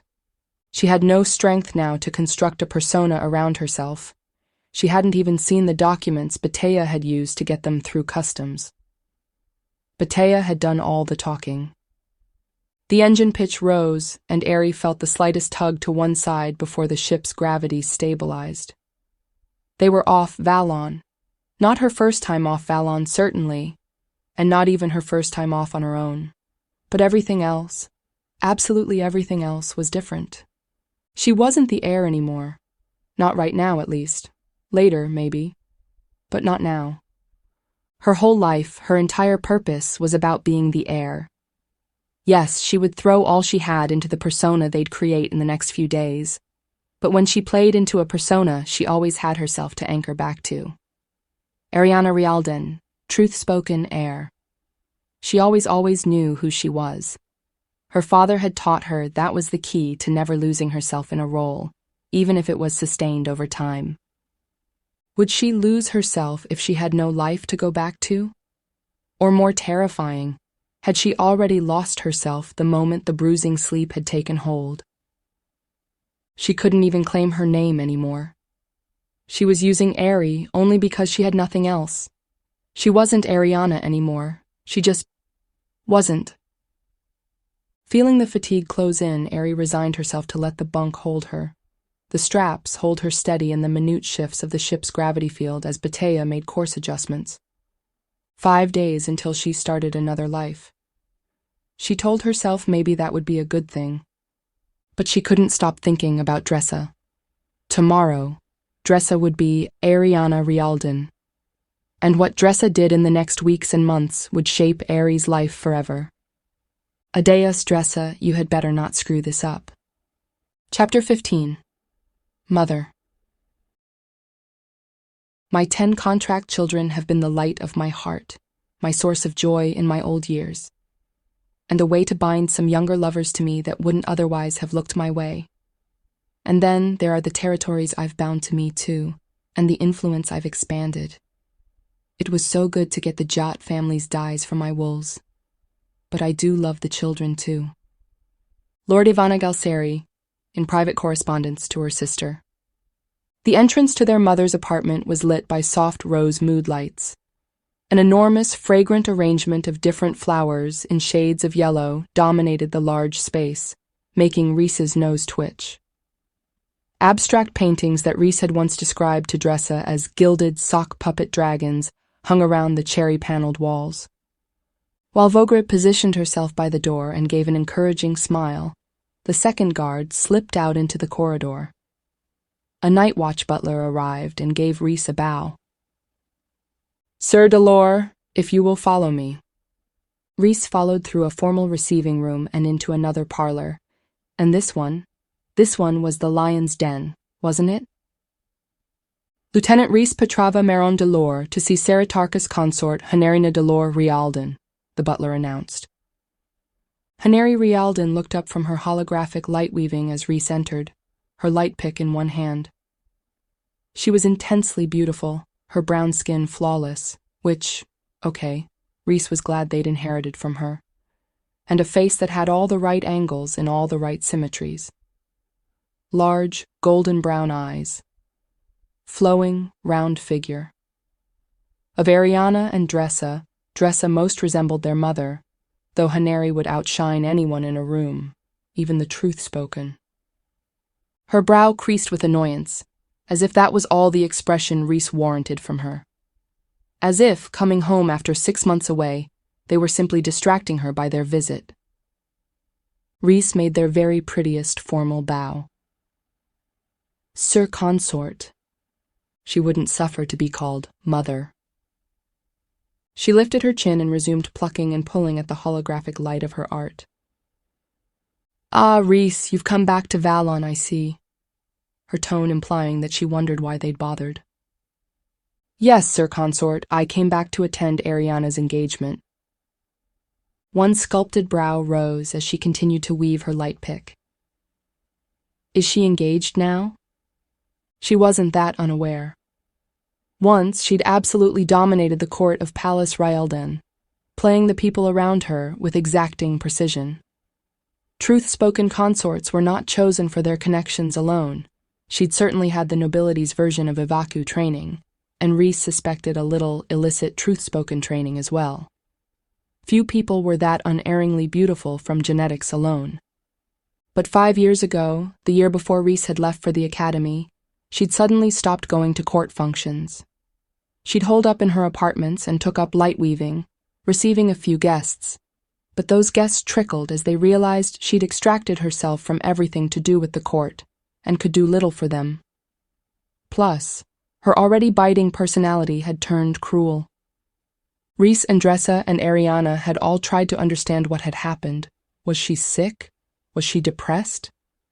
They'd bullied one of the royal physicians into admitting that Hanari had seen him, but that he hadn't found anything physically wrong with her, and she'd refused any medications he wanted to try. The Saratarchus had summarily dismissed the physician when he'd found out the man had given away even that much information, even to members of the royal household. So what had happened? Rumors had run the course of everything from the Saratarchus ordering her retreat to her having an emotional breakdown, to several scandals around nobles she'd been known to have flings with. She hadn't been bound exclusively to the Saratarchus since Dressa was born, but that didn't mean the court didn't still want to believe that illusion. Reese and Dressa thought it might have had something to do with Lord Chelsea Fadira, a dour matriarch of a lesser house who'd been killed in an air-car accident a month before Hanari's retreat. Hanari had had 2 contract children with Chelsea before Reese, and she hadn't had more than 1 child to anyone else except the Saratarchus. Reese drew in a long breath, all of this running through their thoughts, conflicting their reactions. "No, Sir Consort, I don't think the engagement papers have been formally signed, but they should be within the next few days." "Maybe." Rhys hardly knew what would happen now or how the Ceratarchus would play this all out. Should they bring up the attack? Would their mother know about it? Rhys didn't dare wonder if she would care. Of course she'd care. To not care would be monstrous. No, she had to know about the attack. She seemed secluded in her apartments here, but she was by no means uninformed. Whatever had made her retreat, Rhys was absolutely certain she had full command of her wits as well. Her cruelty was far too calculated. She looked up, focusing more fully on Rhys. Her eyes flicked up to their hair. That looks atrocious. Well, thank you, Mother. Just come right out and say it. Rhys felt their face heat and resisted the urge to touch their phosphorescent hair. It's in fashion. It shouldn't be. She turned back to her weaving, flicking another few strands of light into place. Rhys didn't know what she was making, beyond knowing it would be a sculpture. Her works, which she'd started soon after her seclusion, were popular viewings in galleries and private halls all over the worlds of Valoris. And not just because of her status. They had odd, abstract geometries which caught and held the eye. At the academy, Rhys had to walk past one exhibited in the entry hall every day for a year, and had wondered every day of that year if she'd sent it there as a message to them, and for what purpose? To remind them of her? To intimidate? Their cheek twitched. If their mother didn't know about Arianna's attack, she had to be told, didn't she? And if she did already know, Rhys wanted to know that too. They watched her face as they said, "The engagement ball didn't go well." "I can see that. Your uniform is less than optimal." They wanted to stomp their feet like a child. A day, us. Grant them the ability to stay calm. Arianna was attacked by a green magicer, Rhys hissed through clenched teeth. She's recovering now, but Dressa assures me she's okay. She's not well, but she'll be okay. Is that so? She didn't even look up from her weaving. The Ceratarchus has it under control. Presumably, Rhys hoped. And did she even care about that? They were wasting their time here. They distinctly remembered that day when they were 12, when their father had said they were taking a trip to the palace. Rhys had been to see their mother several times before, but on that day, their father had let go of their shoulder, backed away, and told Rhys they'd be staying. Heir had studied Rhys for a long, long moment. It was like she'd been looking through them. In those days, she was still a force to be reckoned with at court, but she'd never been warm. She'd never been friendly or anything other than critical and demanding. She'd gotten worse over the years, but the bar had been low to begin with. Heir tilted her head, the Nova hearts woven into her hair catching the lamplight and the soft silver glow from her light weaving. She studied Rhys again now. Not quite that same penetrating stare, but Rhys did their best to make themselves opaque. They hadn't had Avaku when they'd been 12, but they had it now. "Does he?" she finally said and resumed her work. "I imagine my daughters will be quite shuffled about in the days to come." Rhys blinked. She knew about Dressa becoming Arianna? No, she knew the ways of the Truthspoken, and she knew how they dealt with problems. If she didn't know the specifics, she at least knew that a threat to the Ceratarchus or its heir would be met not with force, but with illusion and intrigue. She could extrapolate with razor precision, and Rhys wasn't exactly doing well at hiding their own emotions around all of this. How much had they let slip? They were absolutely certain no one else had told her. Damn it. She hated this world, Rhys knew. Hated absolutely everything the Truthspoken stood for. She used to go on rants about how she'd given up her high house princedom to marry the Ceratarchus, and all it had gotten her was 2 children who were like him. She hadn't said those things in public, of course, but Rhys had been present more than once. So had Dressa and Arianna. Time to go. Rhys could not take a moment more. Didn't have the energy left to parse out what all of this meant, if anything. Their mother was bent on loathing her life and making things miserable for anyone who cared for her. Rhys gave a shallow bow, a familiar bow. "Goodbye, Mother." She'd hate that. But she didn't actually contradict them this time. She didn't throw insults after them, and they resisted the urge to turn around and see if her gaze followed them out. Haneri Rialdin had 5 contract children beyond her 2 children by marriage with the Seritarchus, and Rhys was the only one stupid enough, or maybe masochistic enough, to keep visiting her whenever they were here. To keep thinking that maybe, at some visit, she'd say something extraordinary, like that she loved them, or that they were more to her than the amount of wealth and influence the contract of their birth had brought her. Or even that she approved of something they did. Anything. Anything. Rhys. They stopped just short of the door, heart pounding. Adeus, their heart couldn't take any more daggers that night. It just couldn't. But they turned, slowly. Haneri had set down her light weaving and was watching them intently. Rhys, don't come back. Rhys closed their eyes. They would not cry. They would not cry. You have a choice to leave this world. It's a choice I wish I had, and you shouldn't have come back. Don't come back again. Don't look back at all. They opened their eyes. What? Was this her way of saying she actually did care? But they bit their lip. She stood slowly, smoothing out her casual gown, and walked with measured steps over to them. Rested her hands on their shoulders, which she just never did. She looked into their eyes, hers fierce and intent. Forget the Avaku. Forget the Rialdins. Forget the palace. She touched the rank pins on their collar. You are this.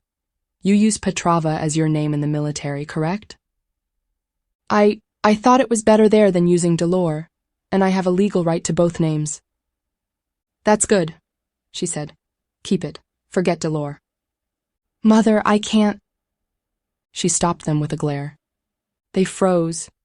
They didn't know how to act, because their mother hadn't paid them this much attention in years. Certainly not since before her seclusion. She seemed to brace herself in her grip on their shoulders. This court devours people. I should never have let you stay here to begin with. That was a weakness on my part. I have lost 2 children to the truth-spoken tyranny. I do not want to lose another. I'm not truth-spoken. You're halfway there. You can think like them. Which wasn't untrue. But I love Dressa, even Arianna. Their lives have no room for love, she said. You will not get love here, only that which drags you under. They stared at their mother, studying, up close, the fine lines on her nearly perfect face, reading the weariness, the grim determination of a life lived past a breaking point. They swallowed hard, swallowed again. The question was on their lips. Mother, what happened to you? But they didn't ask. They didn't dare ask. She smiled, though, a bitter smile. I don't play the game, she said, as if in answer to their unspoken question. Rhys suppressed a shiver. Yes, she certainly had a vacu, and maybe more than what the nobility trained themselves in.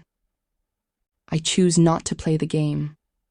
I could retreat to my family's estates, but then I would be forgotten. I would not be the bitter sore in the Seritarcracy that I am now.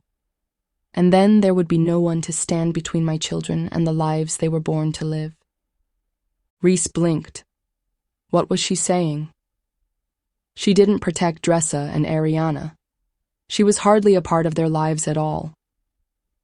She reached up, drew their head down, and kissed their forehead. Or did she mean them? Rhys's eyes flooded despite all their earlier willpower, and their breath caught. This moment felt suspended, the colors a little too bright. This moment was an ending, wasn't it? Haneri turned, strode back to her chair, and picked up her light weaving. Her eyes narrowed, her smile twisting cruel again. Arrogance etched itself back into her posture. Was that cruelty truly her? Or was it the armor she wore to survive? Or was it something else? She hated the truth spoken, But she was playing their games right here and now. She'd just shown Reese that. Games within games within games. So why had she retreated from the court? And for whose purpose? Reese had thought of all the people they might see on this trip, that their visit to their mother would be the most predictable. Thank you. She didn't look at them, only raised an arched brow. They couldn't say they'd never come back. But a day-us, they didn't know what to think. They didn't know what to feel just then. So Reese turned and, without another word, left the room. Chapter 16. Becoming Arianna. Do they change their personalities? I've heard they even change their genetics. How do they still know who they are? Xanander, vid commentator, in a viral vid on their feed. In the end, the change had taken less than an hour. Dressa had always been quick to change. She hated the process, hated the discomfort and disorientation of forcing her cells into different patterns, of forcing her body into a different shape. It was a familiar shape, though, a familiar genome she'd inhabited before, even if those times were only in play. Dressa sat in the center of her bed in rumpled, sweaty sheets. Her skin felt too tight, her body too thin. She could change that in time, but not right away. Arianna couldn't suddenly go from being fairly thin to graciously curvy. She didn't need a mirror to know exactly what she looked like. She didn't need to speak to know how she'd sound. She'd made no mistakes.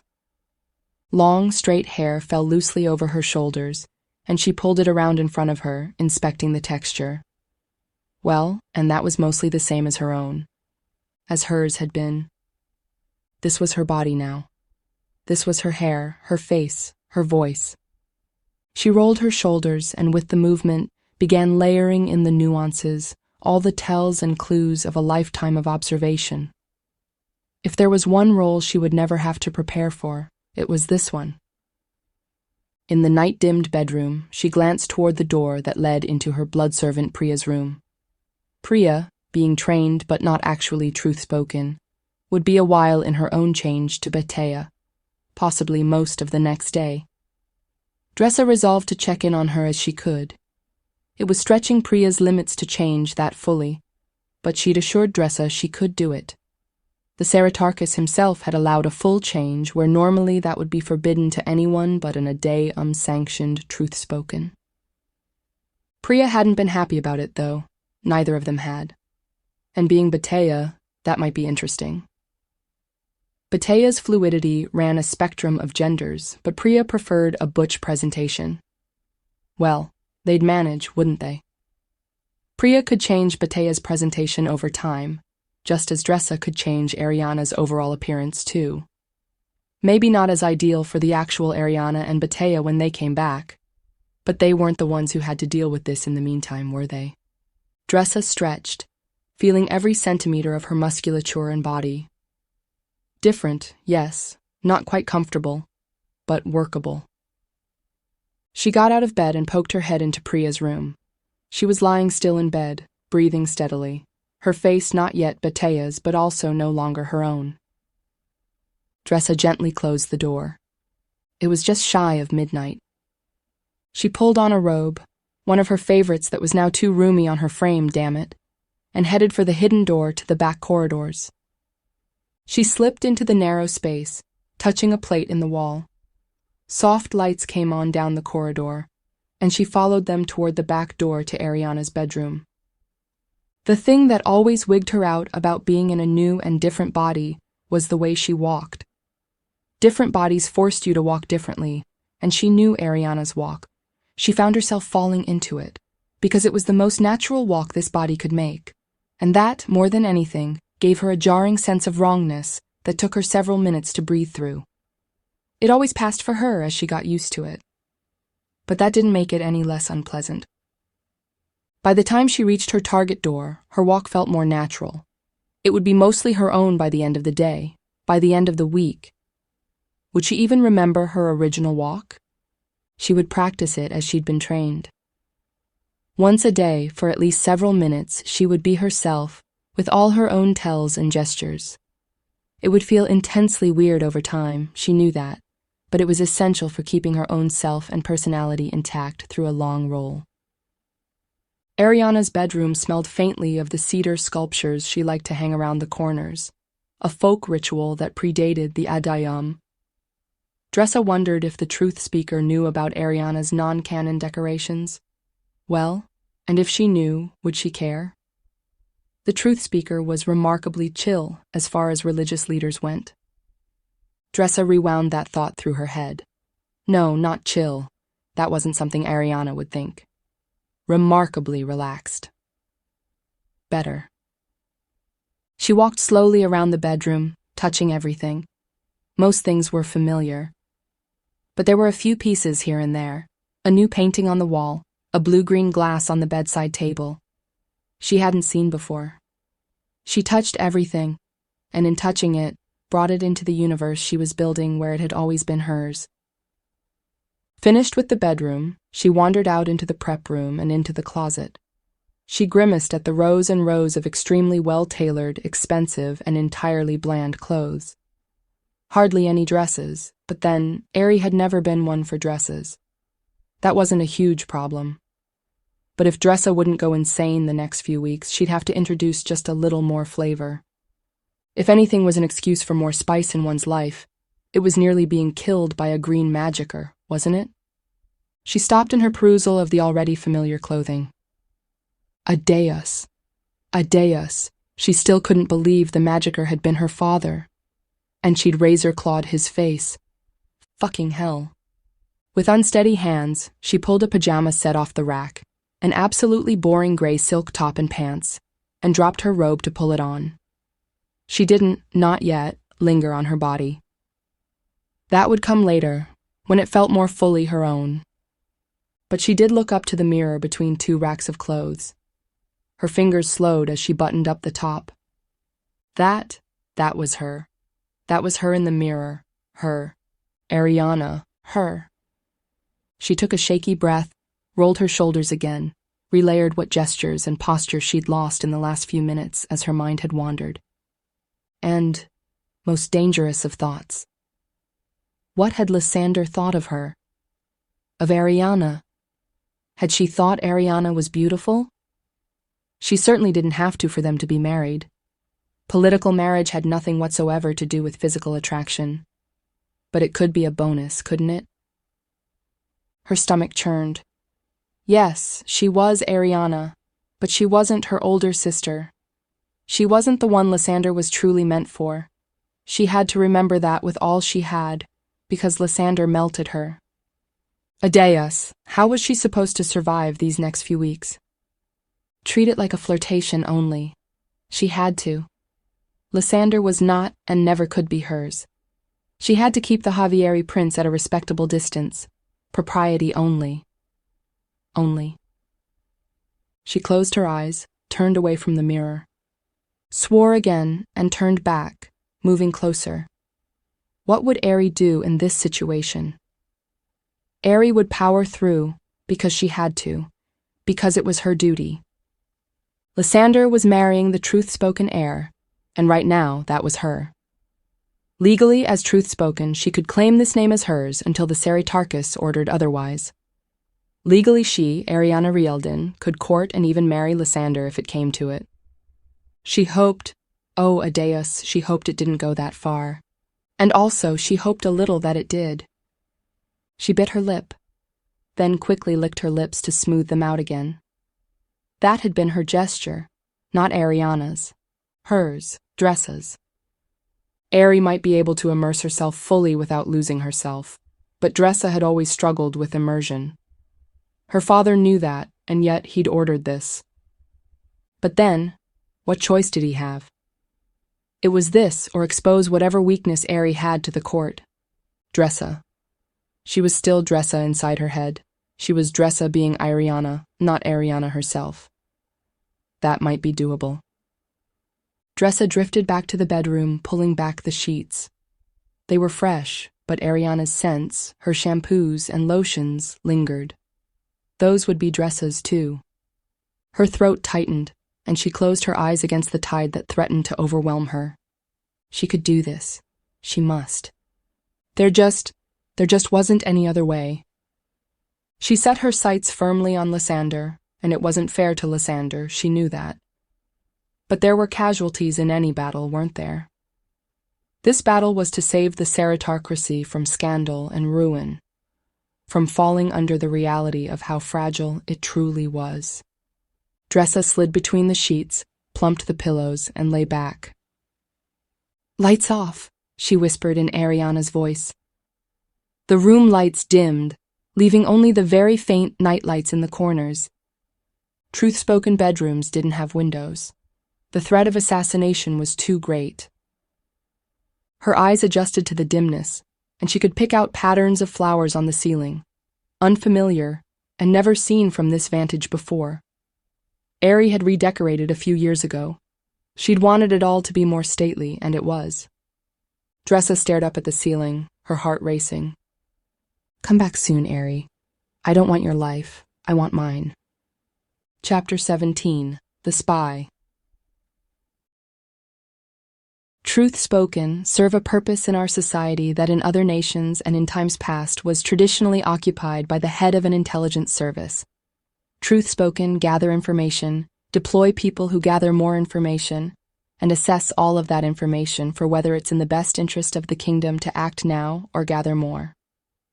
Dr. Lashonda Kojima, military historian, in The Rise of the New Intelligence System. Still reeling from the conversation with their mother, Rhys ignored the butler who led them back out of their mother's apartment and almost barreled into Vogrit in the entry in their haste to get out the door. "Hey, Chickling, you okay?" They'd blinked back the first tears and were trying hard not to cry. They were trying so fucking hard not to cry. Vogrit's arm wrapped around them, but they felt their whole body stiffening at the touch. "Oh, Rhys," she said and let go, but she propelled them gently out into the corridor. Which was hardly better. There was so much more surveillance out there. But at least they weren't in their mother's apartment anymore. Rhys pressed their lips tight. What could they even say? That their mother had just told them to leave and never return. That she thought that was a kindness? That she'd shown any kindness at all? Vogrit hovered, brow furrowed, but didn't try to hug again. Rhys couldn't tolerate touch when they were really upset. Rhys sniffed hard because she was just so kind, and so very different from the mother they'd left inside that apartment. And they were so confused. They let out exactly 3 gasps before they inhaled sharply and forcefully pulled themselves together. They didn't have their sister's ability to will away tears with a thought, but damn it, they could pull themselves together. "How long are you staying, Chickling? Do you want to come back to my place in the city? Come have dinner with us tomorrow? Do you want to stay at my place? It's pretty full right now, but we have a good-sized couch." "A dais, that did it." Rhys sniffed hard again and swiped at their eyes. I don't know how long. Not long. Maybe not that long. They wanted that time, so wanted that time with Vogrit and a normal, healthy family. But there was still the issue of social boundaries and lines being crossed between those who could live in the palace and those who guarded them. They didn't know how to sort anything out right now, and they were pretty sure staying at Vogrit's place would cause some sort of trouble with their family at the palace. Just too many people knew who Rhys was for it to go unnoticed and unremarked.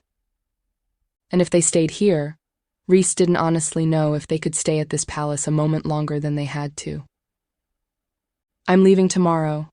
Morning, probably. Thanks, Vogrit, but..." She smiled, a wide and blazing smile. "Anytime, Chickling. I hope you have fun out there on your starship." Rhys snorted, and some of the tension eased in their gut. "I will. I absolutely will have fun." And they would. They hadn't just joined the Navy to separate themselves from a world that only had dead ends for their career. They loved the routine, loved being out on the edges of known space, absolutely loved researching the Kada, and that was important. They'd visit Arianna tomorrow. They would because they'd promised Dressa. But then they'd grab their duffel, board a shuttle, and catch a ship-out system.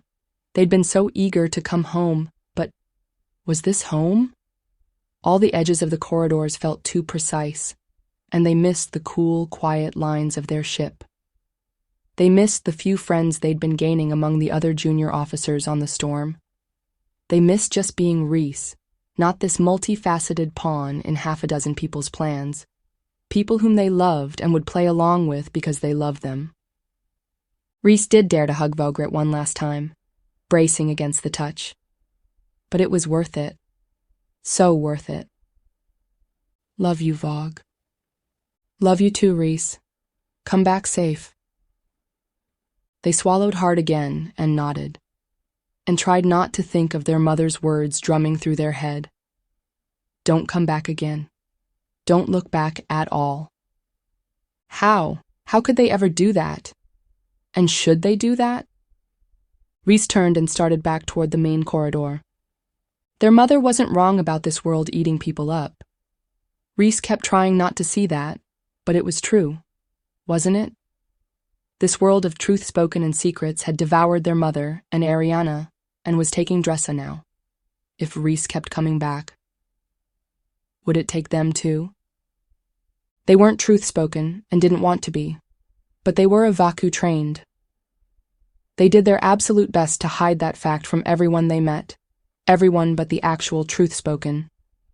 But that training wouldn't just go away. They didn't want to get entangled more than they were in the truth spoken's lives. They had their own life now. It wasn't always roses, but they were happy enough.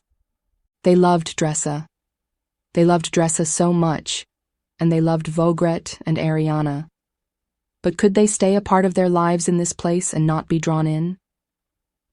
Dressa meant well, and yes, she'd asked for help, but Rhys's gut was nodding back up thinking about tomorrow. About how they'd have to act differently to her face, as she would act to theirs. Why couldn't the universe just be simple for once? Just simple. A shadow fell over them and they stopped abruptly, looked up. Rhys. The Ceratarchus? No, Iata, the Ceratarchus's blood servant. Adeus, Iata, you scared me. He was tall, his tan face angular and severe.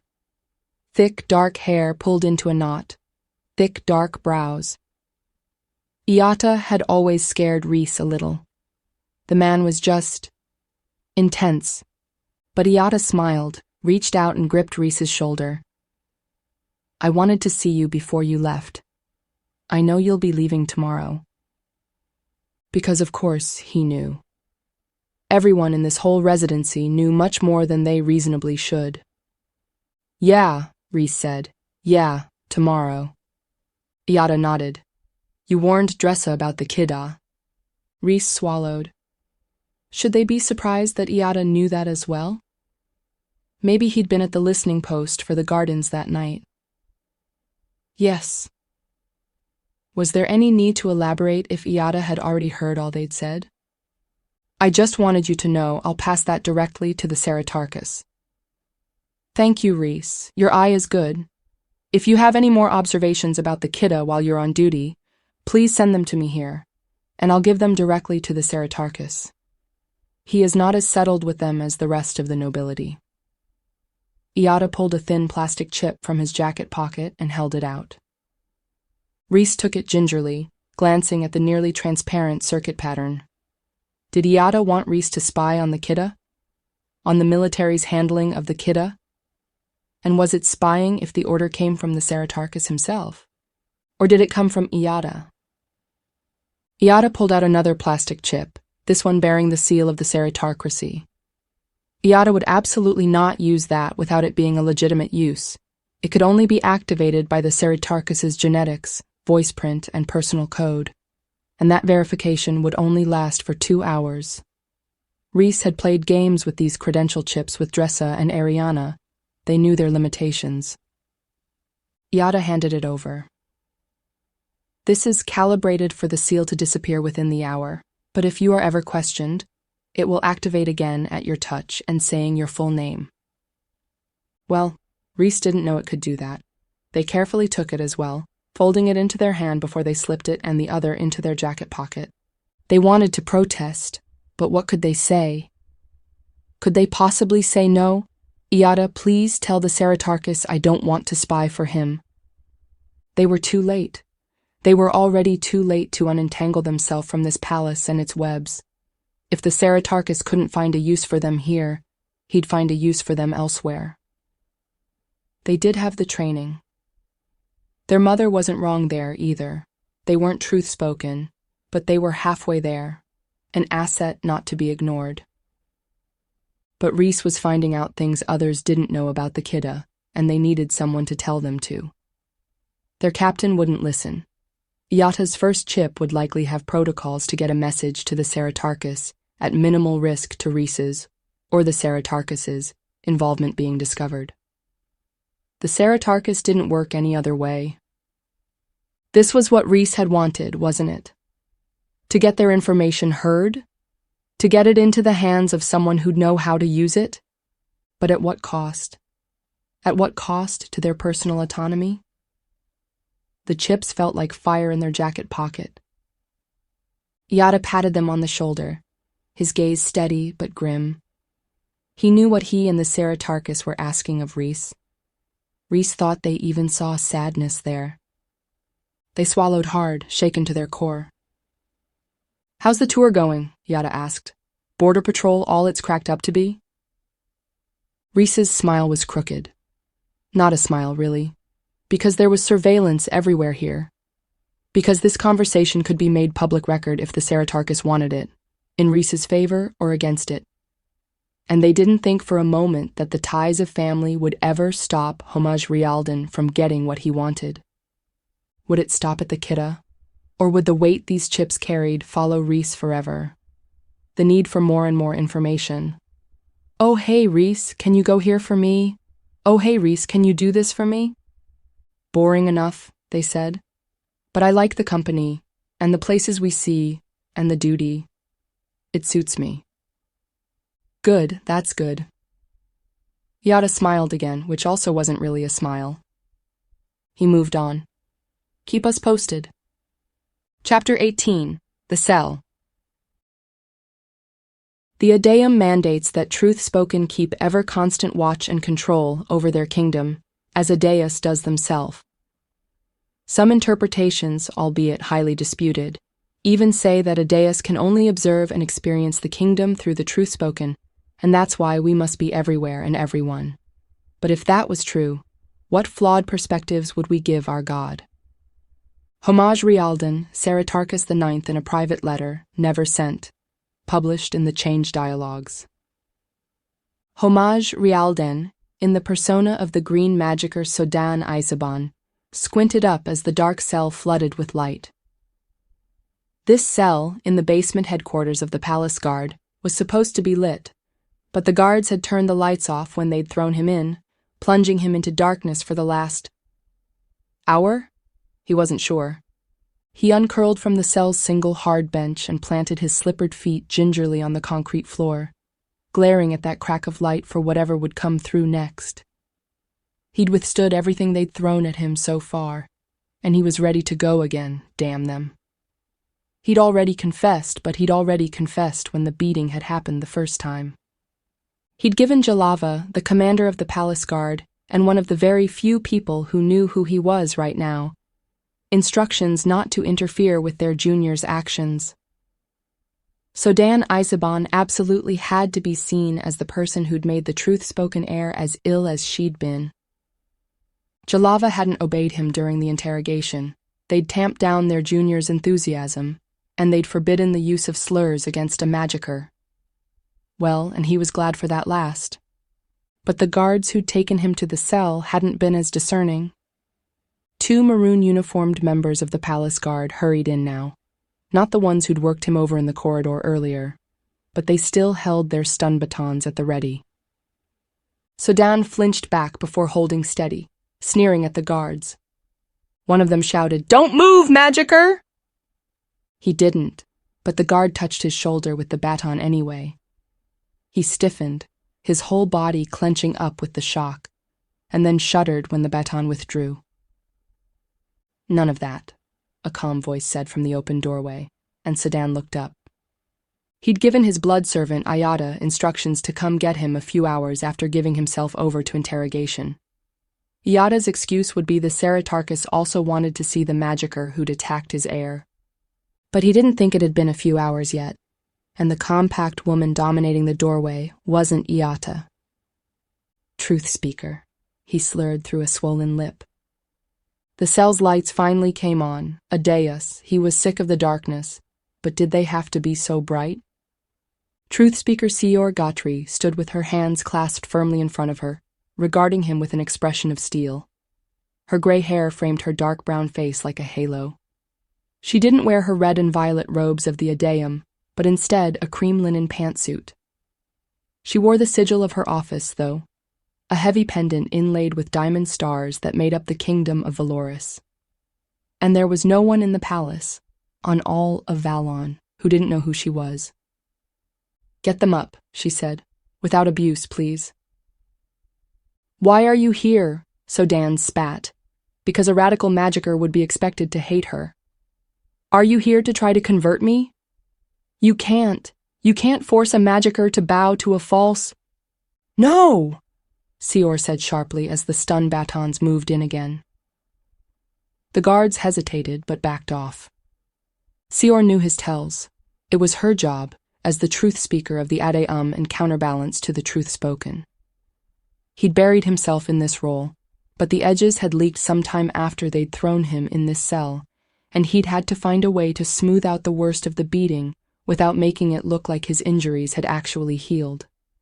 Verisimilitude. But then Sior would have only seen the recordings of the interrogation, wouldn't she? Not what had come after. Or maybe she'd only heard reports of the captured magicker, and still she'd known who he was and come. "I'm not going to convert you, Sir Sodan," she said coolly. "You're remanded to my custody. The Adeum has questions for you." He stood, then sat again just as quickly as stun batons closed in. He held up his hands. "I gave my confession to the guards. They said I'll be transferred to a prison ship. We agreed. You can't take me to the Adeum. They agreed I'll be transferred to a ship. And you will be. The Adeum is not in the habit of interfering with the palace guard. I have questions only, no more. You gain nothing by fighting me on this and lose nothing by coming with me." "I could kill you where you stand," he hissed. He saw fury flash in her eyes and knew he'd miscalculated.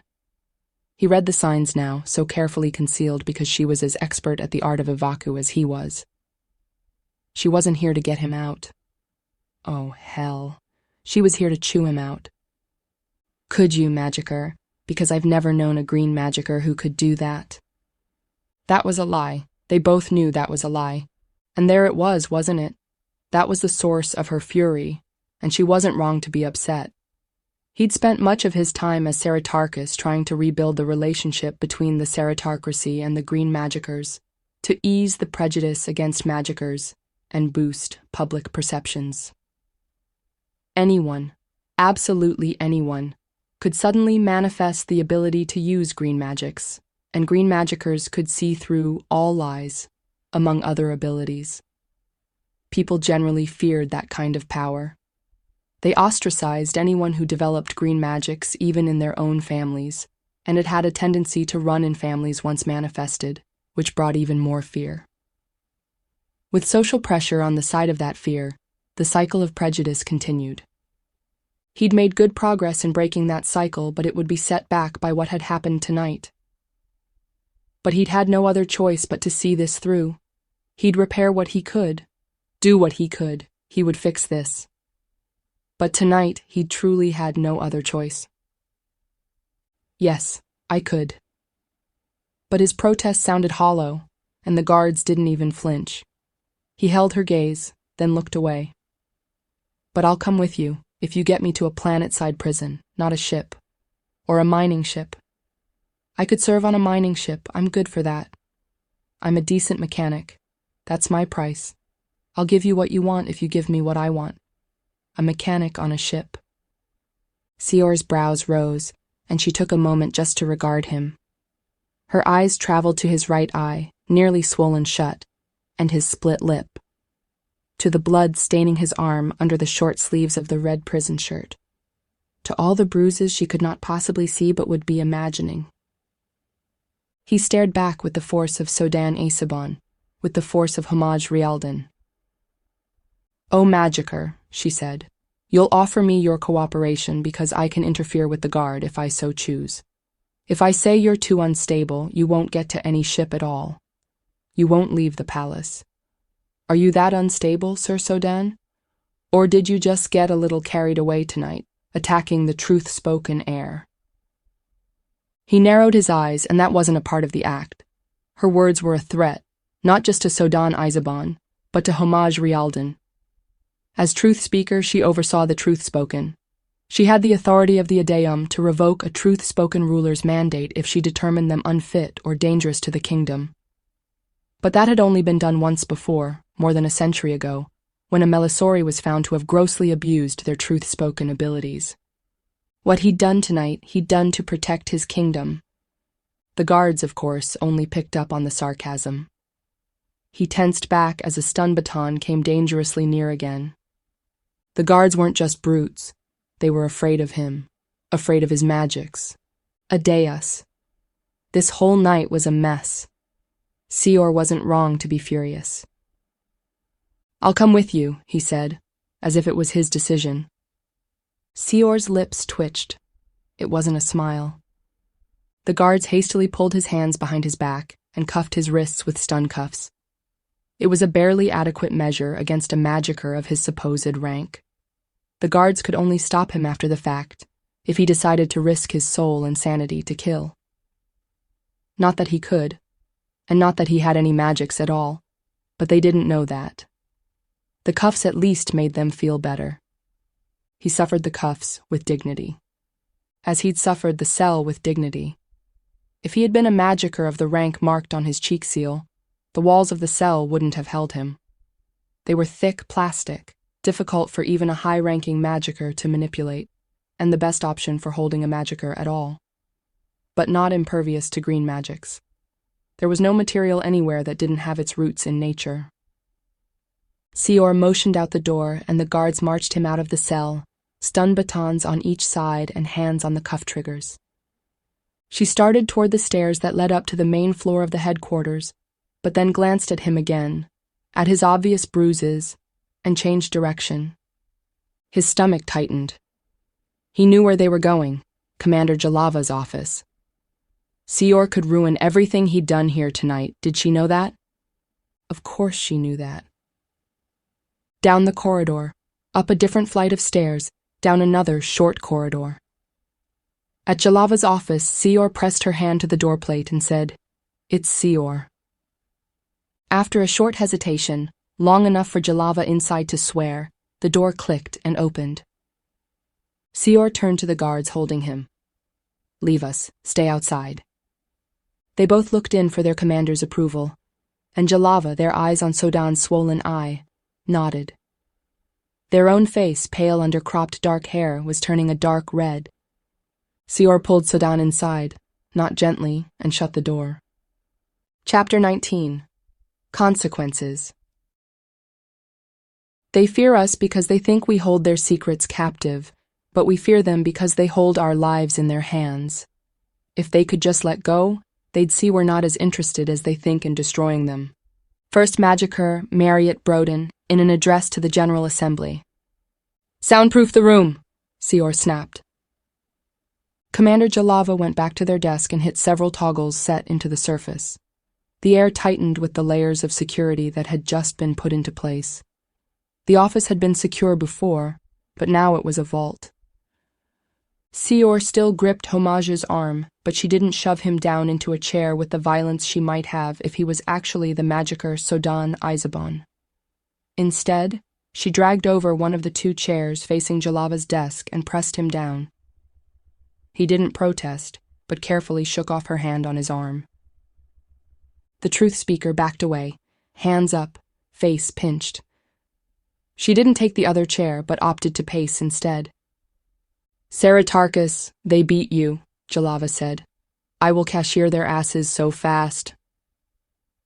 "I told you not to interfere," Homage said. "Which you didn't do, by the way. You know I'll heal myself. I suppressed the pain. This was necessary." He could fairly sense Seor boiling as she paced. "So, did you think punishing yourself would make up for punishing the whole damn kingdom?" He forced his tone to remain calm. Truth speaker or not, she was out of line. She didn't know all of it. There hadn't been time, and it had been his decision. It was always, in the end, his decision. "I'm saving my kingdom, Seor." She brushed his answer aside. "You, when you made your bid to rule, when you were still young, you had a magicker verify your sincerity, not the truth speaker. That upset a lot of people, but you know what? You changed how we view green magickers. You've spent your rule bringing them up to parity in society, and we have a ways to go yet, but prejudice and hate crimes against the magickers are down by far. But you know what happened tonight after you performed your little stunt in the ballroom? A kid in the city was brought into protective custody because her family thought she might be a magicker and was threatening to beat her. Another magicker, sealed and everything, was attacked in the financial district. And that was just in the last hour, Homage. What these guards did to you now." She stopped because she was trembling, because she was having trouble getting out words. "What the fuck were you thinking?" Homage glanced at Jalava, whose lips were pressed so tight as to be invisible. Jalava was shaking their head, just shaking their head. Homage narrowed his eyes. "I'm saving my kingdom.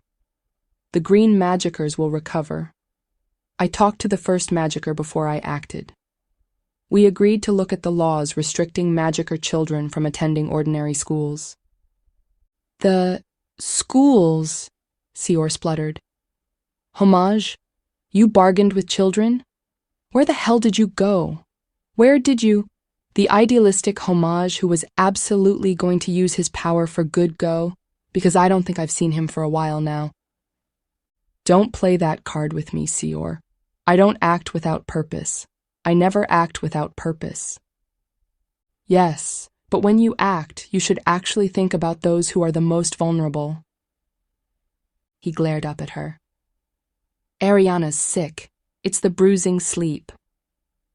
Seor rocked back. Jalava stiffened. He had been intending to tell them both, Seor, because she'd need to know about Dressa's role for the next few months, and Jalava because they had to know what was happening in order to best protect the truth spoken. But he'd been wanting to tell them in his own time, in the right time. This absolutely wasn't that time. His shoulders twitched with the need to move, but the cuffs restrained his hands.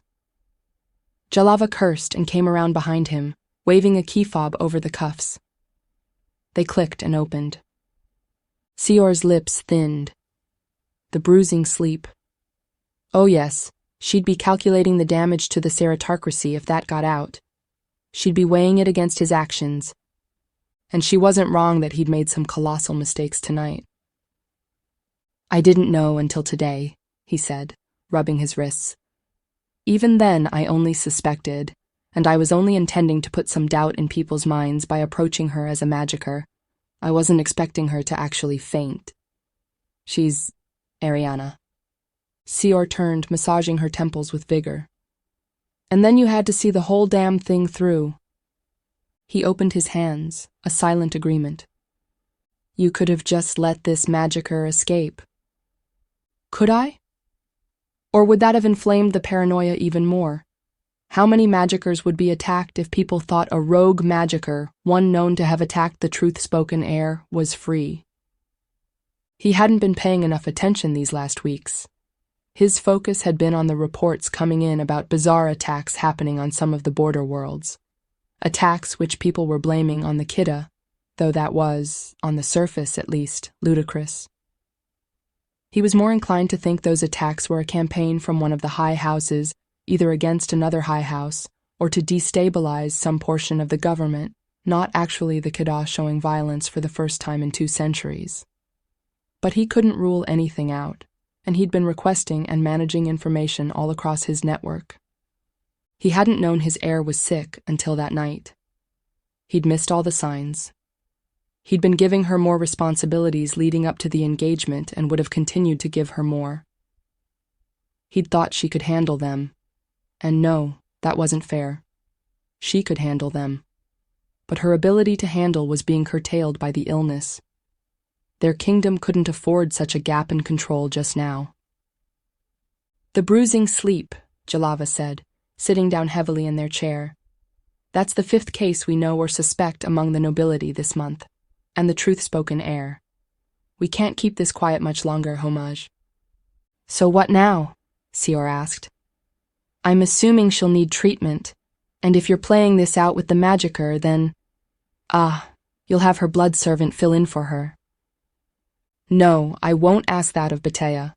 Fair sense of fair gender is too strong to fit into Arianna for any length of time. Dressa, then, is the only other option. I've already set that in motion." Sior finally pulled out the other chair and sat down with a sigh. Months of having to be her sister will break her. That is no good option. "I don't agree. Dressa's well-trained, and she knows what's at stake." "Training doesn't what?" he asked flatly. "Doesn't negate abuse, Homage." She held his gaze tight and focused. Her eyes flicked pointedly to his own injuries again. His jaw tightened. "We're truth-spoken. You're the truth speaker. This is how it's done. We can't have Arianna disappear from court. We will lose the kingdom. We are so close to losing it now. The Delors and the Javieris aren't being subtle about their moving in on our power." Sior looked like she wanted to say more, but she just shook her head. She looked up to study the pictures Jalava had hung on the wall across from their desk. Flat images they'd taken of their 3 children. Homage's throat closed. Yes, he absolutely knew the system was rotten. He knew that. His life was a testament to that. But it was the system they had. He was changing what he could, but he could only steer the ship, maybe make a few retrofits. He couldn't tear the whole ship apart and rebuild it while it was in motion. And it wasn't all bad. Every system had both good points and flaws. "Dressa will need help, Sior. Lots of help." Sior sighed again, nodded. "No, I won't deny her that. And when it does, inevitably, come out that the bruising sleep is an epidemic among the nobility as well, this stunt as a magicka will link green magics with the bruising sleep in people's minds. You know that, don't you?" He'd figured that out in the dark of the cell, along with as many paths to repairing it as he could think of. He wasn't unaware of his flaws, but he didn't know what else to do. He'd had an intense argument with his blood servant, Iada, when Arianna had been brought to his study. They'd both, in the end, concluded that neither had a better idea than to play this all out. The damage had already been done at the ball. He should never have thought to use a magicker's guise to approach her in the first place. But, well, that had had another purpose he wasn't going to discuss here. "I'll set a meeting with the first magicker tomorrow," Sior said. "The Adeum will absolutely unite with the magickers on this, that the actions of this one magicker were rogue and not indicative of all magickers. I suggest you release an official statement that the Ceratocracy stands with the magickers at your earliest, and that you won't tolerate hate for the magickers." He nodded. "Yes, I agree." He glanced down at the dried blood on his arm. He was blocking the pain, but he could still feel it like a distant itch. He looked up at Jalava. "Will turn me over to the magickers and their justice. That will be better, I think, than parading me around the palace like this." He grimaced. The prejudice against the magickers isn't as gone as I'd hoped. From there, ask the magickers," Sior said. "You said you talked to the first magicker, but that was before the ball, wasn't it?" He sighed. "Yes, I will. This decision, this might not be a popular one with the people. To hand Sodan Isaban over." "You're also the Ceratarchus, and that's your call, not theirs," Sior said, some of her steel coming back. "And you'll need to run damage control there as well. But it's a step to repairing the damage. Don't give up what you've built because you're running scared. She understood. She knew he'd done what he'd done that night to protect not just his kingdom but his daughter. And she knew he couldn't fully pull himself into the Ceratarchus just now. Not while they still sat in the guard headquarters, him still in prison clothes, and the pain of beating a distant throb on his awareness. He'd have to fall back into Sodan Isabon's persona soon. At least the magikers, being repelled by violence, wouldn't attack him. And the more powerful among them would know who he was, or at least that he was Truthspoken, on sight. Not that they would tell the others. That part of his long-standing agreement with the magikers was solid, if he hadn't completely botched it that night. They'd never out him, but they certainly wouldn't be happy to see him. It would be a long night. He glanced at Jalava's wall display and corrected himself to long mourning, full of arguments, full of apologies and promises. But he owed them that. A deus, he owed the magikers much for what had happened at the ball and after. He did not look forward to this particular conversation with the first magiker. He was so tired, and not even a Truthspoken's ability to heal themselves could wash away the fatigue of a long night. He ran a hand through his hair, grimaced as it snagged on dried blood. Jalava saw it. Ceratarchus, that will not happen again. Not with my people, not ever, not to anyone, especially not a magiker. He'd been expecting it.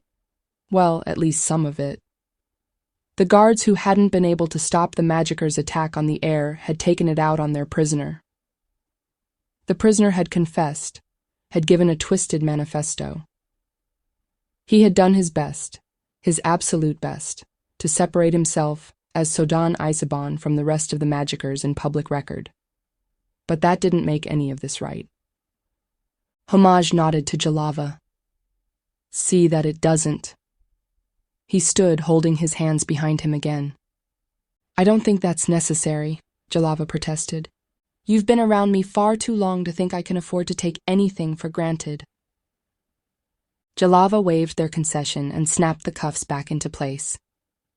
The night hadn't been kind to them either. Their eyes were bloodshot, their shadows darker than usual.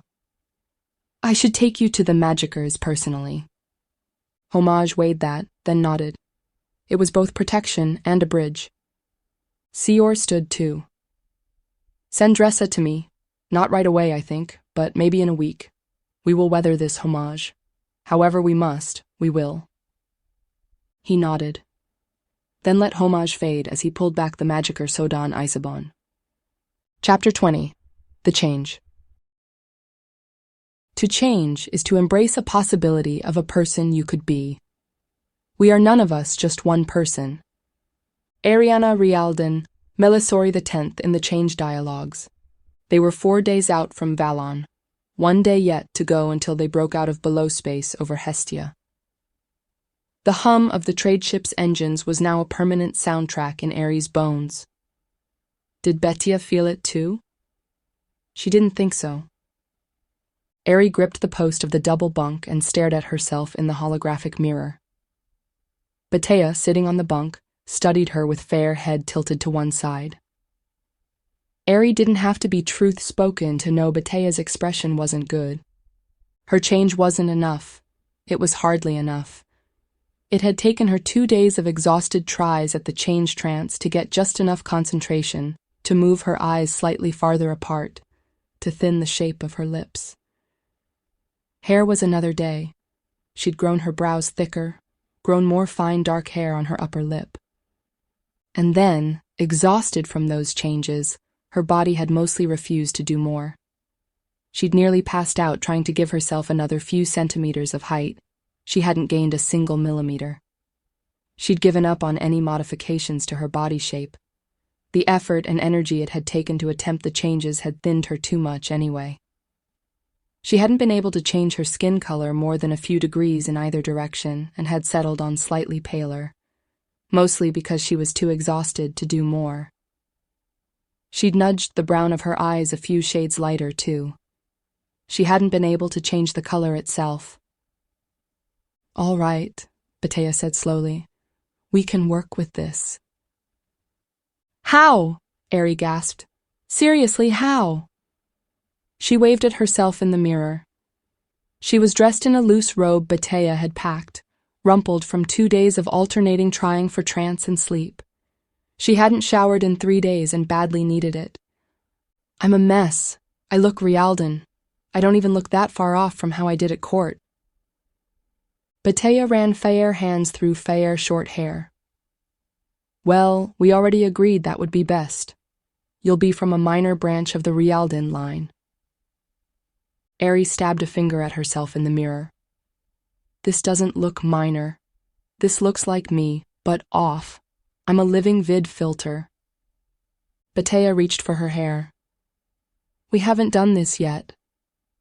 Ari fought the urge to swat fair hand away.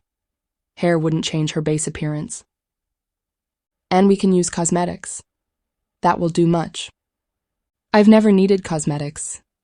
Batea arched a brow.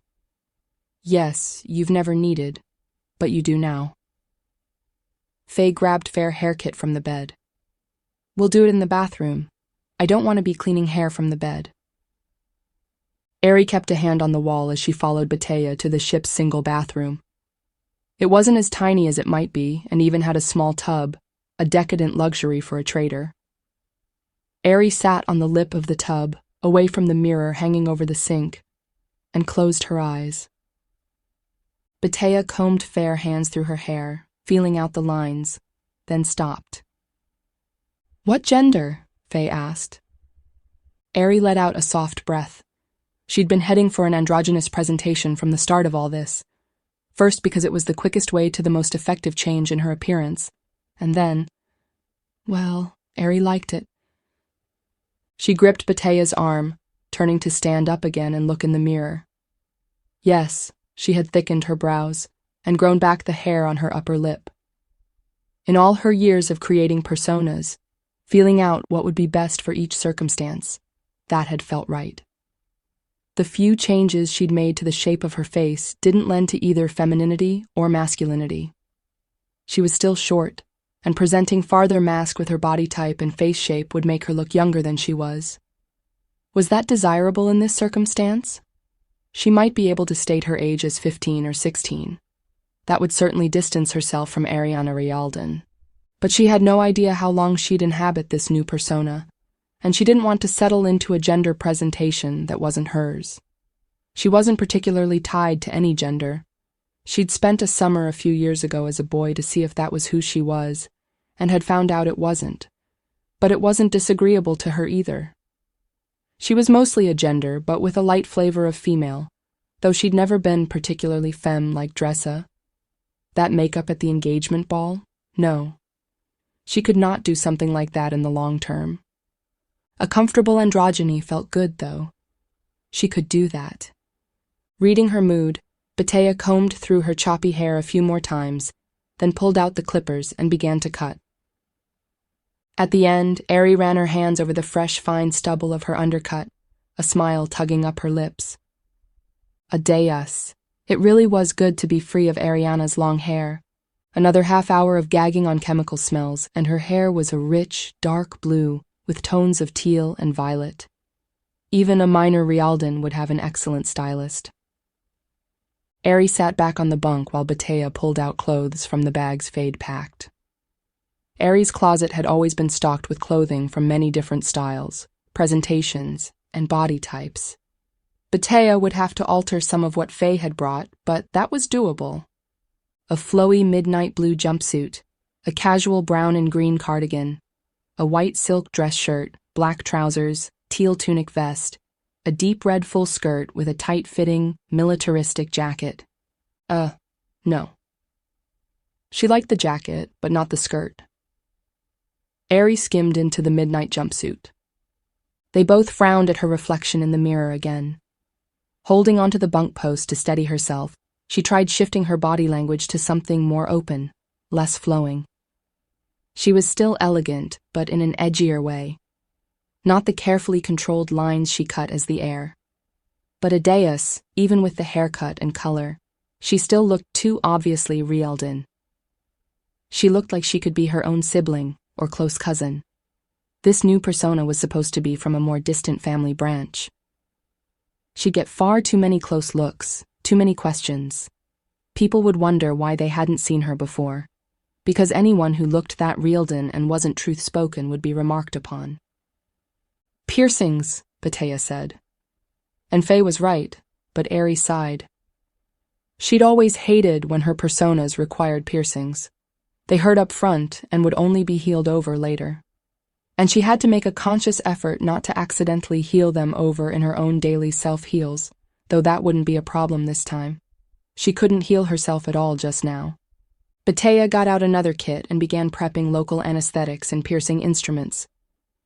2 rings on her right brow, a septum ring, large hoops in her already pierced ears, and a waterfall of studs up one side. Faye finished with a small sparrow tattoo beside her right eye, shifting holographic blues and greens. Ari stared again at her reflection through the sting of the anesthetic wearing off. Batea unpacked a medical booster and waggled it in the air.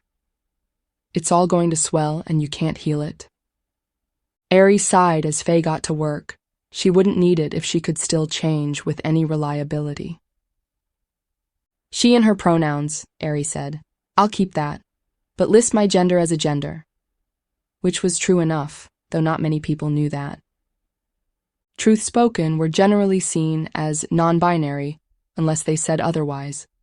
Her father was a fluidity of mostly male but a full spectrum of presentations, and she'd gone through a number of presentations herself as Arianna before she'd settled on her controlled slightly femme a few years ago. She hadn't changed it since, wanting to build a picture of constancy as part of her public image. Her father had said she should build more variation into her public persona, for her own sake, but that rigidity of presentation was serving her well now. Going off-brand was a lot easier. She fingered the row of rings and studs up her ear. They didn't signal a particular gender so much as not the rigidly controlled picture of sedate power she usually projected. Few people at court had facial piercings beyond a few ear and nose piercings. "Have you decided on a name?"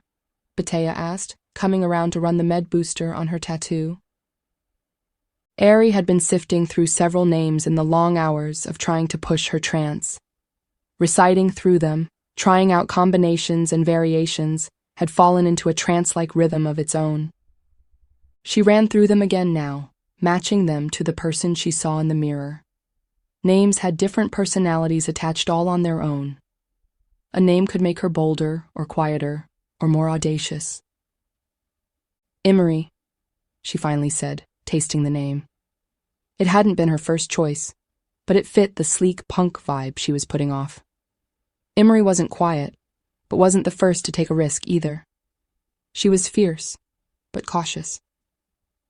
Emery Rialdan Meron Quevedo. Batea paused to look at her again. Faye slowly nodded. "And you?" Ari asked. "What about your name?" "Geez Amir," Batea said without hesitation. Ari snorted. That was quick. Batea shrugged. Faye had also made more changes to Fair appearance since they'd left, in between shifts in the cockpit to make sure all was well with the ship on autopilot. Faye had sharpened the lines on Fair face, softened Fair lips, put on another 30 pounds. Fair hair was a light gold now, not brown. Fair eyes the deepest burgundy. It was more of a change than Ari had expected or thought Fair capable of as a blood servant. But then it had been managed in many smaller bursts, so maybe that wasn't so surprising. And the stakes were higher.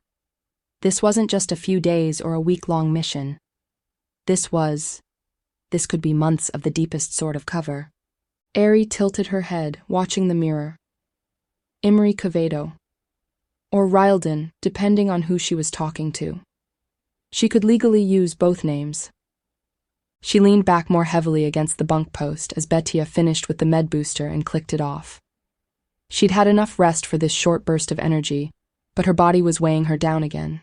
The air was weighing her down. She'd need to lie down again soon, and she hated that. She enjoyed the process of creating a persona she always had, but knowing she would have to be this person for months sat like a lump in her throat. She could do it. She absolutely could do it, but they'd done their best, and yes, the piercings pushed her in a different direction than the conservative royals and nobles usually showed at court. But she still looked Rialdan. She could cover some of that with cosmetics, but she didn't want that. It suddenly felt important that she not have yet another mask on top of this person she was going to become. She wasn't going to just play a role for a week or two at most. For the next month at least, she would be Imri Rialdan.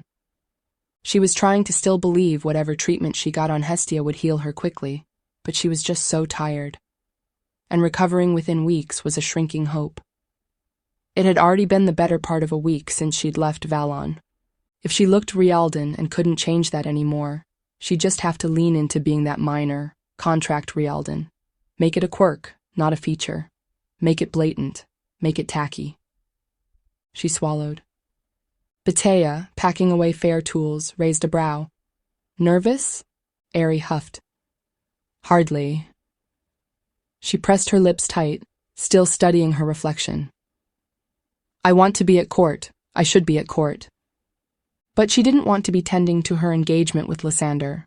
And was it horrible, even with how she was feeling, that the thought of not having to juggle all the weights of the kingdom for a few weeks or months made her feel almost giddy? She'd been trying to identify that sensation for the last few days. That sensation of not having things to do. Immediate and dire expectations to meet. She rubbed at her chest. Her breaths were coming short again. She definitely needed to lie back down.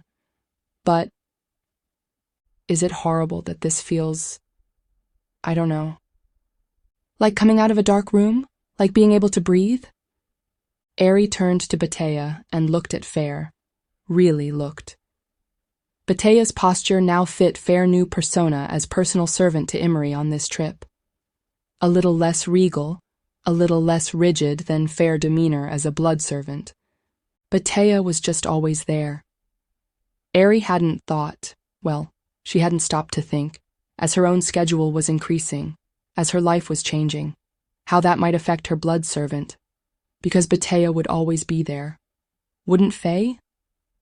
Batea stood, gripped her hands. I'm fine, Ari, but I needed this too. Faye hesitated, then shifted Fair weight and said, Maybe we shouldn't play this out like a mission. Maybe we should play it like what comes after a mission. Like this is normal.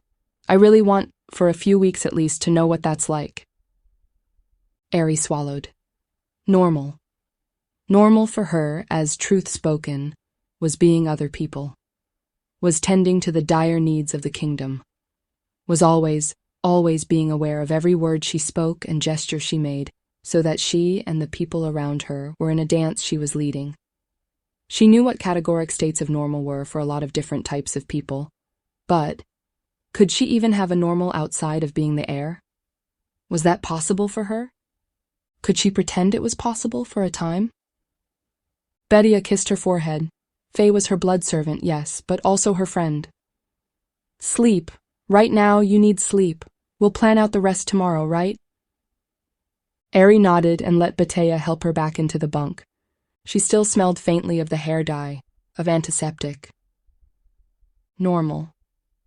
Could she possibly find a different normal in the weeks ahead? And what if normal for her meant being sick? She could treat the bruising sleep, but it wasn't curable. What if normal came with never being able to change without exhaustive effort? What if normal meant she'd never be the heir again? She was exhausted, but it was a long time before sleep came, lulling her with the slow, persistent hum of the ship's engines. Chapter 21. The Choice.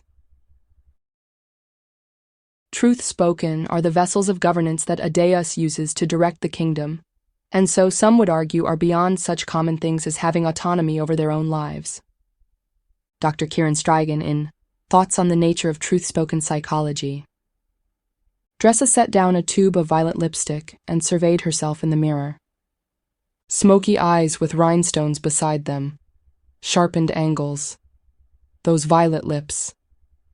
She smirked, which wasn't like Arianna at all, so she changed her expression to a more sedate smugness.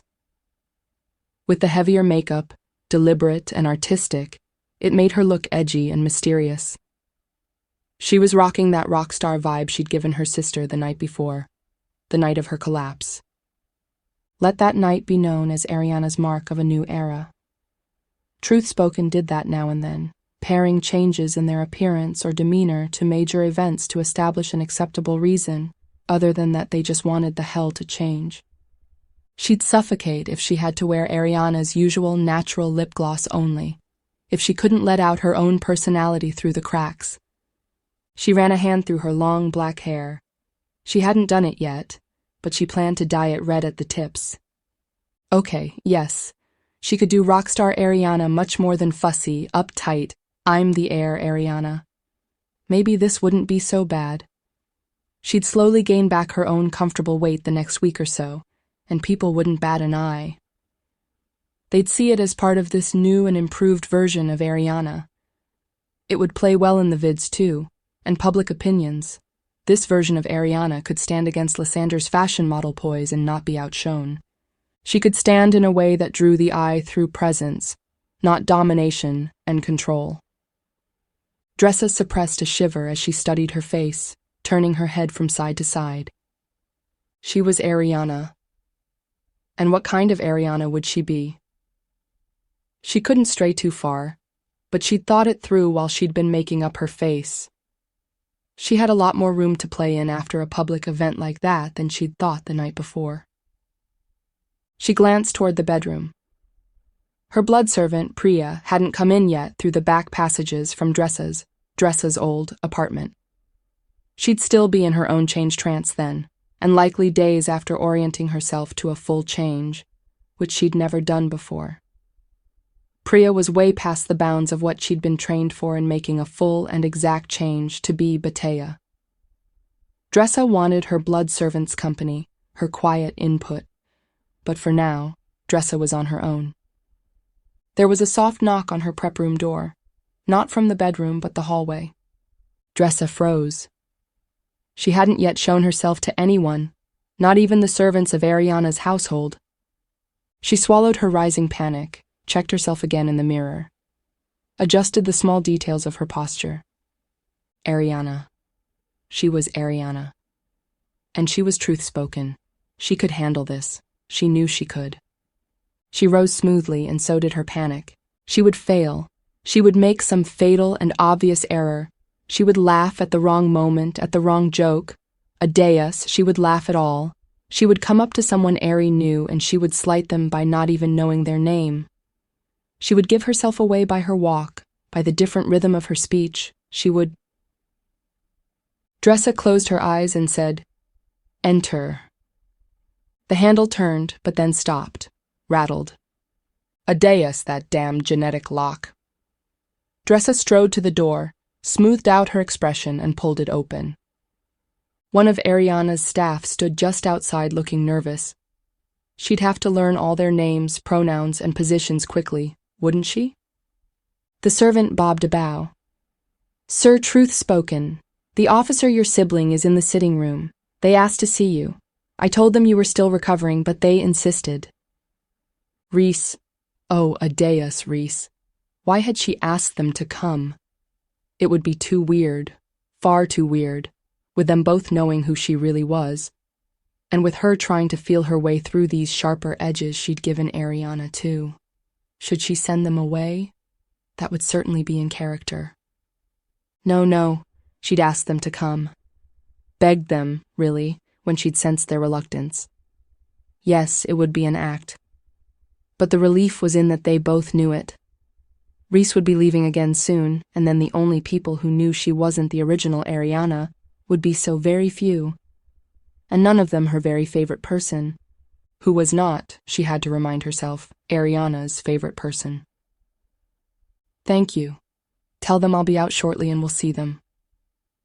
The servant shut the door, and she braced herself against the frame, drawing in deep breaths. She had to regain her composure. But, okay, who better to first try all this out with than Reese? Their command of Ivaku was excellent. They'd be able to spot her mistakes. They could signal her. They could play along. Correct her if she was straying too far. And if she made a big mistake, well, they already knew who she was. It wouldn't matter. She pulled her composure back around her like a cloak.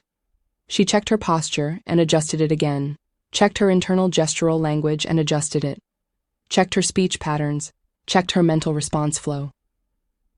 Then she opened the door again and strode through the short hallway, entering the sitting room. Rhys was perched on a chaise lounge near the windows, staring out at the palace grounds. They wore their dark blue navy dress uniform with pale blue piping, not the formal tunic of the night before, rank pins polished but slightly askew. Their posture was stiff, jaw tight. But they stood and faced the door as she entered. Truthspoken. Then, less formally, Sister. They took 2 steps toward her, then stopped and bowed more deeply than they ever had to her as Dressa. Dressa blinked several times, slotted Arianna back into her mind. Rhys, she said simply, taking the wingback chair Arianna usually used in her sitting room. She smoothed out the creases in her flowing black trousers, waved Rhys back to their own seat. Rhys said, awkwardly looking behind them as they backed up again to the chaise. You're looking well. I was worried. I mean, after last night. Dressa narrowed her eyes. Last night was an aberration. Yes, but... Rhys spread their hands. Adeus, Arianna. I saw you fall, and I couldn't get there in time. The best Evaku, always, was playing on things that were true. Dressa heard the break in Rhys's voice. They were truly anguished that they hadn't been able to reach Arianna in time. It took all of Dressa's training not to open up herself. She couldn't. She could not. She was Arianna. Rhys was not her favorite sibling right now. They were just a sibling she'd grown up with. A one-time friend and confidant who could no longer be that because she was the heir. Her heart pounded an unsteady rhythm. Her stomach filled with a nausea she couldn't smooth away. Was this how it was going to be from now on? She'd have to push away anyone even remotely close to her? Thank you, Rhys. Thank you for checking on me. She gave the barest of tolerant smiles, managed to make even that look condescending. She saw the hurt flicker across Rhys's face, but it was quickly buried. She wanted to fling herself onto the chaise next to them, wrap her arms around them, and pour out all of her rampant fears.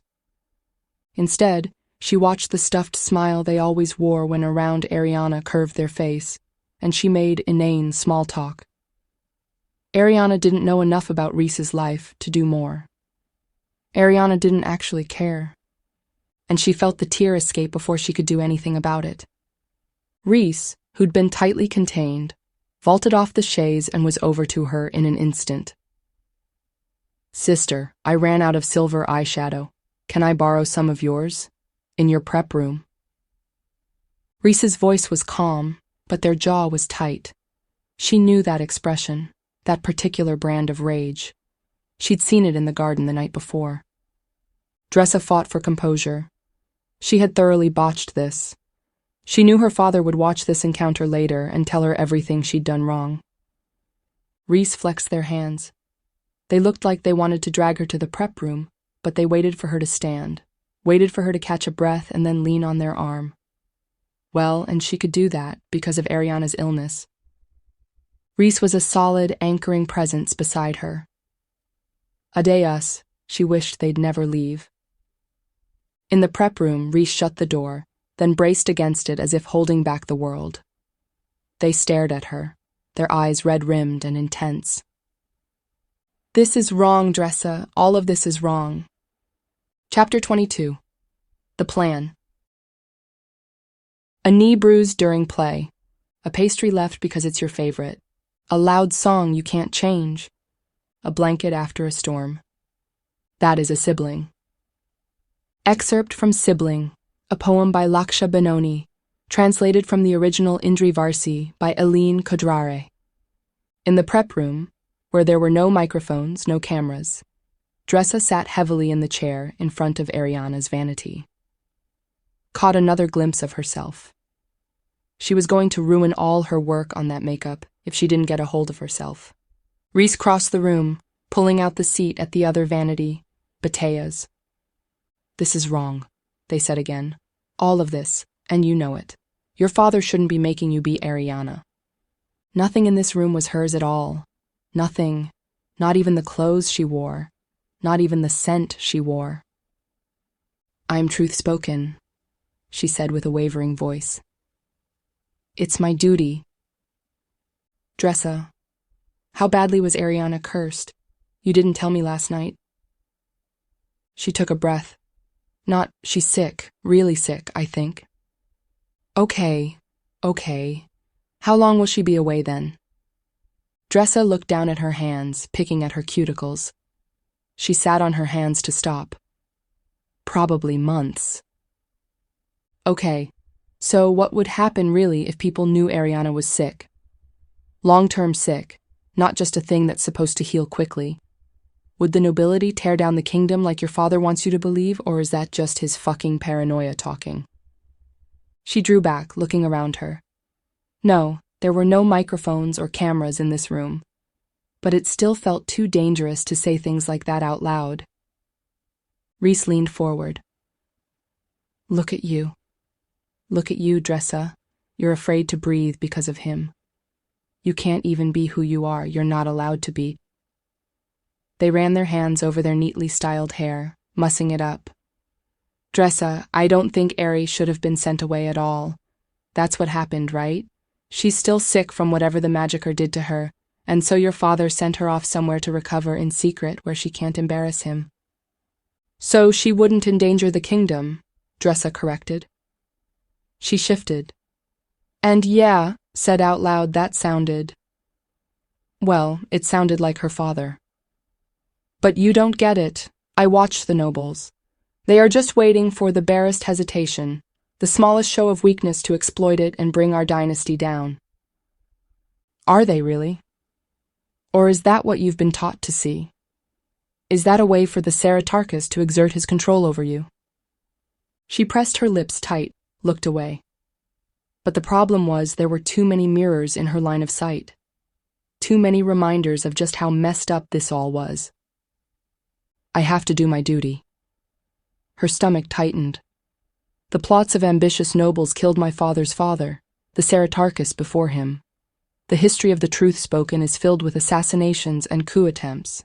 You know this. Reese, you have to know this. I have to be Arianna, to keep some semblance of balance. Her throat closed, and she shook her head.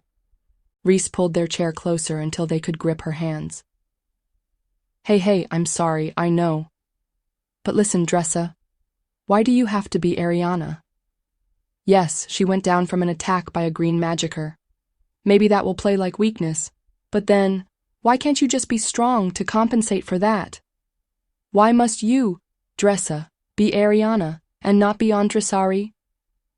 Why can't you take over Arianna's duties as yourself? She opened her hands and the damned tears were pricking again. Because Andressari isn't that kind of person. I've built too much into being Arianna's foil, and I don't want... She didn't want to be the heir. But she didn't see a way around it right now.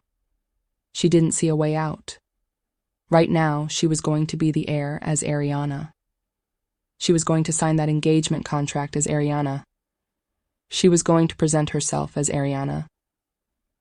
I can't, she said, testing out the words.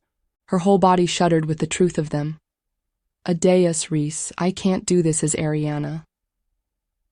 Reese let out a shaky breath, held her hands tightly. But my father... What can he do? Seriously, what can he do if you, as Dressa, go out and give a speech or something about how you're stepping up to be the heir temporarily? Or something like that? It was much more complicated than that. So much more complicated. Reese wasn't remembering the engagement and all the political maneuvering that entailed. Reese might know a lot, but they hadn't been in the palace these last few years, when she'd come to see just how many thorns grew in its gardens. He can make my life hell, she said.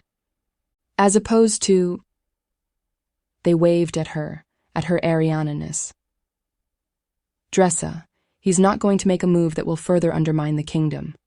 You make it clear that what you're doing is with his approval, and he won't contradict that publicly. Get the truth speaker behind you. Heir's good, I've always liked her. I've always read the tension between her and your father. She knows what he's like. He's gone too far, Dressa. She will see that. It's her job to see that. Dressa wasn't so sure. Truth speaker Heir Gatri kept her own counsel, to be sure, but that didn't mean she wasn't allied with the Saratarkas. Then again, she was the truth speaker. She was the only one with the power to check him if he went off course. Had he gone off course now? Was what he was doing, the decisions he was making, endangering the kingdom? Could she prove that? She swallowed. His order for her to be Arianna was endangering her. It was endangering her mental health and sanity. And right now that meant endangering the only heir he had on sight. Dressa shifted, sitting straighter. She let go of Rhys's hands, grabbed a tissue, blotted at her eyes. And Lysander? What would she do about Lysander? Lysander had been promised to Arianna. She knew this alliance between the Rieldans and the Javieris was important to holding the balance of power in the kingdom. And she didn't want to let Lysander go either. Not without seeing if her crush was more than a crush. If this marriage could be something that neither of them were trapped into, like it would have been with Aerie. Oh, Adeus, her father was not going to like this at all. Rhys, watching her, relaxed some of their tension. They didn't ask what she was thinking, but they knew it was in a different direction than when she'd come into this room. Finally, they asked, "Do you want me to stay? Put in for a transfer or take extended leave?" She drew a sharp breath. "No, Rhys, I won't ask that of you." It would bomb their career. She wouldn't do that to them, no matter if they were willing. And from the lines of their shoulders, they weren't truly willing. They didn't want to stay here in the middle of this mess. They would if she asked, but it wasn't what they wanted. Which hurt more than she would let show. She understood, but it still hurt. Rhys wanted to live their life independent of the machinations of the Saratarkas, and so did she. So would she be alone in the maneuvers she was now planning? If she had her way, absolutely not. She stood, slowly smoothing out her silk shirt, smoothing the creases from her trousers. Rhys stood too. "I can stay while you change back if you want. I've already booked a shuttle up to Orbital, but I have a few hours yet." Dressa shook her head. "No, I'm not changing back yet." Rhys's jaw twitched. "But you're going to change back, right?" "Not that you'll be here to care," she snapped, and immediately regretted it. "Rhys." They held up their hands. "I know, stress, and it's probably better I don't know." She wrapped her arms around them, hugging tight. "I think I've got a plan. And no, I don't need your help." They pulled back. "I don't have to go back this early. I can—" "You stay, and the Saratarkas will find a way to use you against me." It was true. Another fact she'd never fully acknowledged. And that hurt too. Hurt because Rhys was right. All of this was very wrong. And it wasn't that she hadn't known it, but she hadn't thought she'd had the luxury of acknowledging it. She still wasn't sure she had. What she was planning, the hope that was forming, was treason. No matter if she thought it was better for the kingdom than the option she'd been given. To disobey a direct order from the Saratarkas was treason. And it was a betrayal, too, of her father and of her sister. She prayed, oh Adeus, she prayed, Aerie wouldn't hate her for what she was about to do. Dressa stretched to kiss Rhys on their cheek and pulled back just as quickly. She couldn't linger or she wouldn't let them go. "We're going to go back out there. I'm going to be Arianna, just for a little while longer, and then you'll leave, and you'll be out of the Saratarkas' reach." Rhys shifted uncomfortably. I won't, actually. They touched their jacket pocket. Your father asked me to send him information on the Kiddah. Dressa swallowed her curse, smoothed out the worst of the frown. They both knew that request would not end with information on the Kiddah. And maybe it wasn't even about the Kiddah at all. Her father knew how close she was with Rhys. She held out her hand and Rhys pulled out 2 chips. One had no markings. A comm chip, maybe? The other bore no seal, either, but she knew what seal would be there if activated. Report to me, she said. Find a way to route this back to me. Tell my father what he wants, but also tell me. Rhys took the chips back, sliding them back into their jacket pocket. They gave a tight nod, and they stared at each other, knowing that in the last minutes something fundamental had changed. Not between them, not really, but in the world around them. A world they were pushing back against with all their might. Chapter 23. Hestia. On Hestia, you'll see only the best in curated natural views from every vista. Set in Finnan system, a quiet system with prohibitions against large-scale trade, industrial mining, and formal infrastructure, Hestia promises you days, months, or a lifetime of leisure. A travel brochure for the resort world of Hestia. On every display, the countdown to coming out of below space ticked down. It shone red on the bulkhead in Ares and Batea's shared cabin. It shone red in the narrow corridor that led to the cockpit, and aft to the ship's small cargo hold, which, Ari had discovered, still held an actual cargo. Ari ran a hand along the bulkhead as she made her way to the cockpit, rapping once on the hatch before thumbing the automatics open. The cockpit hatch opened with a metallic grinding sound, and Ari grimaced. Well, and no royal Rielden would let a ship fall into even mild disrepair. It would all be part of the disguise. Batea looked up from where fair hands were over the control boards. What are you doing out of bed? We agreed that you'd be strapped in when we landed. It's safer. Ari gave Fair the side-eye while she slipped past Fair into the co-pilot seat. Batea had upgraded Fair's role in this farce from personal servant to a minor noble to servant companion to a minor noble. The difference was a much sharper tongue and a parenting way about Fair, which, wasn't all that different from how Batea spoke to her at the palace, true. And yes, Ari was glad Batea was with her. She didn't truly have the energy to pilot the ship, let alone wade into whatever awaited her on Hestia on her own. But she'd been feeling out the boundaries of Imri's personality, and Imri was a lot less tolerant of people trying to parent her, of authority in general, than Ari.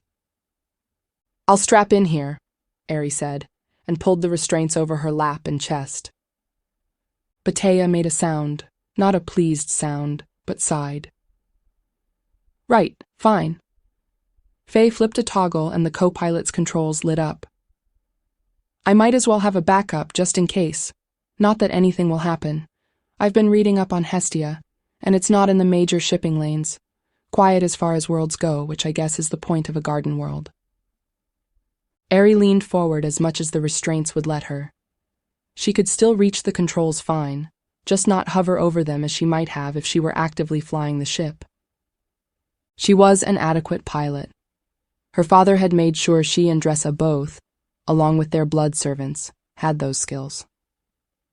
Rhys, too, and that had been one of the few times Rhys had been allowed into active training with them. Of all of them, Dressa's blood servant Priya had been the sharpest. Then Rhys, then Betia, then Dressa. It rankled Ari that she had not been able to excel in piloting. She just didn't have as good of spatial processing, and she hadn't worked out a way to give it to herself without changing her core personality. Batea glanced at her, and Ari knew Faye was reading her, likely guessing her thoughts. Faye said nothing, though. They'd had the argument before that even though she was the heir, she didn't have to excel at absolutely everything. Ari took a long breath. She wasn't the heir now, and that thought let her slip further into Imri, into a persona that had known only the periphery of power, second-hand and scraped for all its worth. The countdown, hovering above the center of the control boards, reached 60 seconds. Batea clicked Fair own restraints into place. Ready?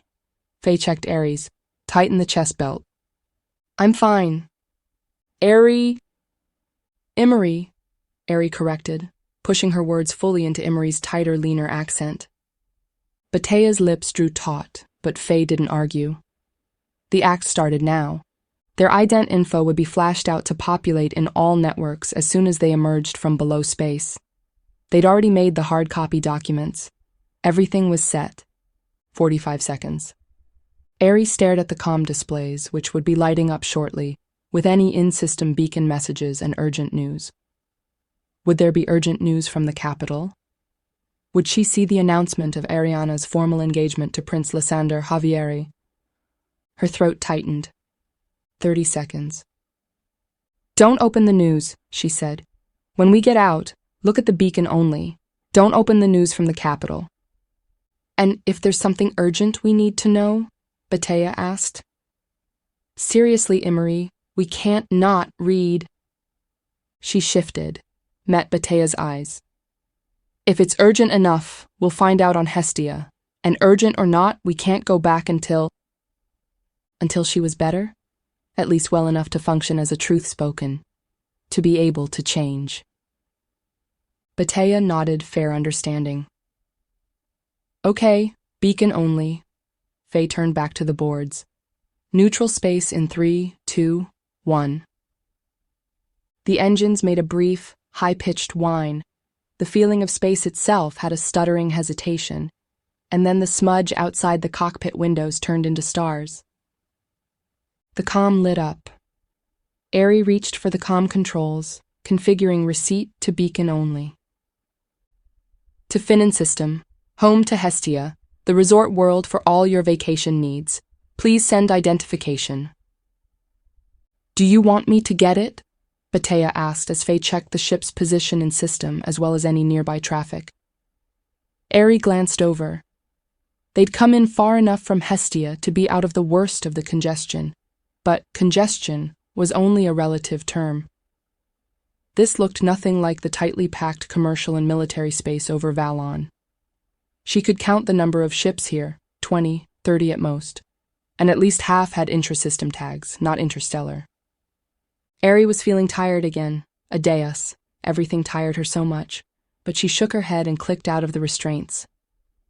She pulled up the comms and saw another message come through, a network notification that the request for contact had been accepted, which was code that their ident update had been sent and received, and their new ident documents were now fully entered in the intersystem network.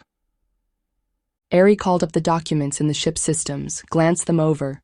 Their ship, now named the Jade Crescent, held Emery Rialdan Miron Quevedo, with a commercial small vessel piloting license, and Gis Amir, also with a commercial small vessel piloting license.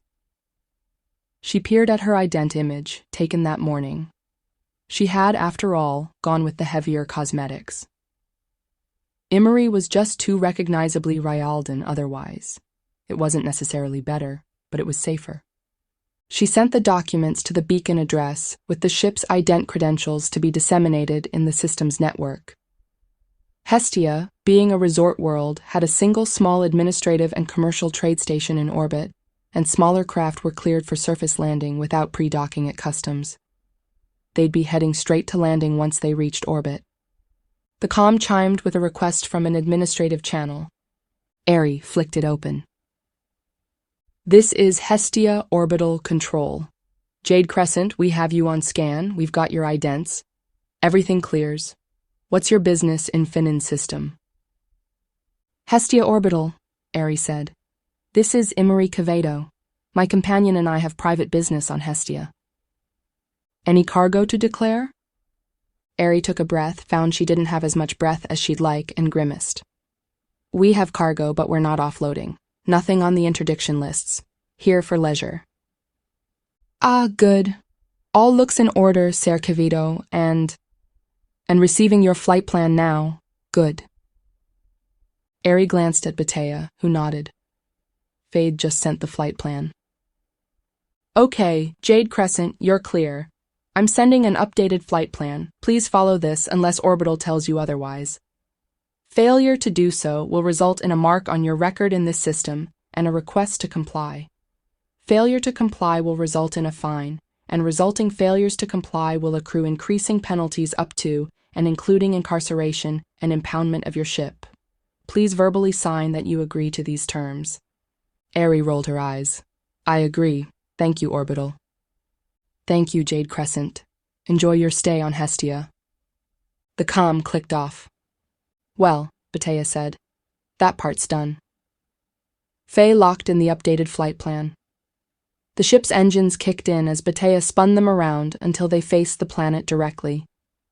It was a tiny blue marble out the cockpit window, almost not visible among the stars. It would be home for the next, however long. Hestia. Done, Ari said, nodding. She ran a hand through her hair, which had fallen over her face. And if nothing new had erupted at the capital, nothing that she wanted to know, maybe she could treat this like a vacation. She'd certainly never had one before. Truthspoken didn't get to go on vacations. The comm chimed softly. The news lines had pinged again, and at least one from the capital was marked urgent. Ari's stomach tightened. But that could mean anything. That would almost certainly mean the engagement. It had to mean the engagement. Imri, Batea began. No, I can't be Imri and also worried about Arianna. I don't have energy for both. Yes, she desperately wanted to know what was urgent in that news. But she also knew she'd be sorely tempted to abandon this course of treatment, run back to the capital, and seize back her life however she could. And she could think of no way that wouldn't end in disaster. She usually had more control than this. This illness was unraveling her to the core. Then will you let me see at least, and I'll let you know if... No. Batea stared at her. Maybe that wasn't in character for herself or for Imri. And it wasn't wise going down to the planet without knowing the state of the kingdom. But the news wasn't anything as drastic as military action or a state of alert. She was sure of that, or else their greeting into the system would have been a lot more hostile. It's just the... She couldn't say engagement. And why was she so upset about Dressa doing something she hadn't wanted? Because the engagement and that life would be hers again eventually. She couldn't control the narrative if Dressa started this all. She couldn't think about it. Not about Dressa, and what Dressa might have done in the 5 days she'd been traveling to Hestia.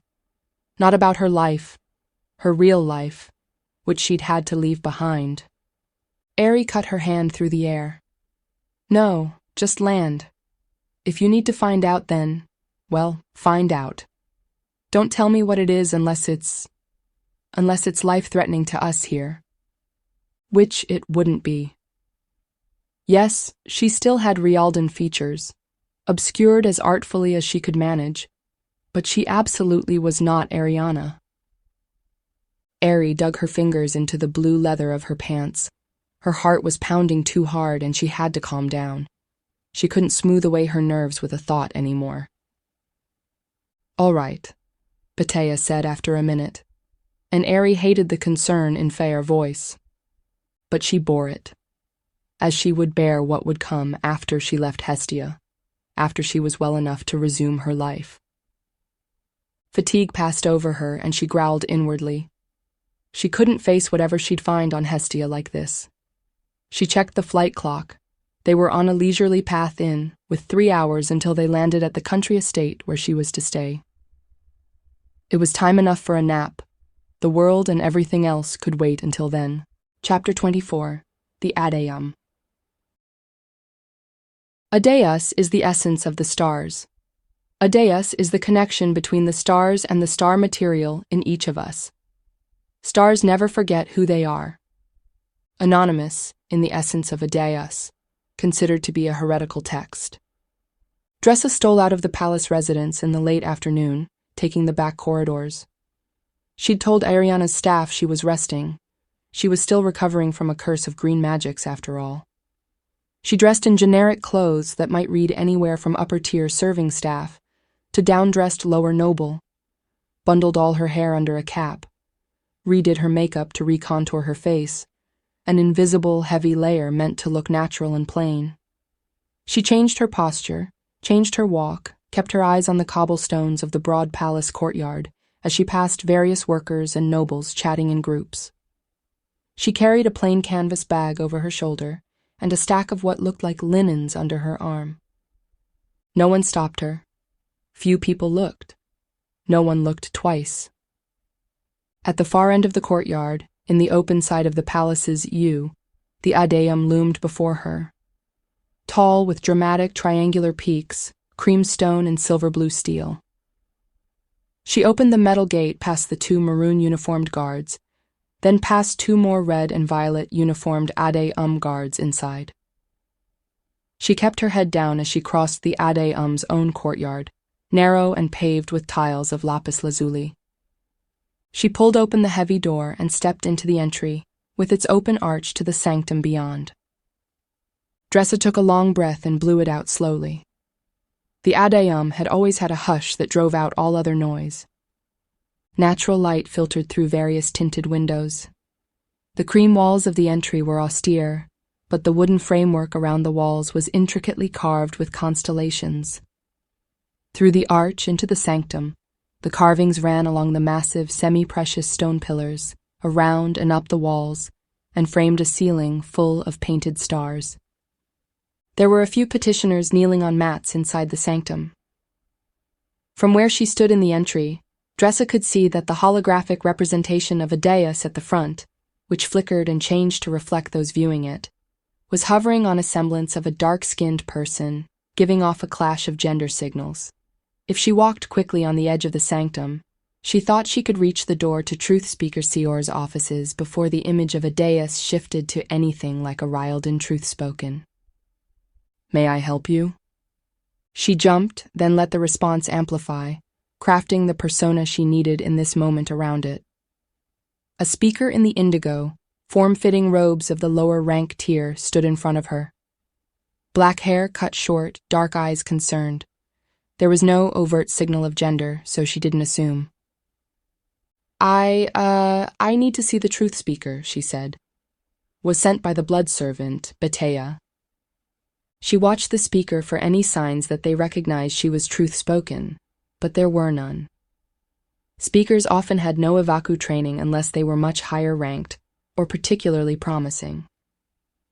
Sior kept those she trained personally close, too, not assigning them tasks like door duty. "I can see if the truth speaker will see you, but she's very busy, I'm afraid." Dressa held up her shoulder bag as if that was proof of a good reason. "On business for the truth-spoken heir," the blood servant told me. "Ah." The speaker opened their hands, frowning.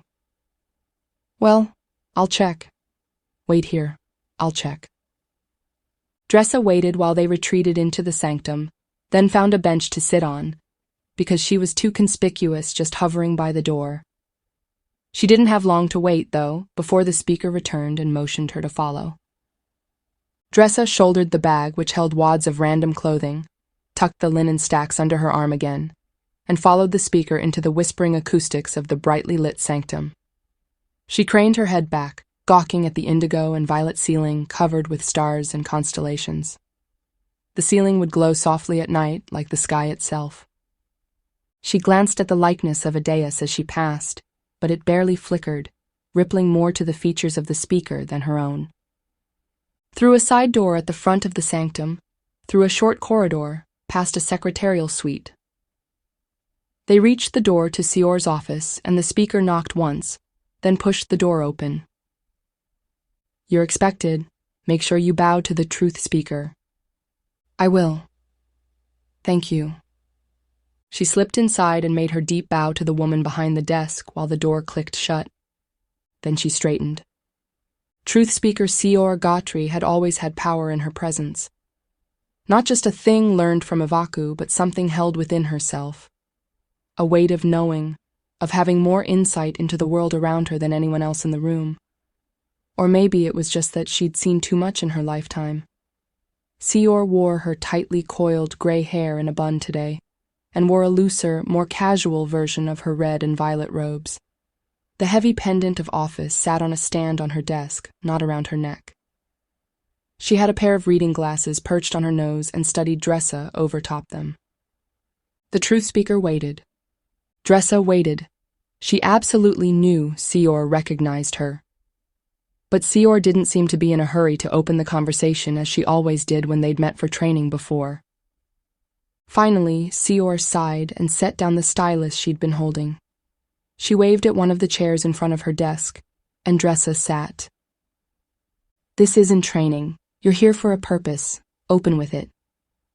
Chapter 25. The Truth Speaker.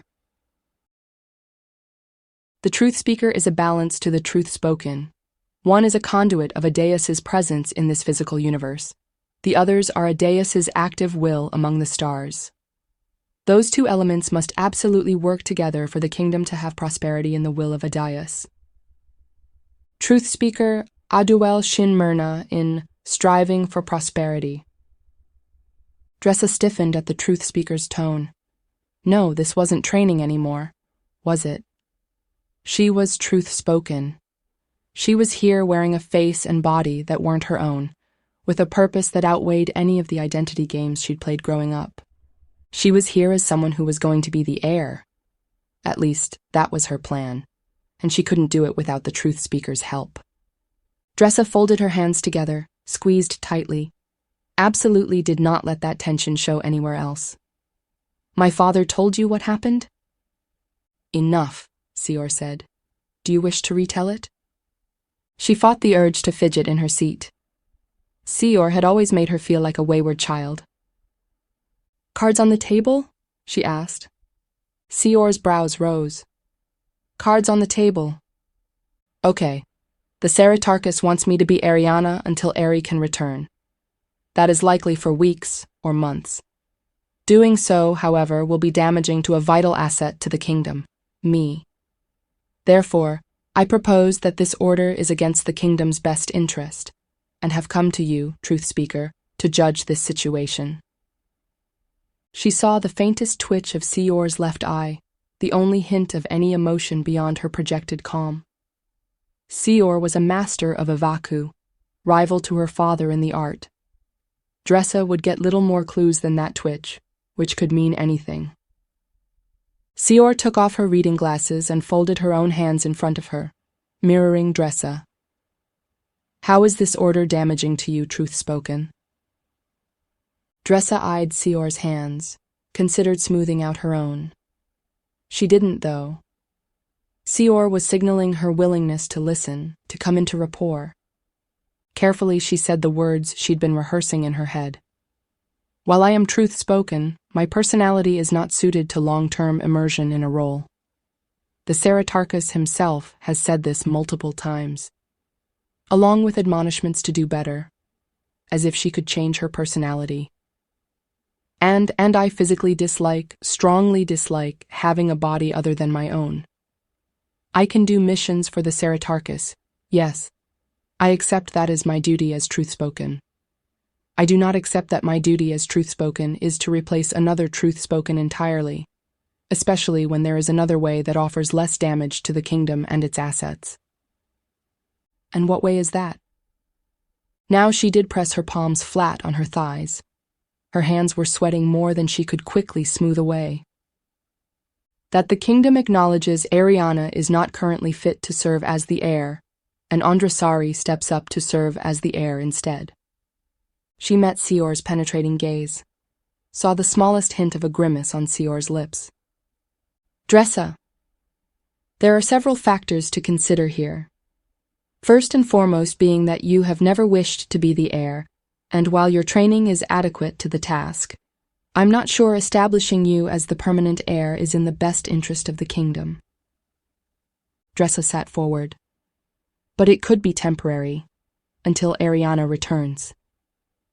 "Second," Seor said, holding up a hand, "is the matter of the engagement to Prince Lysander Javieri. The terms agreed upon in the negotiations stated that the contract would be signed within the next week.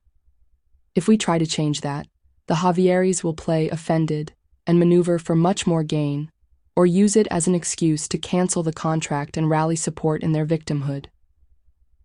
And third, once an heir has been declared unfit, that decision can't be undone.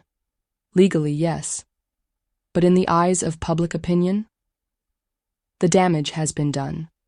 There will always be doubt in the minds of the people. If Andresari becomes the heir, it is a permanent decision. Are you willing to do that, Dressa? Are you willing to set your whole life to being the heir and the ruler after? And are you willing to do that to Ari? She has set her whole life to this task. Are you willing to take it from her?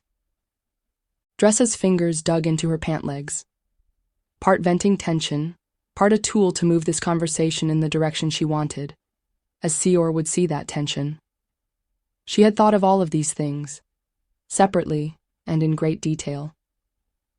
She hadn't yet presented Seor with the whole of her plan. She wanted to see where the truth speaker stood first. I don't know how long Ari will be gone, she said slowly, measuring her words with care. I don't truly know what's wrong with her. It's the bruising sleep, Seor said. What? The sickness that inflicted mostly commoners in the city? That rocked Dressa off course. She hadn't known. How? How could she get... But she's truth-spoken. She can't get a disease like that. She should be able to heal it. Why hadn't her father told her? And, well, did it change anything? Ari was still sick. She'd seen just how sick Ari was and knew how bad it must be if Ari couldn't heal it away. But the bruising sleep had a lot of social baggage. A deus for a truth spoken to be sick with the bruising sleep. And was there a cure? She knew the hospitals and permanent housing halls for the sick were always overflowing with it. Nobles complained about housing halls asking for more funding because their patients weren't getting better enough to leave. Horror bloomed like a midnight flower in her stomach. There's a cure, right? Ari's not. No cure, but there's treatment. Seor sighed, and some of the stiffness left her posture. She was setting Avaku aside. They'd played their games. They'd probed for information. Now it was time to get down to the matter at hand. Dressa silently agreed, discarding her own controlled posture in favor of an anxious fidget. Seor reached for a glass on her desk, likely water, but looked like she wished it was stronger. This isn't isolated, Dressa. The nobility has been getting the bruising sleep for years. It's a well-kept secret with far too many people keeping it. And the cases have been increasing in the last few years. Ari can get treatment, yes. But will she ever be at full capacity again? Will she ever be well enough, sharp enough, have the acuity needed to run the kingdom? The question hung in the air, cloying, too heavy, and they both knew just how little weakness Truthspoken could show, as the heir, and especially as the ruler. Her father was tireless. She'd thought Arianna was tireless. A truth spoken had to be tireless to be effective. She would have to be tireless, but if she had to do it, she'd do it on her own terms. Chapter 26. Tireless. Witness the death of the honored. Witness the truth of the living. Witness the strength of the stars. Witness the whisper. Diran Vam. Proverb 286. Second book of the Holy Mandates of Adeus.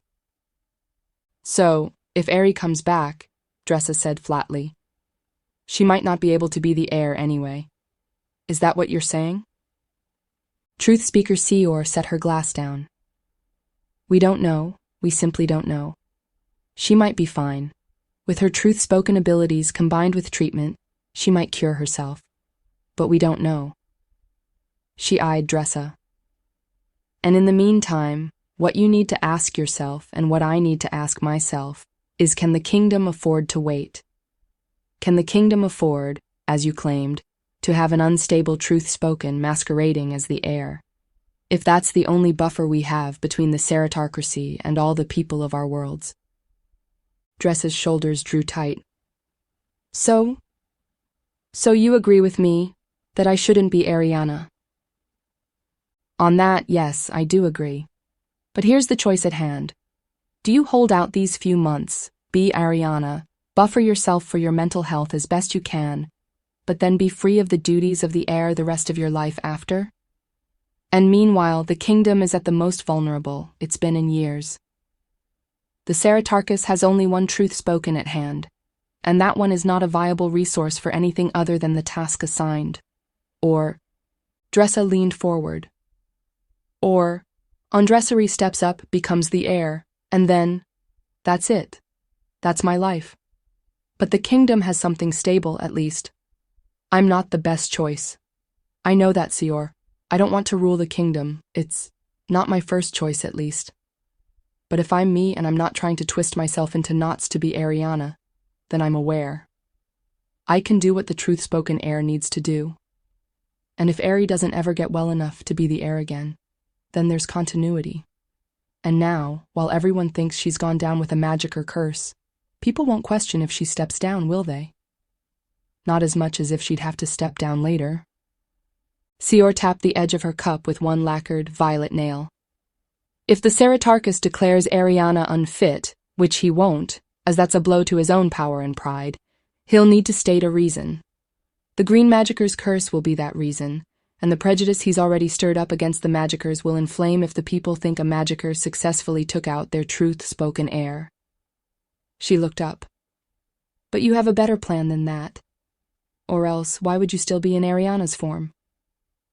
They hadn't discarded games after all. They never discarded games. People seeped in, Ivaku didn't know how. Dressa steeled herself.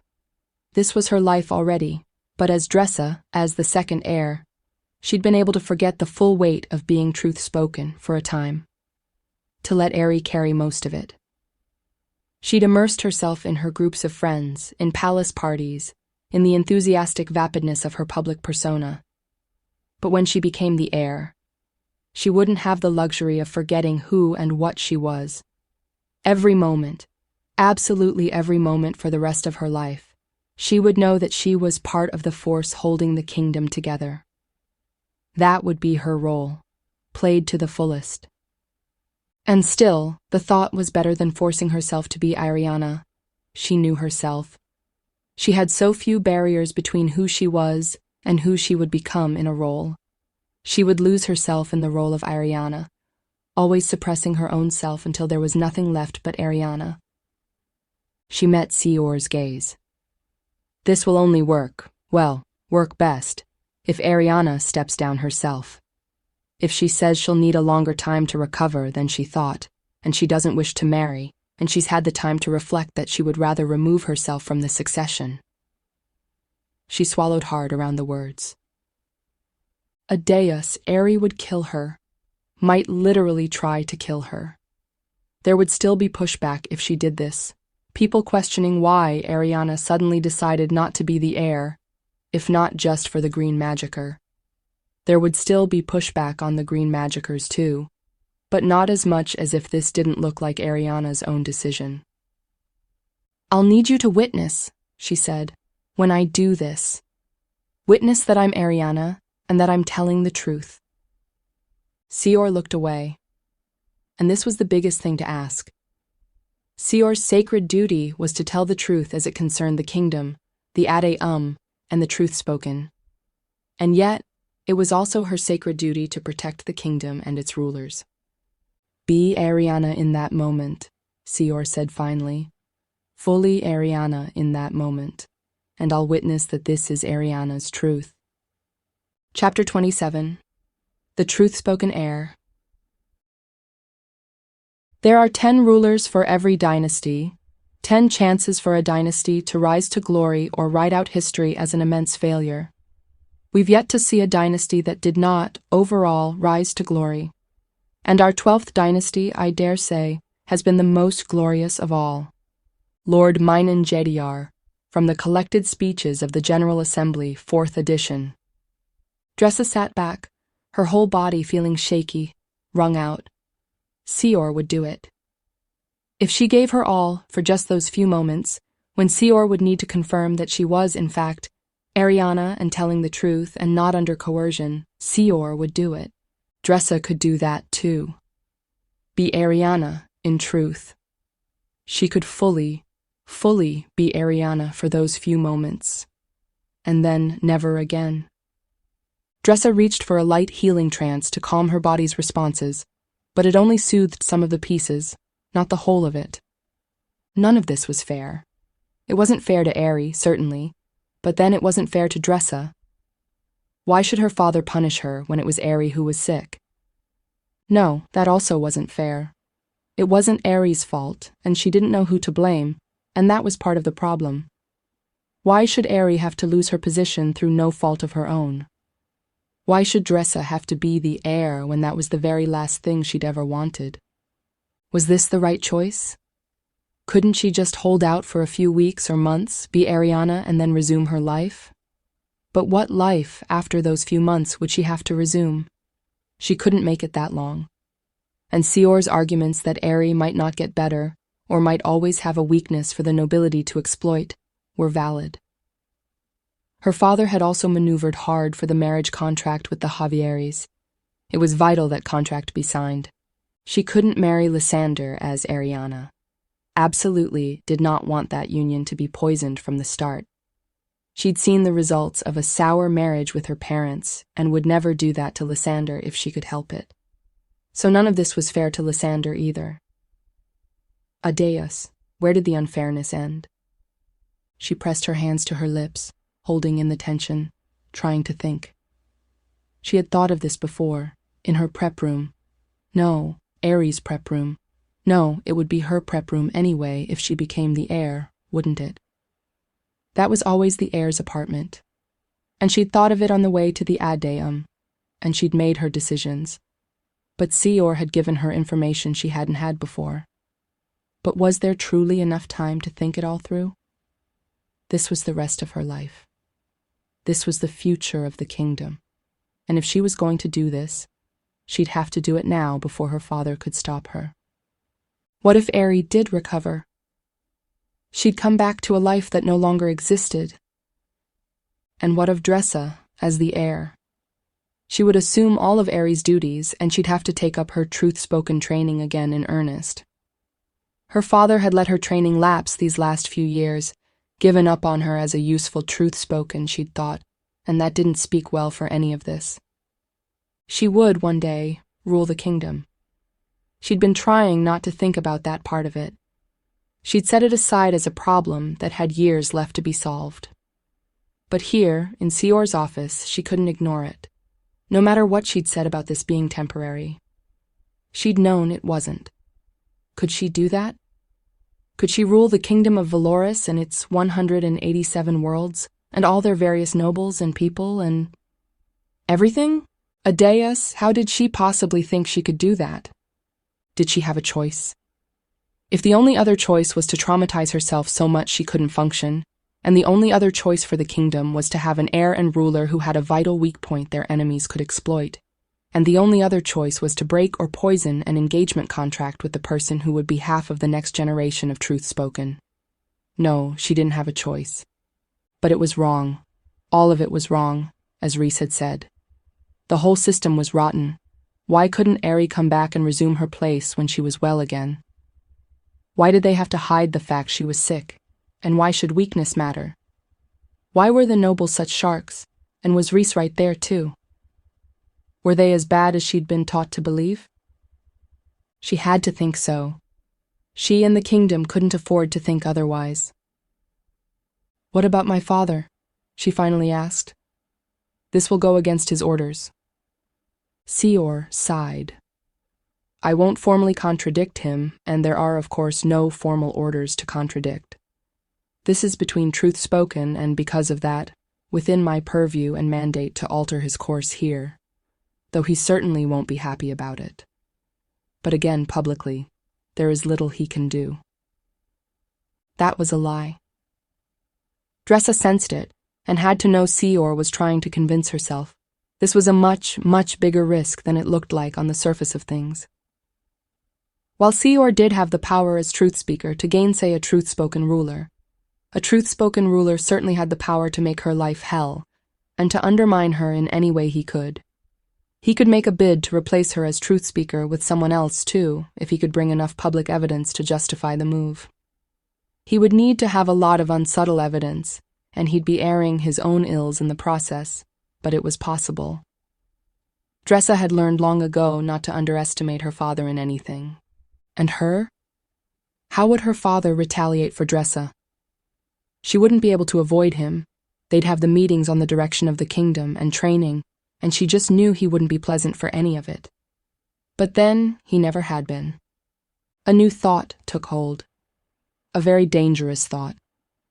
What if she did eventually become the ruler, she could choose to do things differently? Choose not to be her father. Choose to raise her children and train them with kindness. Or not train them at all. I have to talk to Lysander, she said. She must know what's going on. She must be able to make her own decision on if she wants to transfer the engagement contract to me, as the heir. That Dressa had already been planning to do after she left here. Truly, for all Sior had said, it hadn't changed her plans much at all. Sior nodded. We have spent enough time talking. Haste is prudent now.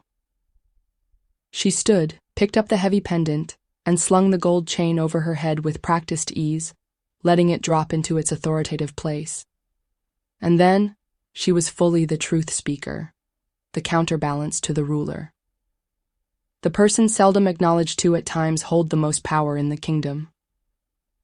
She touched a button on her desk. Ian, come back in, please. A minute later, there was a knock, and the speaker who had brought Dressa in earlier came back inside. Sior didn't look particularly happy to see them, but she motioned them over to her. Forgive me. The others are in the city trying to quell the anti-magicer panic. You'll have to do for this. I hold you to your oaths of discretion and secrecy. Absolutely nothing you witness in this office will be repeated unless and until I tell you to do so. Speaker Ian's eyes widened. They bowed. Yes, truth speaker. I am ready to serve. Good. Witness, she tapped another control on her desk, and a hollow popped up with a red recording symbol, along with the official knotwork seal of the Ade the same as on her pendant. I, Sior Gotri, truth speaker of the Kingdom of Valoris, do hereby privately and officially relieve Arianna Rialdan of her duties as the truth-spoken heir, though she will remain truth-spoken and second heir. This is my decision in light of present circumstances and the safety and well-being of the kingdom. I now officially appoint Andresari Rialdan as the truth-spoken heir, with all the titles and responsibilities that position ensues. This appointment shall be effective from this moment forward. A public ceremony with oaths will follow. So be it under the breath and will of Adeus. Decreed this day of Ene the 8th, in the rule of the 9th Seritarchus of the 12th dynasty, 2968 New Era, witnessed by... She motioned, and Speaker Ian haltingly said their part. Sior tapped the recording off. It felt like an ending, a seal on the life Dressa had lived before. Dressa swallowed, and swallowed again as the gravity of what had just happened tried to settle around her. She was the heir, not as Arianna but as herself. That was already done. Speaker Ian had stiffened like a board and was now trying not to look at Dressa. They had, of course, by now recognized her as Arianna through the makeup. Cosmetics could only go so far, and she hadn't been trying to hide her own bearing in the last few minutes. Well, and whatever they made of that, in light of what Sior had just said, was up to them. Thank you, Speaker Ian, and I remind you again, utmost discretion, dismissed. The speaker bowed again and slipped out. The door closed, and Dressa found herself caught in the truth speaker's gaze. Chapter 28. For the Good of the Kingdom. I worked in a high house palace for years, and I saw actual truth spoken twice, that I know of. The way they interact with people is strange. They're very attentive, even though it doesn't look like it at first glance. And they'll ease their words in and out of the conversation, like they're playing an instrument, not actually talking to people. It's all very subtle, and I don't think most people would notice it, except most of the high house nobles I'm around act like that too. You start to see the patterns. So, do the Truthspoken have those same exact patterns? Or are they now projecting what the high houses do as part of a deeper act? If I saw a Truthspoken who wasn't obviously a Truthspoken, would I know they were Truthspoken? Anonymous 89445-B7 in the chat sphere, Valon City House staff /deep musings. It was done. It was done, and Dressa was having trouble breathing. Slow, measured breaths. There was no going back. Was there? There was no going back? Heir came around her desk and held out her hands. She seldom offered anything in the way of gentleness. It wasn't in her nature. But Dressa found herself taking the older woman's hands, found her throat burning, found it hard to swallow as the truth speaker squeezed tight. Dressa, you will do well. I know you will. And while these are the circumstances now, they might not remain that way forever. We'll proceed on the course we've laid out, but if it changes, if Heir comes back and we find a way and you wish it, we will do what we can. No, that couldn't be right. Heir had said when a truth-spoken heir was declared unfit. But her father wouldn't be declaring Arianna unfit. If Dressa didn't use the magicker attack as her only reason for Arianna to step down, it wouldn't be as sharp of an obstacle for Heir to return to. Dressa had a chance. If Heir came back and could handle being the heir, she could get out of this. Dressa's heart hammered. But Lysander. The engagement contract would absolutely state Lysander would marry the heir. The Javieris would have it no other way, and the engagement contract had to be signed within the week. Heir leaned forward, shaking Dressa's hands. This will be your choice, Andressari. This is your choice from here out. You are the heir. That will only ever change if you wish it to be so. But that wasn't true, was it? She stared up into Heir's dark eyes and knew it wasn't true. Heir had been the heir, and that had just changed, and Heir hadn't wished it. She wasn't on stable ground. She'd never be on stable ground. That wasn't in any Truthspoken's future, let alone an heir's. But Heir's eyes shone with as much truth as Dressa could read in them. Heir was serious, deadly serious. What had just happened to Arianna would not, within all of Heir's power, happen to Dressa. And what was she supposed to make of that?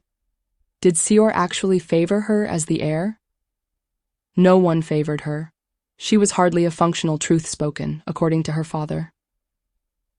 Do you wish me to call Prince Lysander here? Heir asked. Dressa shook her head, withdrew her hands. No, I'll go and see her.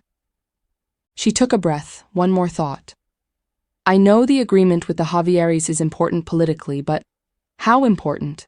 What will happen if Lysander took objection to her, or to the situation, and didn't agree to get engaged to and eventually marry her?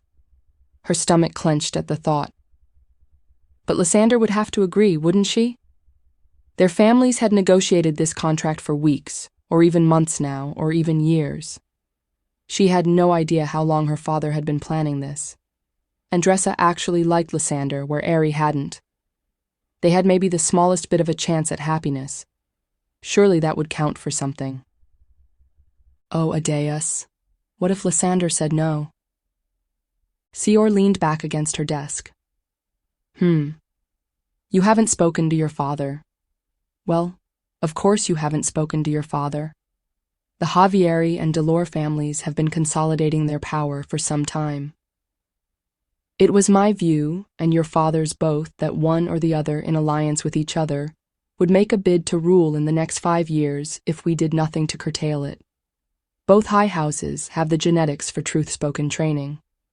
Some among them may be illicitly trained. They certainly have some evacu training, the nobility's version at least. Your mother, I suspect, has some of both Truthspoken and evacu, though I don't see her as a participant in this venture rather than a pawn who didn't live up to her usefulness. Forgive the bluntness. Dressa stiffened at the part about Lysander having truth-spoken training. Have you seen that? Because if anyone, Heir would know.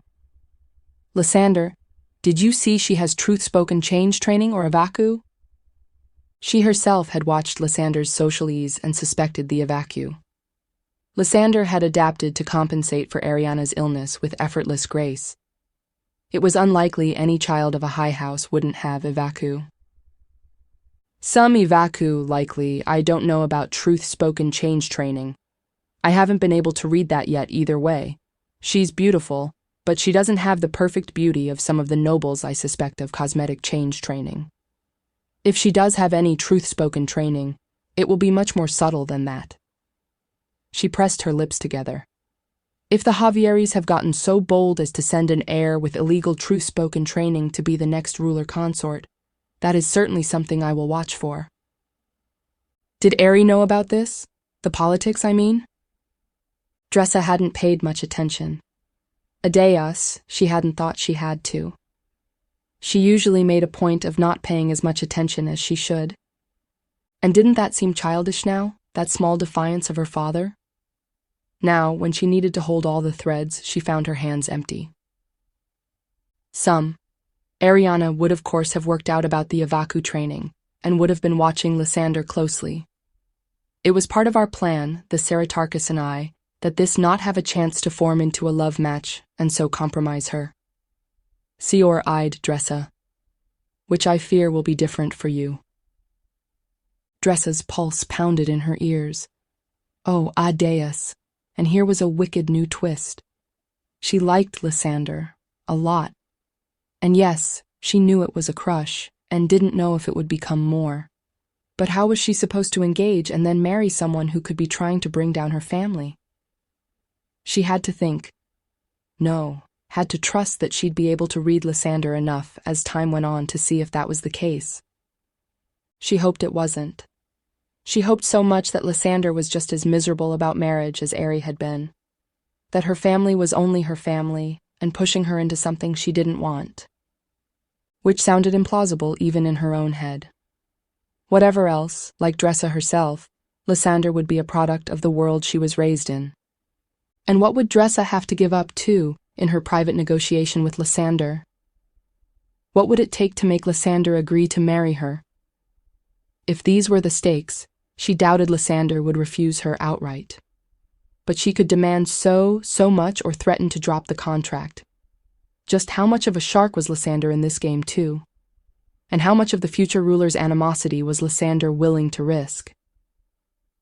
Okay, Dressa said tightly. Noted. I will be on my guard. Always, Heir said, voice sharpening. You will always be on your guard with Lysander Javieri. This is not a time to indulge a childish crush. Do you understand me, truth-spoken heir? Dressa snapped her mouth shut, cheeks warming in anger. I said, noted. Her father hadn't told her about the politics of the engagement when he'd ordered her to be Arianna. Had that been bad timing? Had he hoped to brief her later? Or had he been hoping to get her hooked to Lysander? Or them hooked to each other? And then play her against the Javieris? Dressa closed her eyes, thought quickly. He could still do that, and she would not be played. Time to move again, one more step ahead. She had to start establishing herself as separate from him, even if not out from under his rule. The best way she could think to do that was to solidify her own household. I think to keep the goodwill of the Javieris, we should push this marriage quickly, not just the engagement, but the marriage. And not publicly yet, that will come later, but so the Javieris will know that we won't change or break the deal again, and bind them to us now so they don't have time to take advantage of any perceived weakness. She would have to argue like a hurricane. But was that the right approach? How would Ari handle this? But she wasn't Ari. That was the point. That was the whole fucking point. Heir tilted her head. That gives you significantly fewer options should Ari return early and well. Yes, this was a very permanent choice, but she'd already been headed for that permanence. The small hope that Aerie would return and take over had been hollow, she knew that. She knew, and Seor knew, that the future of the kingdom would be decided in these next few days, not when Aerie returned. She had to help stabilize the kingdom now, and the change would have already settled by then. The kingdom wouldn't want to be shaken again. And with what Seor had just told her about the Javieris and the Delors, who the truth speaker and Seritarchus both considered a present threat, Dressa wondered if Aerie would have a kingdom to return to if Dressa didn't act now. At least not the same kingdom, ruled by the same family as when she'd left. The Rialdans had held onto Valoris for the last 300 years, and that hold, year by year, was slipping. That hold right now was just fingertips. Testing. Seor was testing her, gauging how she felt, how she might react when Dressa truly understood in her bones when she was alone at night, when she knew she'd wake up in the morning to a kingdom that would be hers and a wife, that this was the choice she'd made and she'd have to live with it, that what she was deciding now was truly, world-shatteringly important. She would marry Lysander no matter what it took, and she would continue to be the heir. And Aerie, would Aerie try to kill her out of revenge or to reclaim her position? Was that in her sister's nature? She wasn't sure, and that chilled her to her core. Certainly, if Aerie could fight this decision, she would, unless she saw it would harm the kingdom. Dressa, set on this course, would have to armor herself at every turn. She met Seor's eyes again, and this time registered Seor's grim smile. Yes, the truth speaker had been testing. And somehow, Dressa had passed. Dressa raised her chin. For the good of the kingdom, this is what I must do, Seor. After a moment, Seor nodded. Go then. Talk to Lysander. Come back with her if she agrees, and we'll go from there. And if she doesn't agree? Seor's look didn't change, but Dressa felt the gathering tension. We'll go from there. Chapter 29, Blood Servants. Would I consider my green magics a curse?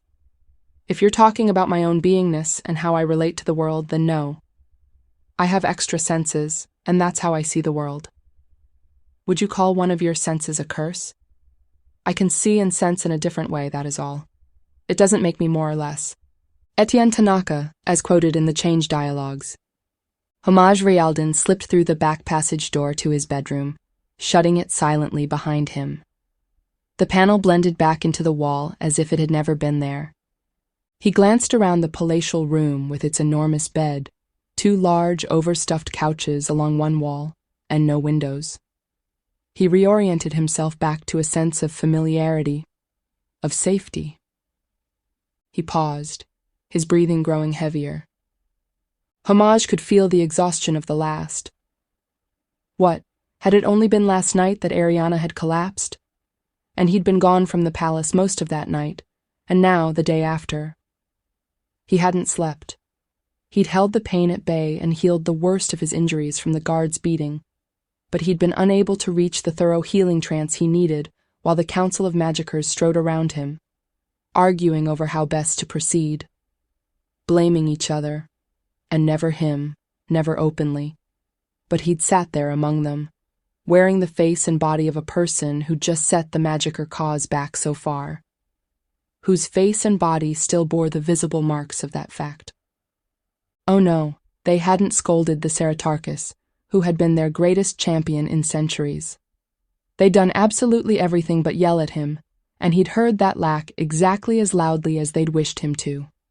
He'd just as loudly not admitted he'd done wrong, as the Seritarchus he couldn't. But he'd made more promises than he probably should have, and he'd have to spend the next weeks convincing the nobility, the military, and the General Assembly to see those promises through. He'd have more promises to make, chipping away at his own power base. Everyone, always, wanted as much of his power as they could take. The bedroom door opened from his prep room. Only one other person had access to the triple lock on his bedroom door. Genetic, biometric, and a PIN code which changed daily. Iada came in, balancing a tray with wrapped sandwiches in one hand and a large thermos giving off the aroma of coffee in the other, with mugs dangling from various fingers. Homage swiped a hand through his hair. Oh, thank a deus. Yes, coffee. He sat heavily on the bed as Iada set the tray next to him, uncapped the thermos, and poured them both a mug. Homage didn't say any more until he'd had a sip. And another sip. He was truth-spoken, yes. He could hold exhaustion at bay for longer than ordinary humans, and he could push the pain aside. But he was still human, and he'd need to rest shortly. Heal himself before he could change himself out of the guise of Sodan Izabon. How goes the palace? He finally asked. Iada sat down on the other side of the tray, considered the sandwiches, and picked one. Uneasy. I changed after you went with the magickers last night, and I've been putting out fires all morning. The nobles are demanding assurances they won't come under attack from the green magickers. Some are going so far as to insist the magickers be banished from the capital, or at least the palace. Homage looked up into dark brown eyes. His own brown eyes in his own face. While he had been with the magickers, he couldn't have left the palace and the evolving crisis unattended. He'd needed to be more than one person, and he had been. Iada, as his blood servant, was only officially supposed to have the ability to change in small measures. He was only supposed to assist the Ceratarchus, not actively be the Ceratarchus and make policy himself. The truth was far more complicated and known to very few. Among them, the magickers he'd been treating with, because no one could hide that kind of truth from the highest-ranked magickers. Magickers, especially the ranking magickers, could touch a person, or even just look into their eyes, and know their deepest truths. They could see the layering of personal truths when a truth-spoken played a role as plainly as Homage could read a person's features. While Homage and Iada were always careful around magickers, the highest-ranked magickers would know when Homage was actually Homage, or when Homage was Iada. That knowledge hadn't been played on the table today. That knowledge would never be a threat. If the magickers let out the Ceratarchus's greatest secrets, they would be trusted by absolutely no one. Iada raised a dark brow at his silence. One of Homage's own gestures. But they'd done this often enough over the years that the sensation of seeing himself mirrored back to himself had stopped being strange. When Iada was him, it was like watching a twin, not an exact mirror of himself. Maja, Iada said, frowning. He gestured at a bruise on Homage's cheek, sighed. I could have done this part too. Homage looked down at the tray and selected his own sandwich, carefully peeling back the wrapper. No, brother, you couldn't, which they both knew to be true. So, Homage said, taking a bite. Is Dressa settling? Has she changed? What about the Javieris? Has there been any unrest about the contract? I want that engagement contract signed as soon as possible. She's changed, Iada said, and Homage read the wariness in his tone. And they'd had that argument the night before in shouted whispers, while Arianna lay sleeping on the couch on the other side of the room. She'd barely roused when the guards had set her down. She hadn't been unconscious at that point, only sleeping, the bruising sleep living up to its name.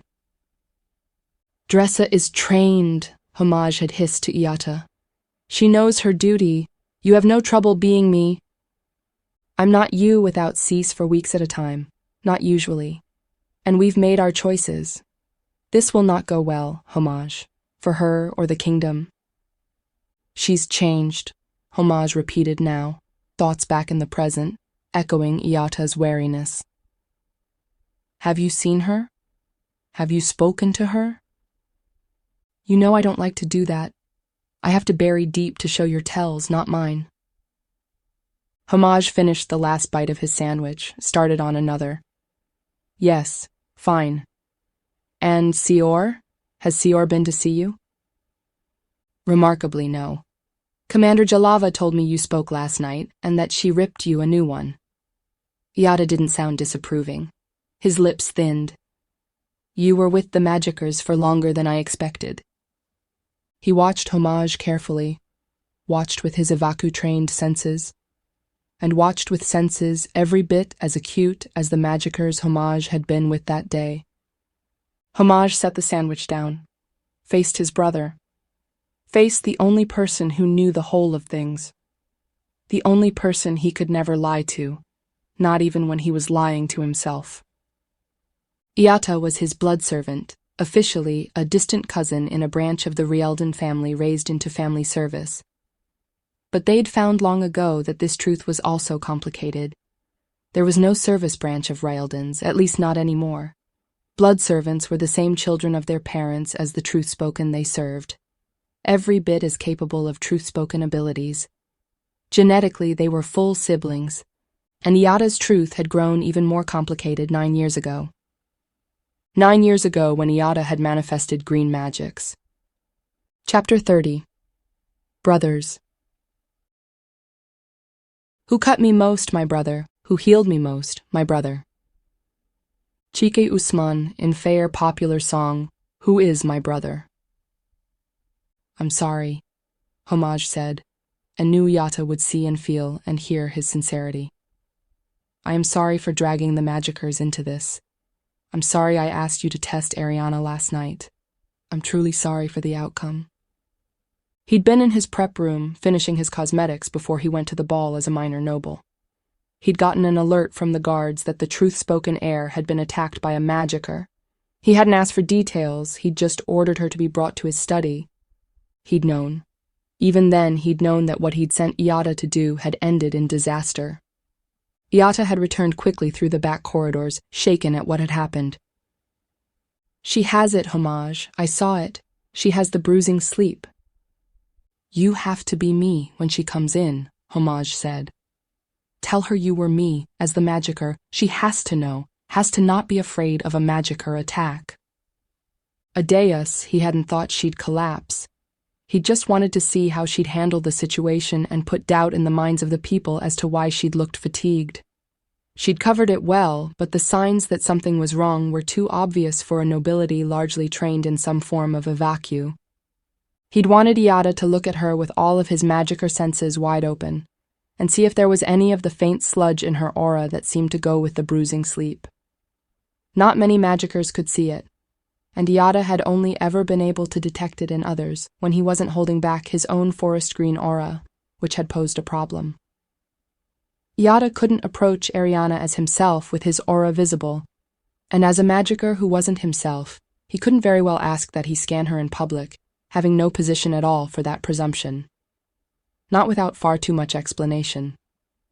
Iata had fought the need to scan her aura as an invasion of privacy, but they both knew the risk if one of Homage's physicians made the diagnosis. No diagnosis outside the family was ever a secret safely kept, no matter how many security gag orders the physicians were under. Not for a scandal this big, not when there were so many high-house politics in play and a marriage alliance on the line. So, reluctantly, Iata had agreed to all of it. Homage knew that all of this whole plan, had been born from his own panic. He hadn't noticed how fatigued his heir had been until he'd feared it was too late, and it had been. He'd known others would have noticed by now too, and started putting the pieces together. The truth of the bruising sleep among the nobility was not as well hidden as anyone would like. He'd had to do something drastic. He'd truly had to. Convincing Iata to go that far had taken much, and convincing the first magicker had taken the first of what had become a long, long list of concessions. I can't, Iata had said in the study, eyeing the other end of the room where Arianna lay sleeping. I can't pretend to be you. Homage, I can barely be myself right now. I used my magics to disappear in the crowd, and you know what that does to me. It will take days to recover fully, and this was far too close to violence, Homage. What you're asking me to do now, it's more violence. So Iata had stumbled away through the adjoining hallway toward Homage's prep room, shedding his magicker robes, pulling off the temporary rank seal on his cheek, dropping them all on the floor and kicking them away as if they were on fire. You do it, Iata rasped. You made this mess, you tell her what you've done. He slammed the door to the prep room, and Homage had been worried it would wake Arianna, but it hadn't. He'd gathered up the robes, checked on Arianna, still asleep. Then he'd sat down hard in a chair out of Arianna's line of sight and pushed into a dangerously fast trance to change his face and voice to the same Iata had used as the magicker Sodan Isaban. The rest of his body had come after, once he'd already sent one daughter off and set the other to his new mission. In his bedroom, in the afternoon now, the memory glittered like a jagged shard of glass. "I'm sorry," he said again. And fuck, he meant it. Iata slowly nodded at his apology. And the fatigue, the wear around his edges, the toll from using his magics the night before showed deeply on his face when he wasn't actively trying to hide it. Iata carefully set his sandwich down. "I won't use magics for you anymore." Homage frowned. "I apologized. I mean it, Iata, I'm truly sorry. But this was an isolated incident. And while yes, the results were not what either of us wanted. No, Maja. We've been over this too many times. There's always an exception. What we're doing is unethical in the extreme, and reckless." He nodded at Homage's bruises. "Those should have been mine. That all should have been mine, and rightly deserved, because I never should have said yes to that. You're Truthspoken. You have to use the tools at hand. I'm as like to Truthspoken, but I can't use this tool. I can't use my magics against my own heart and judgment. You know what that does to me, and you know what it did to my people today." "Your people, Iata?" He half rose from the bed. "You're my brother." "Not in anything like fact," Iata snapped, then paused, closing his eyes. "No violence. He could not do violence, even emotional, even to himself, without pain." "Jan," Homage said, using Iata's private name, the name they'd worked out when they'd found out Iata was his full brother, not just a distant cousin, not just a blood servant. A Truthspoken, a Rialdan, needed a private name. "Jan." He held out his hands. "You're my brother. You know that. I know that. I know exactly who and what you are, and—" Adeus, it was not the time to push. But he couldn't help himself. He needed Iata to see that he needed him. He needed his magics. Couldn't Iata see that they were just barely holding on to the kingdom as it was? They needed every single edge. "Jan, you have your duty to me, and to the Seritarcracy." Iata stood, holding up his hands, and Homage drew back. "Adeus, Homage," Iata said. "You're saying that to me, right now, like this?" He jabbed at his face, which was still the face of the Seritarchus. "You think I don't know about duty? Has this all been vastly different than I thought?" Homage pushed himself fully to his feet. He was tired. He knew he'd gone too far. But they'd both made this mistake with the magicker at the ball, and he was the one who'd been beaten for it. If Iata had been more careful with Arianna, or... He closed his eyes, pinched the bridge of his nose. He was tired. "I know my duty, brother," Iata said. "And what you're asking of me lately is beyond my duty. You want me to read nobles without informing them they're being read. You want me to give you insight on people. Maja, this isn't just unethical, it's illegal. Yes, we need the edge. We need every edge, and so I've done it. But this is too far. We've gone too far. We've gone too far for a while now." That had been roundly hinted at when Homage had spoken to the magickers.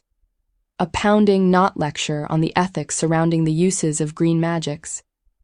No one at all was happy at what Iata had done at the engagement ball, and whether he'd taken the punishment for it or not, none among the Council of Magickers had believed Iata was acting on his own initiative. Magickers didn't do things like that on their own initiative. The Magickers only just barely tolerated that one of their own was actively hiding his abilities within the palace. Iata certainly hadn't asked to manifest green magics, but if he was found out by the general public, the consequences would be devastating.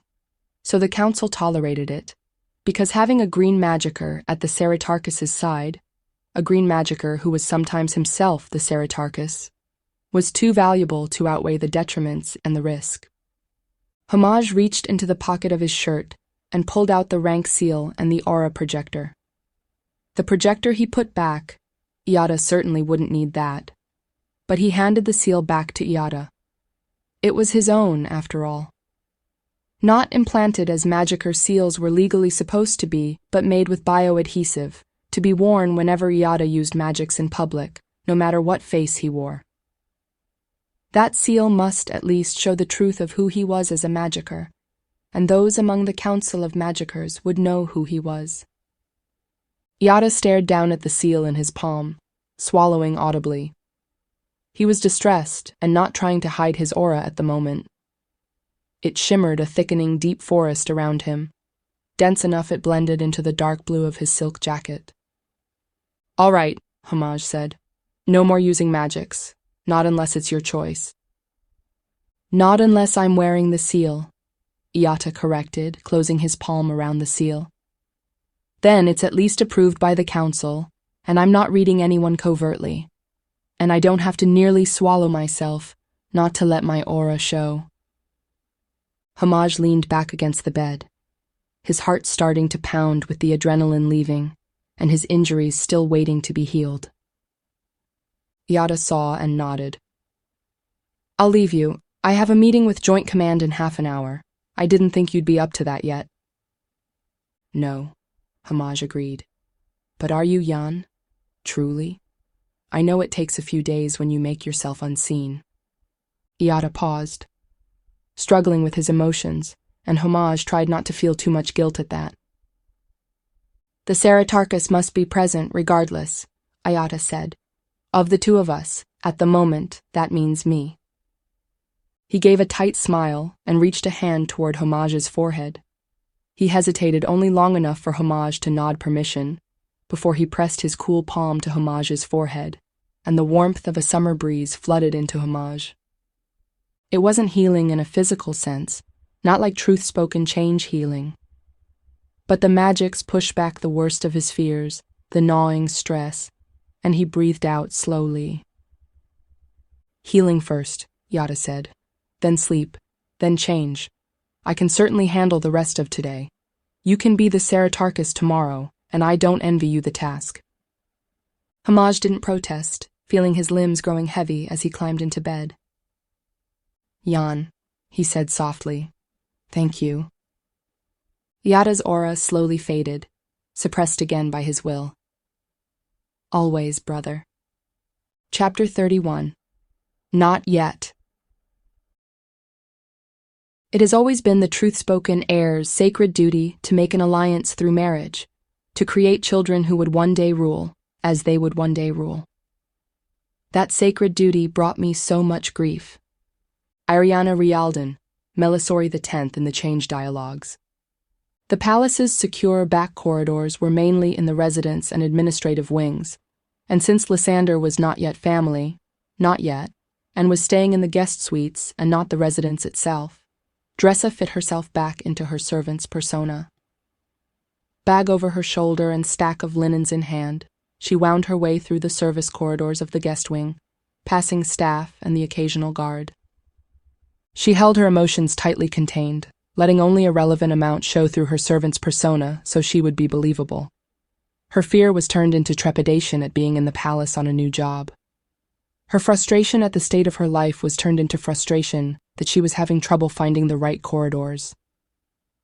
Heir might make a habit of impersonating staff for various missions and training, but Dressa only grudgingly did anything like that these days. She found her way to the second floor and out to the main corridor with its largest and most luxurious guest suites. Reese's suite would have been on this floor, and truly, were they fooling anyone by getting a suite here instead of using their own apartment in the residence wing? Reese wasn't always as attuned as they thought they were. Dressa found the door to Lysander's suite, paused to consider a servant's knock, and tapped 2 soft, brisk taps. The door opened on a young person in green and gold High House Javieri livery, who eyed her suspiciously. Dressa held up the stack of linens she carried.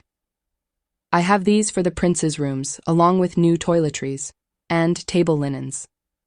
Best to cover all corners of the suite. May I come in?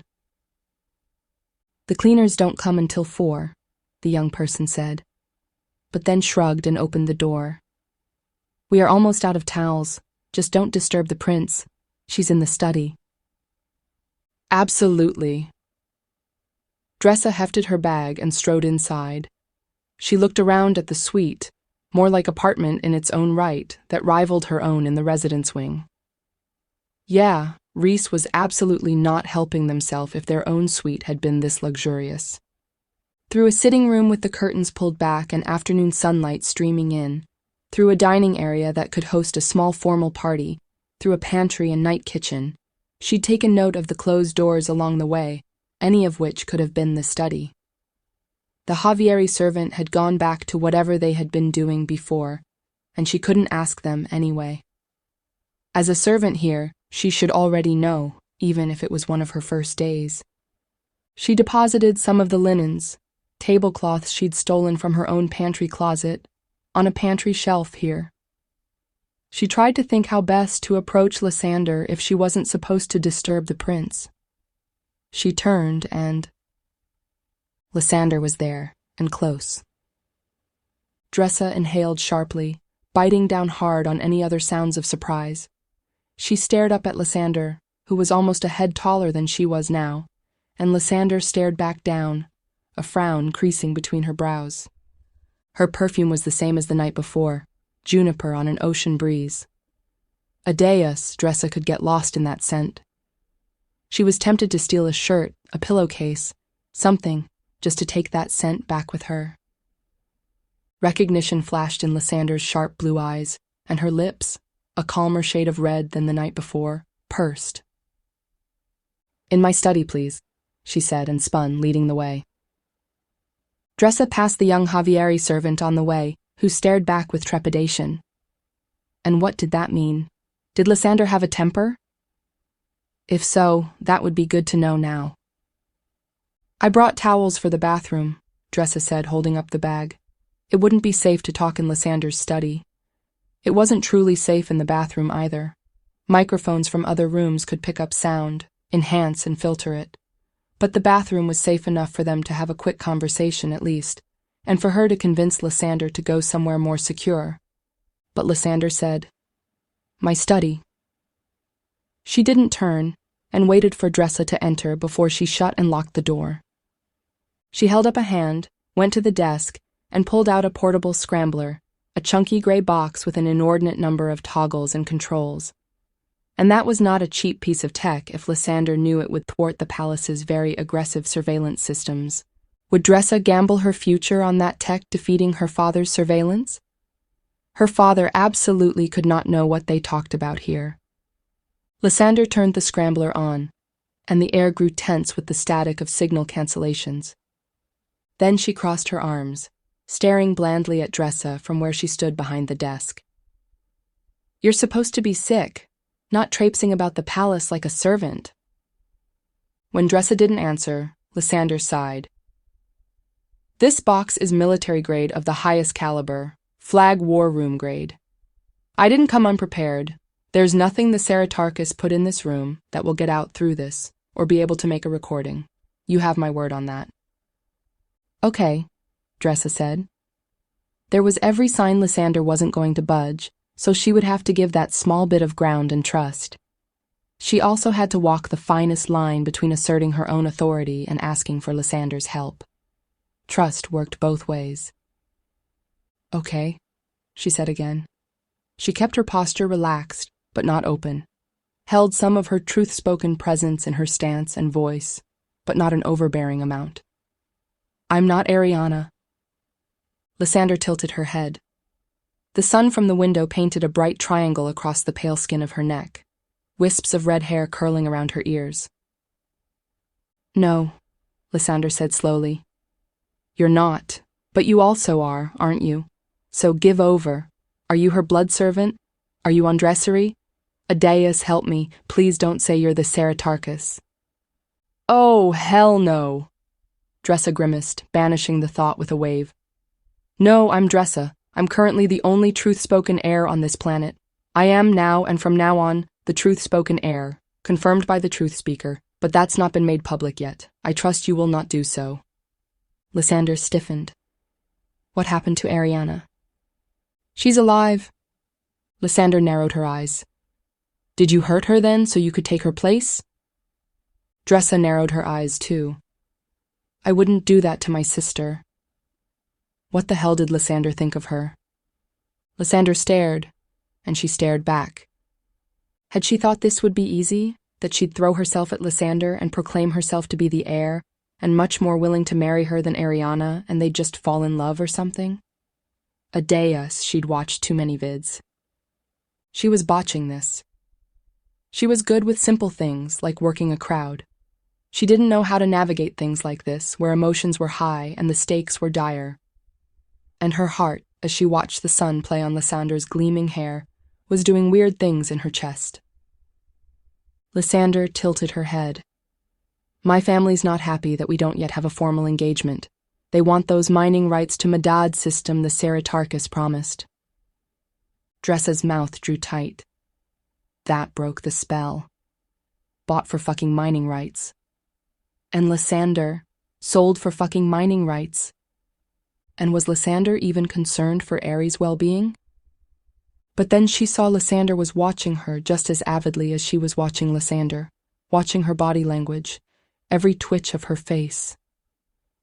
Ah, that had been a test to gauge her own sincerity.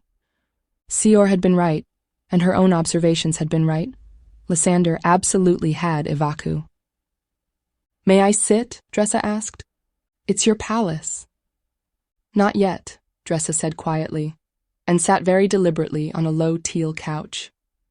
Chapter 32. A Proposal. Truthspoken are betrothed. They never propose. Arianna Rialdan, Melisori X in the Change Dialogues. Lysander dragged a chair over from the desk to sit across from Dressa. I tried to see Arianna this morning, but I don't think my message was delivered. The guards outside the residence said she was recovering and not receiving visitors. Is she really not on the planet? No. Dressa would have to choose her next words carefully, and she might as well start getting used to that. She'd be doing much, much more of that in the days to come. But Lysander needed to know what was going on. She was absolutely not going to marry the prince without knowing Lysander had made her own informed decision. She wasn't her father. And she didn't care how much her father would berate her for this later. Mostly didn't care. The curse was more substantial than we've led the public to believe, she said. Lysander huffed softly. It wasn't a curse, and it wasn't just green magics. I was there, Dressa. I caught her. Adeus, I saw you claw the face off that magicer. And I saw you stay glued to her side earlier when you both came down the stairs and before you handed her off to me. She was already not well then. Lysander regarded her. Am I that repulsive to her that she'd go through all of this not to marry me? It's not that, Dressa said sharply. She bit her lip and sighed, rubbing her hands together slowly, one of her own gestures, not Arianna's. Listen, do not, absolutely do not, breathe a word of this to anyone. Not your family, not the servants, not anyone at court. No one. I'm not going to make that a command, but... Yes, agreed. Dressa searched Lysander's face and body language for sincerity. She found it, but she also didn't know Lysander well enough to know how deeply her own evacu went. Good, she said, sealing that agreement. Arianna has the bruising sleep. My father sent her away for treatment. It will be weeks or months before she's well enough to return, and we don't know if she'll be well enough to fully resume her place as the heir. Lysander sat back in her borrowed desk chair, rocking it slightly. The bruising sleep? Is it contagious? I was touching her too, Dressa snapped. And no, it's not. It's contagious somehow, or else it wouldn't be a problem. But I know it doesn't spread through touch or fluids, so you're safe. Lysander spread her hands. Of course I want to know if I'm safe. Forgive me. Go on. Dressa squeezed her hands together. My father ordered me to be Arianna for the time that Ari is gone. That order still stands. So I'm supposed to get engaged to you, as Arianna, and then, what? When the real Arianna comes back, she'll just take over? Dressa didn't like her acerbic tone. You're not in this for a love match. She bit back on more. No, this wasn't an ideal situation, but why did Lysander have to be so confrontational? Notions of her crush, painfully hot though Lysander was, were ebbing out through her rising hackles. And listen, will you just listen? I'm not doing what my father ordered me to do. I have the backing of the truth speaker. I'm going to stay Arianna just long enough to abdicate as Arianna, which is a formality and a public show. I am already confirmed as the heir by the truth speaker and witnessed by another speaker. And then, as Dressa, I will publicly assume my role as the heir. Lysander stilled the rocking chair. Her voice was softer, huskier, her eyes intent on Dressa, something turbulent and unreadable lurking within them. You're going against the Ceritarchus. Dressa swallowed. Yes, I am. The truth speaker and I agreed it was not in the best interest of the kingdom for me to follow my father's orders in this. Ari might not come back in good timing or good health, and I've never been good at long-term immersion. I've been struggling in the short term, to be honest. I know you don't have siblings, else. But if I did, I'm sure I wouldn't want to have to live their lives at the expense of my own. Lysander studied her, playing with a loose end of her hair. Dressa watched her wind the strand around her finger, slowly. So, Dressa said, trying to regain the upper hand. So, I'm here because I, as the heir, would like to sign this engagement contract with you, and I would like to marry shortly, legally. I want to be absolutely sure my father will not have a chance to gainsay what I've decided to do. The public part can come later. The private marriage is to assure your family that I'm serious about this alliance. Very serious. The terms of the contract will not change. You're still marrying the heir. You're still gaining whatever was promised. And you're gaining a shield against your father, Lysander said. Though she didn't sound particularly upset by the idea, she knew politics as well as Dressa, being the heir to a high-house princedom.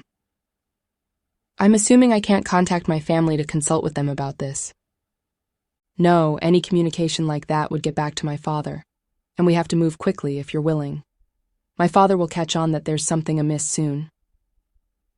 Lysander nodded, turned to look out the window, as if gauging the mood of the palace from the sunlight.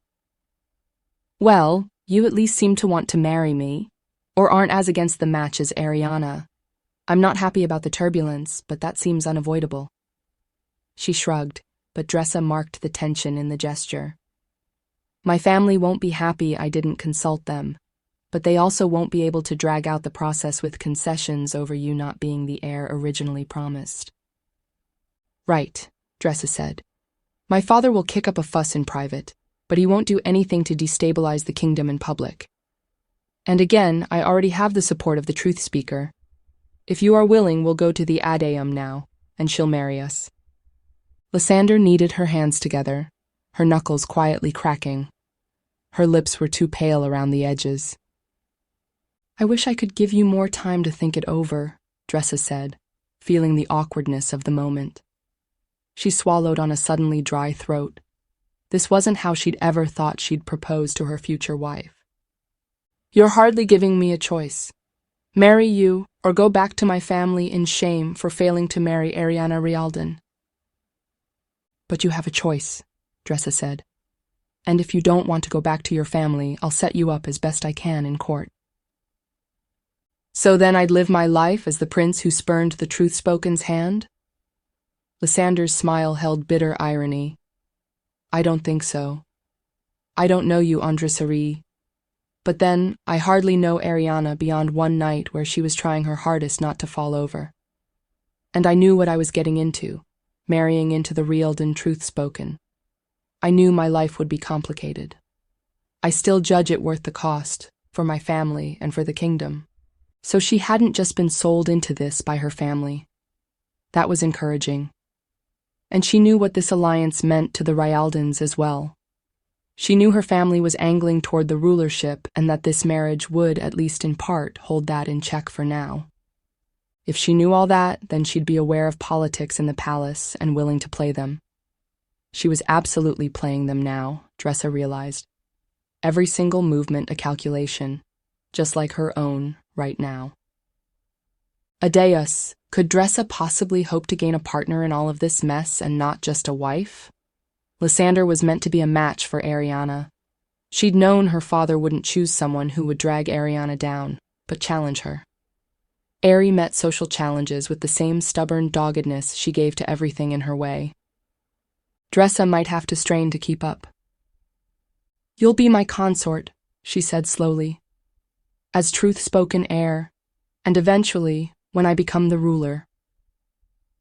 Those words, spoken out loud, sent a chill down Dressa's spine. Yes, she'd talked about this with the truth speaker, but it felt more real spoken to Lysander, who would, in fact, soon be her wife. Adeus, her wife. "And truly, Lysander, I would choose you on my own, if you're willing." Her voice cracked, and that was not something she'd meant to happen. Lysander stopped breathing for the space of several heartbeats. Her cheeks reddened with a flush, and she didn't look away. "I'm not likely to get a better offer than that," she said quietly. "All right. There's not much more to think about, is there?" Dressa rose. "There will be fallout with my father. I'll protect you as best I can, and we have the support of the truth speaker." She paused. "I certainly won't require anything more than an official marriage, but if there does grow to be more, I'd welcome it. Or at least the chance, if you want." Lysander stood too, turning as she nudged the chair back toward the desk. "We'll see." Dressa's heart fell, even though she knew this was hardly a good situation and hardly romantic. Lysander truly didn't have a good choice here. Even as beautiful as she was, and as powerful as her family was, her family would have little chance of making another good alliance if she backed out of a truth-spoken marriage. But Lysander glanced back through red lashes, the smallest smile tugging at her lips. Oh shit. That sent a thrill running through Dressa's core, and she couldn't afford that right now. Not when, adeus, she was still Arianna. She smoothed her hair back under her knit cap. She was a servant here. She'd walk with Lysander to the Adeum as a servant, leading the prince through the palace. Lysander paused in her placement of the chair and watched her, gaze sharp and avid. "I'm a servant until we reach the Adeum," Dressa said. "Until we reach Sior's office. You have guards?" "Of course." Dressa nodded. "All right, let's go then." Chapter 33, Holding Hands. "This contract you have signed is in effect and binding. From the Book of Ceremonies, the legal ceremonial manual of the Adeum. Somewhere in the last hour, Sior had reprinted the engagement contract with the necessary changes to the named parties. She had it ready in a neat stack on her desk when Dressa and Lysander arrived in her office.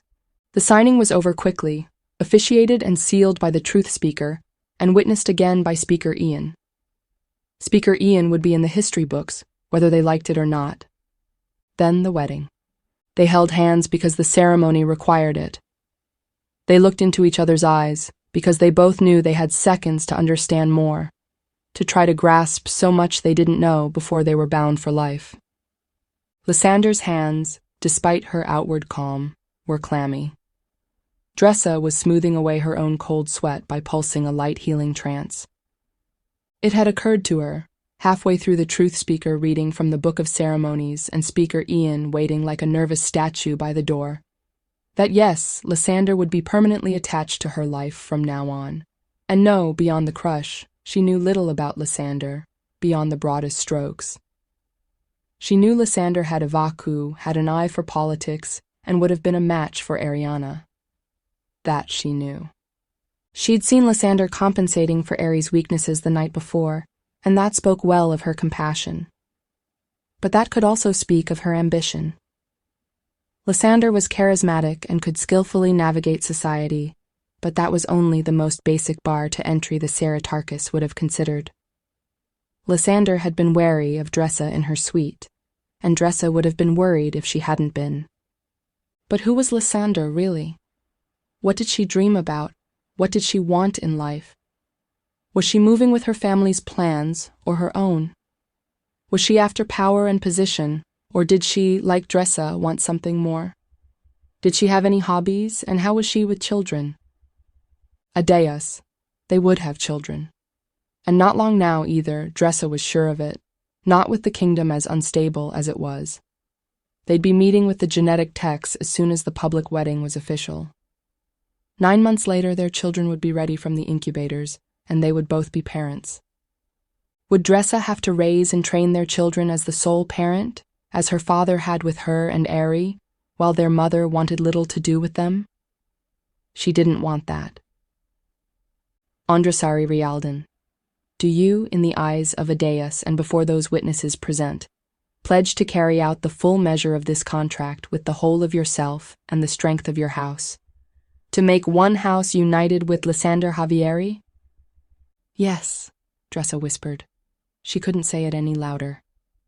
Lysander Javieri, do you, in the eyes of Adeus and before those witnesses present, pledge to carry out the full measure of this contract with the whole of yourself and the strength of your house, to make one house united with Andresari Rialdan? Yes, Lysander said, more strongly. But the tightness with which she gripped Dressa's hands spoke of her own anxieties. Then it is so, the truth speaker said. This contract you have signed is in effect and binding.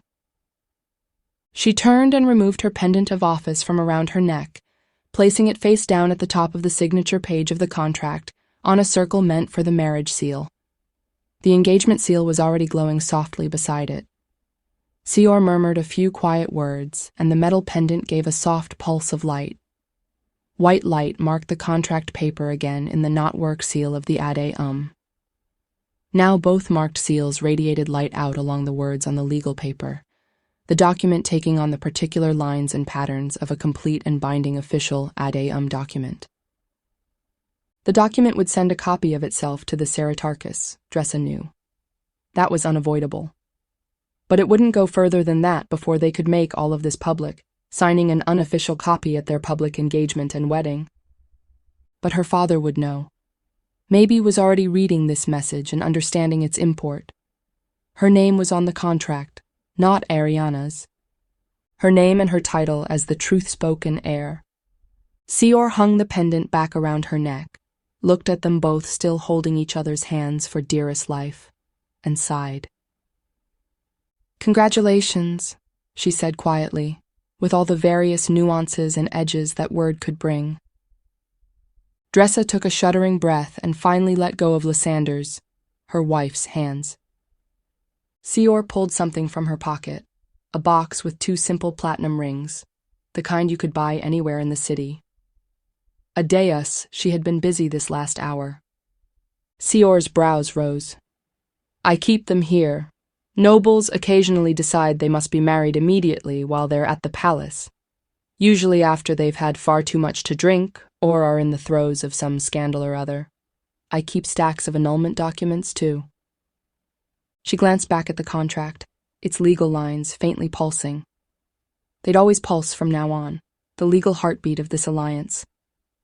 Though there's no annulment possible here. A fact or a warning?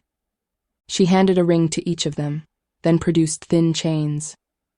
You'll want to put the rings on these until your public wedding. Dressa looped her ring through the chain and fastened the catch behind her neck. She felt the cool metal settle against her chest, against her racing heart. Lysander let her own ring and chain down inside her shirt, out of sight. For that moment, Lysander wasn't the elegant and composed woman she'd been last night at the ball, or at any moment until now. Their eyes met, and looked away again. Married. She was actually, truly, married. She was the heir, and this was her wife. Lysander drew back, regaining her alertness. She looked like she was straining to maintain her calm, just waiting for a disaster to happen. Maybe for the Saratarchus to come in and rage about this, or for Dressa to morph into a different person entirely. None of which was impossible. A truth-spoken marriage. Yes, this was definitely a truth-spoken marriage with all its prickly nuances. Lysander had known that going in. If they did end up sleeping together, if they did find more than a partnership at court and an alliance on paper, what would Lysander do when she was someone else? How would Lysander react to? But she wasn't herself even now. And she was the truth-spoken heir now. There would be plenty of times in the future when she wasn't herself. More so when she eventually became the ruler. That was what it meant to be truth-spoken, and Lysander knew that. She caught and held Lysander's gaze again. Thank you for doing this today. And for more that she knew she wouldn't be able to find the words for just then. For helping her have a way to be herself in all of this, for knowing the circumstances and holding strong. Lysander gave a tight nod. Her throat convulsed with her swallow, and she was still so beautiful in whatever light she stood in whatever company, no matter if she was plainly terrified, as Dressa was too. Chapter 34. Preparation. For Truthspoken, to be someone in truth means to completely submerge your own personality in favor of the persona you are currently inhabiting. Then, to the eyes of anyone trained to see such things, you are not a persona at all, but simply yourself. Arianna Rialdan, Melisori X in the Change Dialogues. Heir, still standing in front of her desk, set down her book of ceremonies, picked up her glass of water, and took a quiet sip. Master of a vacu that she was, she'd be picking up on every nuance between Dressa and Lysander. She was giving them a moment of space, a moment in which to breathe. Between breaths, Dressa traced the line of Lysander's jaw with her eyes, the wisps of red hair breaking free around the edges of her face. She wanted to reach out and touch them, curl them around her fingers, run her hand across Lysander's cheek to her lips. Heir set down her glass and Dressa jumped. On Dressarie, I believe haste continues to be prudent. How do you best wish to make this statement of abdication? I would suggest doing it now in the courtyard, which is irregular but gives your father less chance of stopping you along the way. I will accompany you. You can clean off your cosmetics in the washroom and take some of the clothes from the Truthspoken closet. There are a few that would suit in Arianna's size. The Truthspoken closet, in one of the training rooms behind Heir's office, was much like the closets she and Arianna and her father all kept adjoined to their prep rooms. It held an array of clothes in every shape and size and cut and class, to be used for change and evacu practice, and used by Truthspoken as an alternate change station. She nodded. Heir Consort Javieri, Heir said, turning to Lysander, who drew in a sharp breath at the new title. I believe it would be best for you to not be seen at the abdication, but you should absolutely be with Dressa when she is confirmed as the heir. Tomorrow. Dressa headed for the door to the practice rooms. Do you know where my father is right now? Had he seen the contract yet? Heir tilted her head. He's had a busy night and morning. I don't know if he's yet returned. There was an acid hint to her tone that Dressa didn't want to parse just then. She ducked into the back hallway off of Heir's office and into the washroom on the right. Grabbing cosmetic cloths from the cabinet, she began scrubbing at her face. Dressa? Lysander stood in the doorway. I can choose an outfit for you if you wish, if that will save time. Dressa looked up, still rubbing at her forehead. Lysander drew back.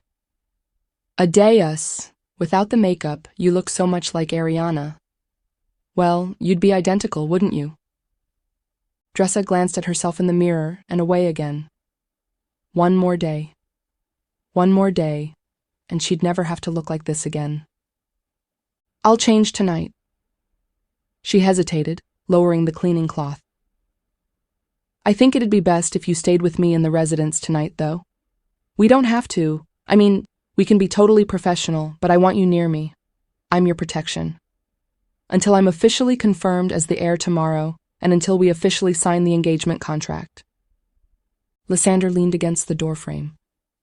You think your father will murder me in my sleep? No, that's not what I said. No, She didn't know how to explain that her father could manipulate the outcome in 1,000 less drastic ways she couldn't see. He could be anyone. He could come to Lysander as anyone and set things on his own course from the start, and she didn't want to give him that chance. She didn't ever want to give him that chance. Would she even be able to keep separate quarters from Lysander as their contract allowed? Not without fear of her father interfering, she was sure of that. Aedeus, she would have to see how well Lysander could read people, and she'd have to train Lysander to spot the Ceratarchus's tells. That was a dangerous thing, but then all of this was over the line of dangerous. But he wants this alliance with my family, Lysander said. He brokered it. Yes, but for Arianna. Dressa took a breath, kept scrubbing at her face. Could she explain that she was very much not the favored child without losing ground from the start? Was Lysander already picking that up? She had to be. Lysander was quiet, and when Dressa looked again, she was gone. But she came back a few minutes later with an armload of silks and velvet. This, Lysander said, not giving room for argument, and it was a good choice. A black silk shirt and dark green blazer and trousers, conservatively cut. That was definitely Arianna's style. Dressa took the clothes into one of the practice rooms while Lysander waited out in the hallway. Then she opened the door, and Lysander watched silently as Dressa used the robust cosmetics kit at a small vanity table. She pushed Arianna's makeup less conservative than usual, but not quite the bold rock star vibe of the night before. Dressa cut Lysander a look. Does this weird you out? She moved fully into Arianna's posture and gestures. Yes. Lysander narrowed her eyes. But I knew what I was in for, and I know who you are. Lysander paused, straightening the edges of her blouse. Whatever your reasons, thank you for not following your father's orders. Her lips drew tight, her voice low. That would not have been a good start to our marriage. Dressa looked up at her and didn't know what to say. No, courting Lysander as Arianna wouldn't have been a good start to anything. But did Lysander's words have any more meaning than that? Heir came up behind Lysander. Dressa, I've made arrangements for an announcement in the courtyard in 10 minutes. That is the best I could do. I still don't know the whereabouts of your father. But I'll be with you. He won't contradict me publicly without censure. Dressa nodded, took one last look in the mirror, and closed the various cosmetics cases and jars. She would have Heir, yes, and she would have the curiosity of the courtiers as her shield. There was at least an illusion of safety in a crowd. Well, but Arianna had found the night before that wasn't true. Had her father changed out of the form of the magicker yet? The magicker who'd attacked Arianna had been caught the night before, or so the guard reports she'd read that morning said. The magicker handed over to the green magickers for judgment. And how had that gone? Had her father actually been handed over, or had all of that been fiction? Did the green magickers know the whole of what was going on? And was he changed to himself again, or had he changed to another persona for some other use? Dressa's stomach tightened. She had no idea what her father would do next, how he would react to any of this, but she was sure it wouldn't be good. Heir had said it was best for Lysander to remain here, but Dressa didn't even count the as safe. Her father could be anyone, or send anyone to do his bidding. Lysander comes with us, she said, standing. I know it might be better for her to stay, but... She was Lysander's shield. She would from now on always be Lysander's shield. Lysander would be safest from her father or anyone else at her side. Lysander eyed her, likely reading her tension. I'll go where you think best. Which was hardly a statement of subservience so much as practicality. She was the heir consort now, but she wouldn't have the whole political lay of the land yet, not from the height at which she now stood. "Very well," Heir said. "Follow my lead. Dressa, Arianna, you're up." Right. Heir had said she'd have to be Arianna in truth for the truth speaker to witness this was Arianna's truth. Dressa breathed slowly, closed her eyes, and submerged. Chapter 35. Arianna in Truth. Truth spoken never retire. They're either assassinated or they abdicate. Homage Rialdan, Seritarchus IX in a private letter, never sent, published in The Change Dialogues. The afternoon air was balmy, the gathered crowd eerily quiet as Arianna Rialdan, truth-spoken heir to the kingdom of Valoris, walked solemnly out to a hastily erected dais just outside the AUDIOBOOK gates. The truth speaker in her red and violet robes walked behind, and behind her, Prince Lysander Javieri, which sent a murmur through the crowd.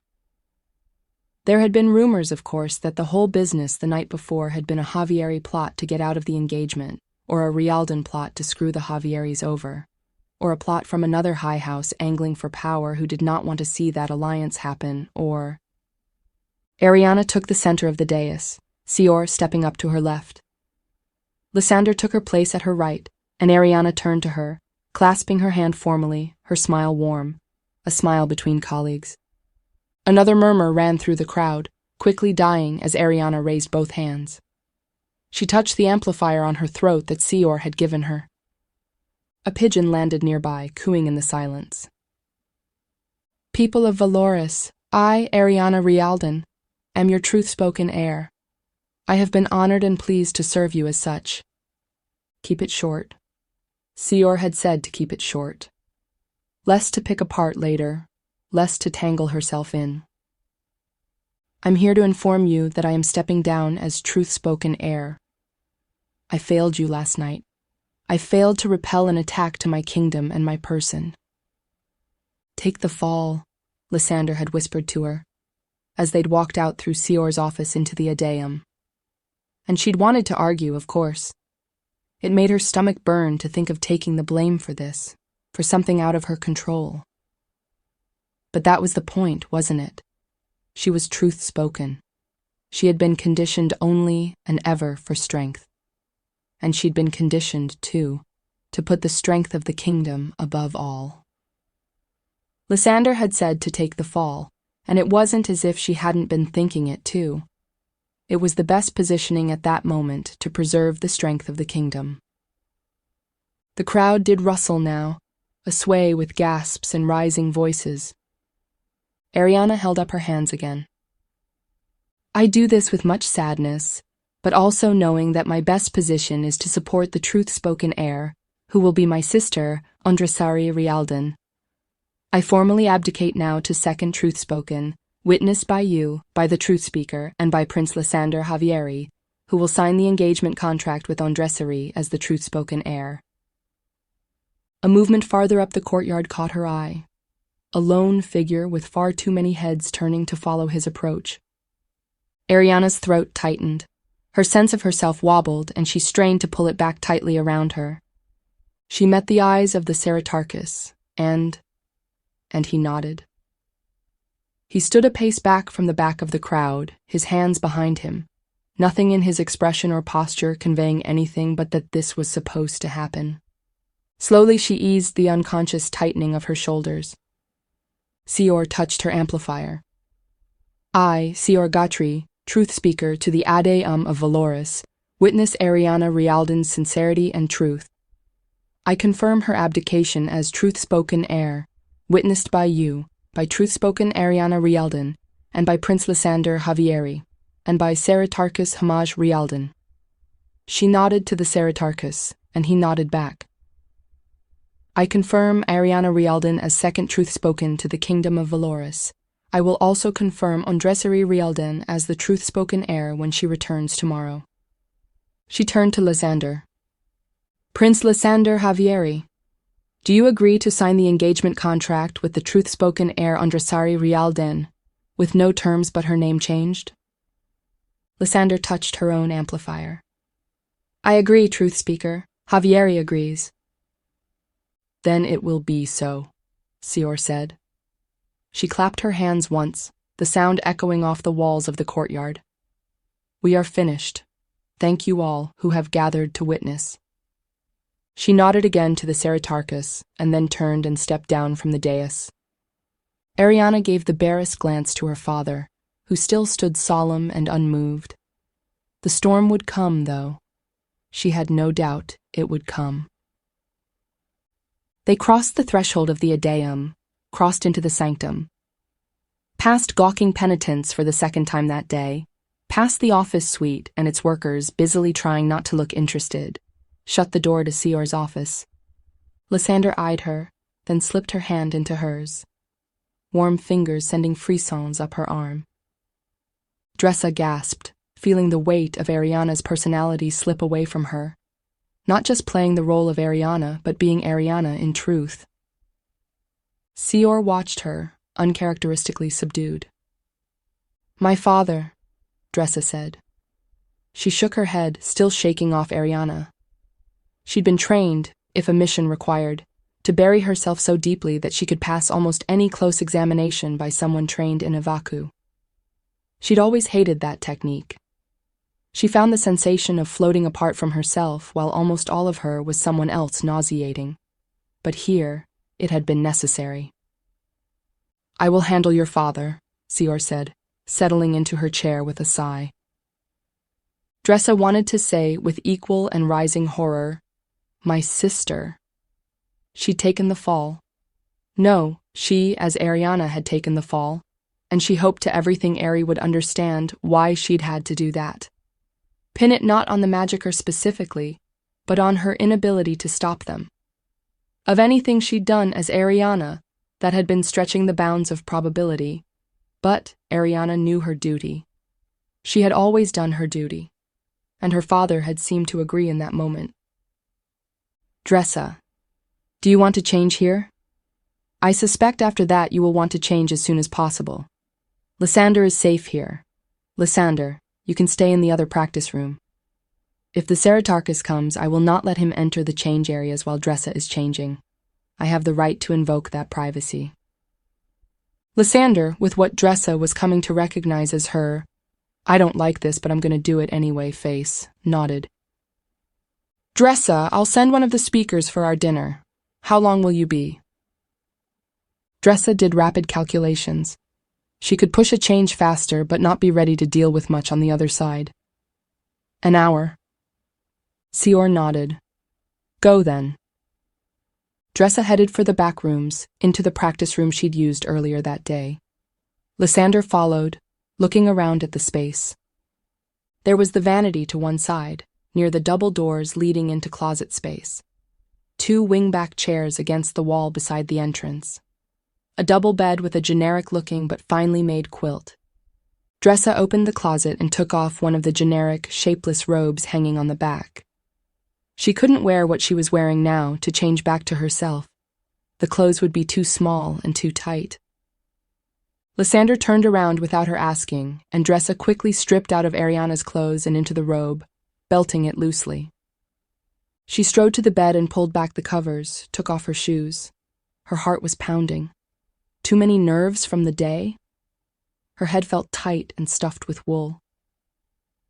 I can stay, Lysander said. Don't you usually have someone guard you? Not always. Rarely, actually. It's not needed in the residence. All the entrances to our apartments are guarded, and we have no windows in our bedrooms. There were no windows in this room, either. Dressa paused. There was worry etched between Lysander's brows, for her or for Lysander's own concerns. Either way, it made her breath catch. Could she let Lysander stay? But change was such an intimate thing, a vulnerable thing. She didn't have that trust yet, and her nerves were feeling very raw.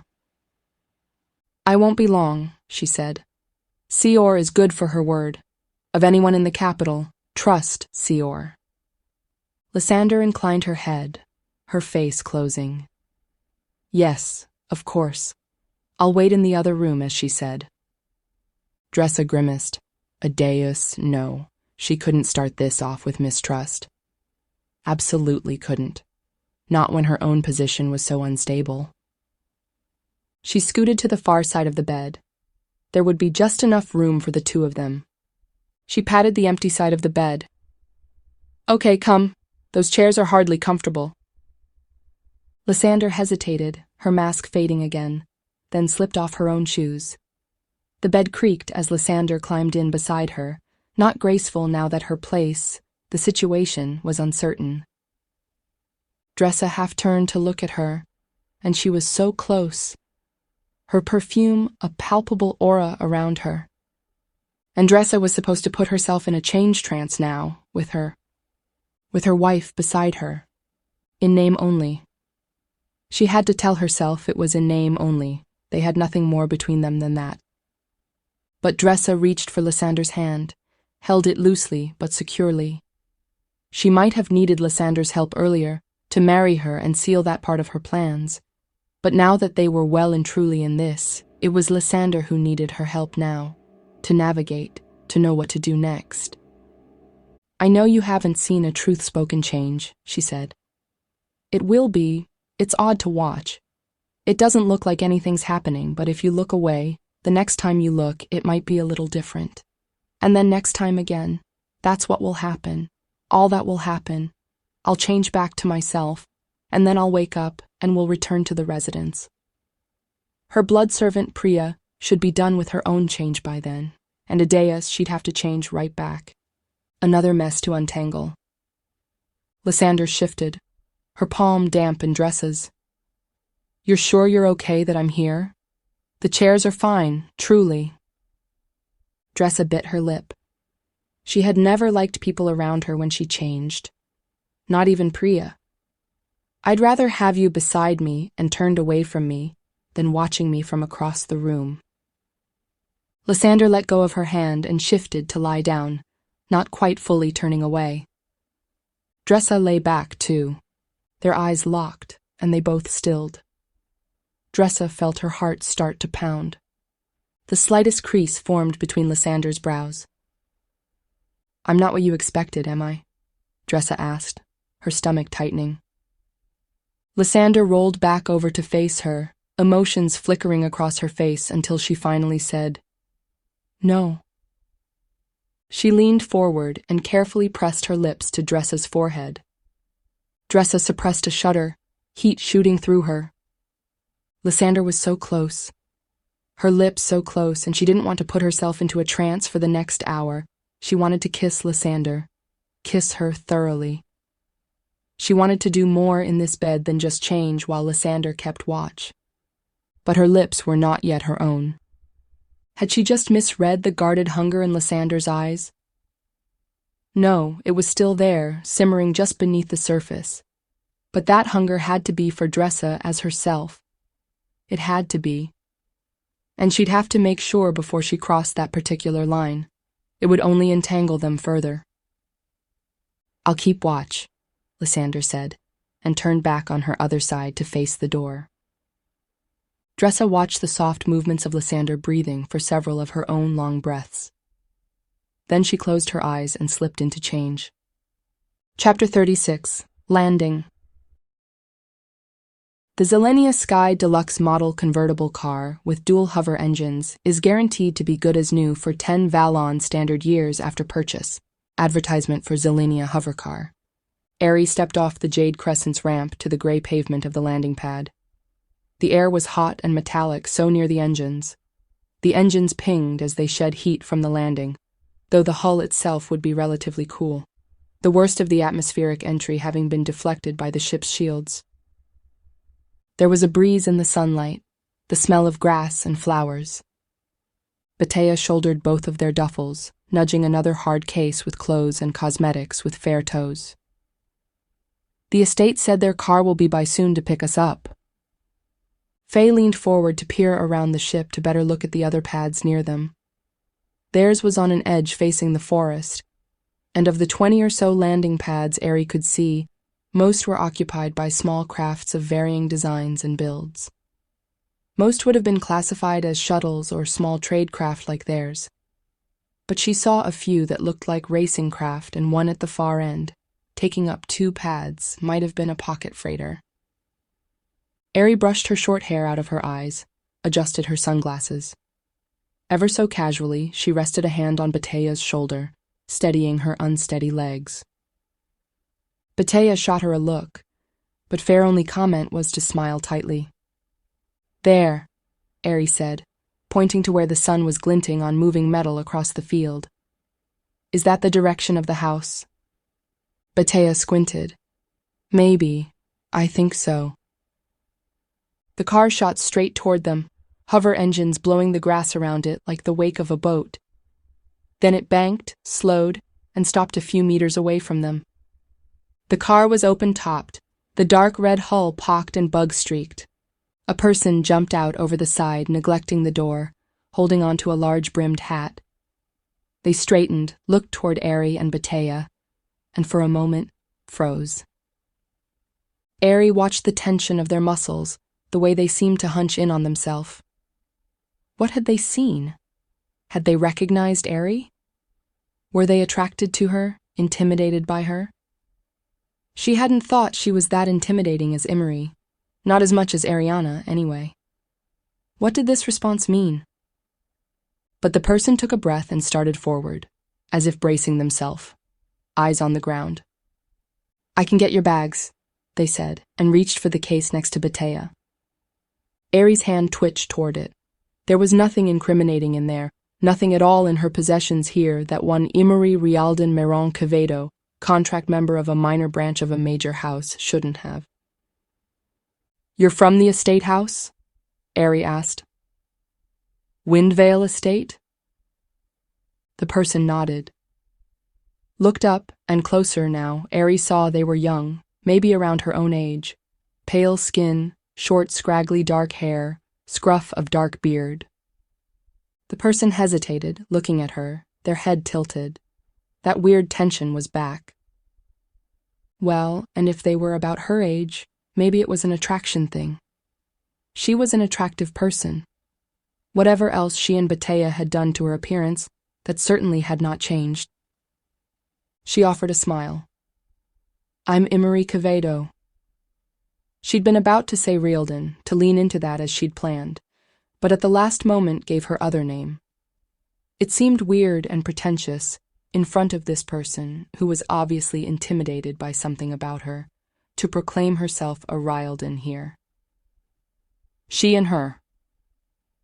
They ducked their head again, eyes disappearing behind the brim of the hat. Etienne, Eti, he and him. Ari nodded. "Nice to meet you, Eddie. Are you from Windvale Estate?" "Yes, here to pick you up. I'm usually a gardener, but everyone's at the party and everyone else was needed, so..." He trailed off, reached for the heavy case by Batea, and without another word, hauled it toward the waiting car. Ari exchanged a look with Batea. "Party?" Ari mouthed. Batea shrugged, adjusted the duffels Faye was still holding, and headed after Eddie. After the barest moment, Ari followed, stepping carefully to hide her sway. Well, disguise it as much as possible. It wasn't possible to hide it all. But Eddie didn't seem to notice. He wasn't looking at either of them as he secured their luggage in the trunk. Ari and Batea settled into the back seat, Ari brushing what looked like crumbs off her side of the seat. None of this was giving her confidence that Hestia was the fabulous resort world it promised. And if this estate couldn't even send out a decent car and a regular driver, what did that say about her future treatments for the bruising sleep? Would her father truly send her to a backwater for treatment? Batea made an annoyed sound, and Faye got out fair calm, pressing the screen as Faye looked back toward the jade crescent. Ari turned, watching the ramp retract back into the ship's hull. A day us, they both would have forgotten that. Ari was barely stringing coherent thoughts together, but was Batea so nervous as to forget that fair self? Eddie climbed back into the car by vaulting over the driver's side door like he had when he'd gotten out. "Sorry, door stuck earlier today, I can't get it open." He punched the engines on and the car vibrated as the engines spun up. When they started moving, at least the vibrations eased. Would they even get to the estate house in one piece? Chapter 37. Party on Hestia. I lost my heart on a broken moon. Sun only shines for an hour at noon. We made our bed to an ancient tune. I found my heart on that broken moon. The rings of Heir in their popular song Broken Moon. The wind whipping around them made it hard to talk, so Ari just watched the grassy field give way to the forest, which was less a forest she saw as they passed it in a few seconds, and more a glorified tree line. Past the trees, another rolling field led to a large estate house, with geometric granite framed with black and gold trim. A large number of cars were parked in a line outside the front entrance. That must include everything the grounds had, because the car Eddie was driving sounded in drastic need of a tune-up. Eddie slowed as they pulled into the half-circle leading to the entrance, and the wind that had made questions impossible while traveling stopped. "So what's the occasion?" Ari asked. "What?" "The party. What's the party for?" "Oh, it's to celebrate." Eddie looked back at her, froze long enough for Batea to tap his shoulder. "Brake," Faye said, and Eddie did, jolting the car. They'd stopped bare centimeters from hitting another car. Ari raked her hair back from her eyes, trying to settle it back into place after being thoroughly blown by the ride. "Turn to me," Batea said, and she did, holding still as Batea made better work of the mess. She did her best with Batea's tousled hair in return. Eddie got out of the car, looked toward the entrance where there was only just now a porter coming out to them. The porter, looking distractedly over their shoulder to the front door, from which the muffled sounds of loud music were coming, said, "Are you Imori Rialdan Meron Quevedo and personal servant Gisamir?" "Yes, thanks." Ari nodded as the porter opened her door. At least her door actually opened. "I'll take you up to your rooms," the porter said. They snapped at Eddie. "You, grab some of the bags." Everin? Itan?"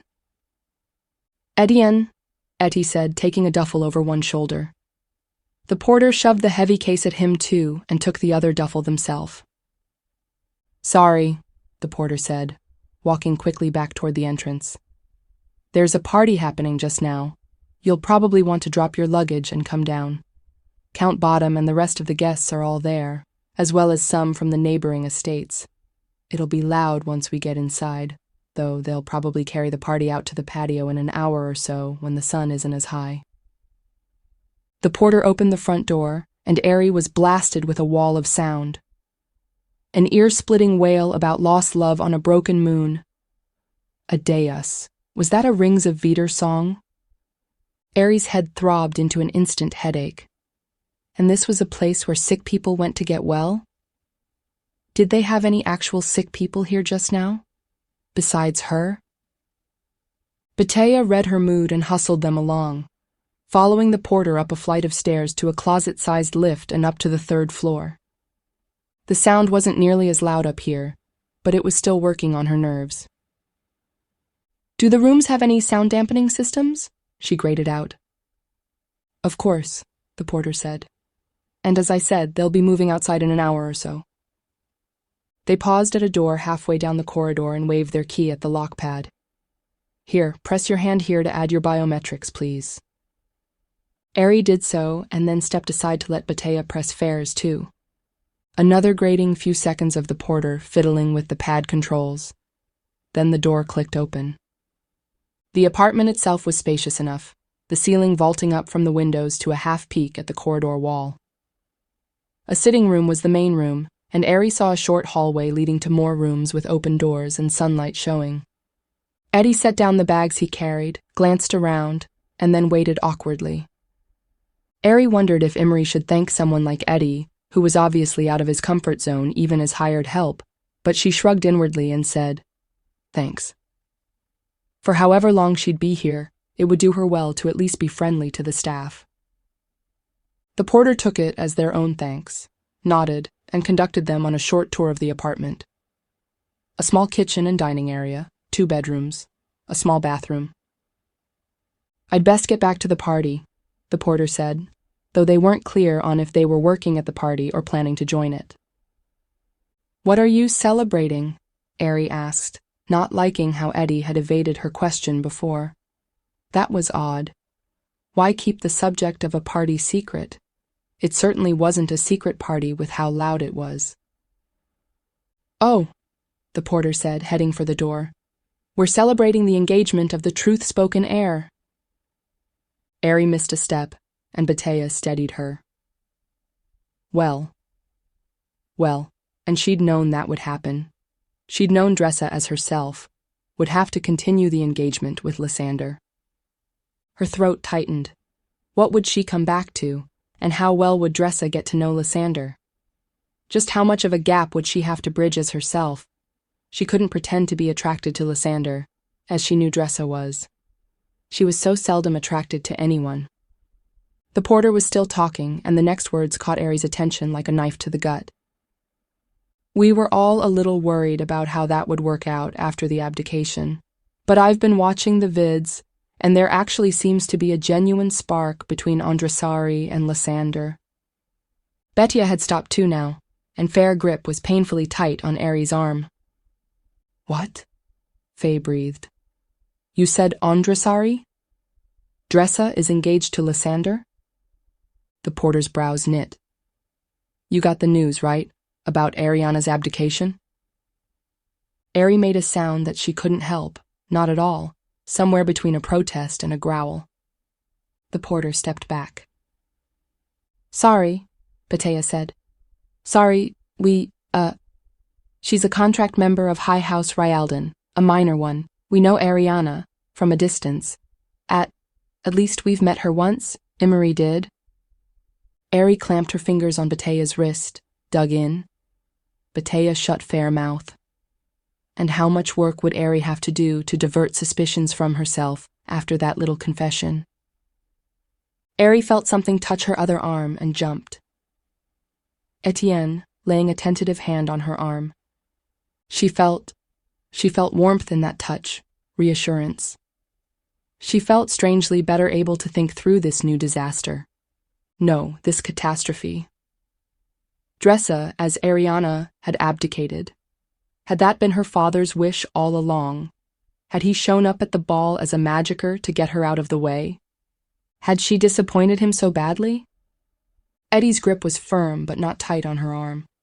She felt ire draining away into a turbulent sort of weight on her soul. The porter was looking at her strangely. You really didn't know? It's been all over the feeds, absolutely everywhere. Everyone's talking about the gown Andressari wore to her confirmation as the Truthspoken Heir. It had holographic butterflies all over it. Not a control freak, this one. Ari closed her eyes, breathed in once, and recentered. Because she had to. Because she was here, and she was not Arianna. She was worlds away from Valon, and her sister, and her father. She didn't know what had happened. She didn't know what decisions they'd had to make. She just didn't know. Here, the porter said, digging a comm out of their pocket and pressing the screen before handing it to her. The picture they'd wanted to show her was their menu background. Dressa in a frilly, gauzy gown that Ari would never wear. Lysander in flowing silver. Dressa was smiling, looking somewhere to her left. Lysander looked at the camera, as if challenging whoever had taken the image. Ari tried to read Dressa's body language, read if her expression was genuine or how far from true if not. Dressa didn't seem as open as she normally was. There was more stiffness to her spine. But she projected happiness, if with reserve, and that would likely fit whatever scenario she or their father had concocted to have Arianna abdicate. Bile rose up Ari's throat. She handed back the comm. Thank you, I'm tired from travel. I think I'll stay in my rooms, at least for now. Please tell Count Bottom I will be down for dinner. When is dinner served? We're not doing a formal dinner tonight, but I can have food sent up to you if you'd like. Yes, please do that. You have my menu preferences? If you filled them out with the welcome packet, yes. Batea must have done that while she'd been napping on the way in. She hoped Batea hadn't diverged her preferences as Imri too far from her preferences as Arianna. She needed something familiar right now. Ari felt another wave of overwhelm threaten to carry her away. It was Batea this time, who reclaimed her arm and squeezed it gently, moving her toward the bedrooms. Etienne let go and stepped back, looking chagrined. Ari stumbled on the lip where the living room floor met the hallway floor. Adeus. This estate was a shambles. When she looked up again, the door was closing, and both Etienne and the porter were gone. She was too tired to stop the tears, but she bared her teeth against them. And they couldn't talk here. Couldn't break character. She had no idea of the security in this place, and she had a direct order from her father not to do so. She wanted to run to the nearest comm and fire off a message to him, ask him what the hell was going on, but he'd said not to break cover for any reason. And did this situation merit whatever dire measures were in place as a last-ditch contact? Would she burn up her last credit with him to do so, and so show him just how unworthy she really was? In the bedroom she assumed was hers, she gripped the nearest metal bedpost, forcing her breathing to slow, closing her eyes against the slow spin of the room. She wanted to scream, trembled with the need to vent her tension. She opened her eyes and met Batea's, her blood servant's eyes echoing her conflict, her panic. What had happened at the capital to so drastically change plans? Was her father well? Was her sister well? Had anyone found out about the bruising sleep, and was the kingdom safe? Adeus she didn't know, and she couldn't ask. She couldn't ask for, well, however long it took her to get well enough to go back. She could only watch the news and pray it wasn't as bad as she feared. For the kingdom, or for herself. But Dressa was the heir, and Dressa was with Lysander. If Dressa married Lysander, that was it, wasn't it? The Javieris were powerful enough that they wouldn't let their daughter get bumped down again to second-tier consort. How long did it take to plan a wedding? She banged the side of her fist against the bedpost, one short, quick vent of tension. And another vent as she cursed from the pain. Then she sat on the bed, pulling back her calm. I'll rest now, Jeez. No, that was still too Arianna. She slackened her posture, scowled up at Batea. Why the hell are you still standing here? Batea flinched, Heir gaze narrowed, Heir shoulders going stiff. But then Faye relaxed as well. Yes, sir. On my way out, sir. And oh, you could cut the air with the edge on those words. Ari sat on her bed and stared at the faded blue and white wallpaper on her bedroom wall. Then she pulled her comm out of her jacket pocket, hooked to the estate's network, and started pulling up the news. It wouldn't be the complete picture, but it was something. This was not the end. She decided it was absolutely not the end. Chapter 38, The Visitor. Many academic studies, based purely on observation from public records, have been conducted on the long-term psychological effects of being truth-spoken while actively governing the kingdom. Results so far have been inconclusive. The only way to get comprehensive results would be to study the truth-spoken directly, and that will never happen. Dr. Igni Chang, in Discourse on the Humanity of Our Rulers. Sior Gotri carefully set down 2 teacups on the low table in her living room. She set down the teapot and 2 jars of tea, with her favorite and homages. Then she settled on the couch and waited. The teapot steamed into the still air. Her apartment behind the Adayam was silent, sound-proofed. She was too important for it to be otherwise. And there was a dizzying thought in the quiet of the night.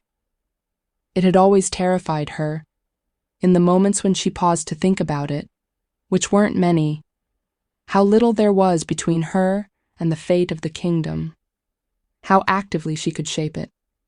And she had that day. She had. She knew it was for the better.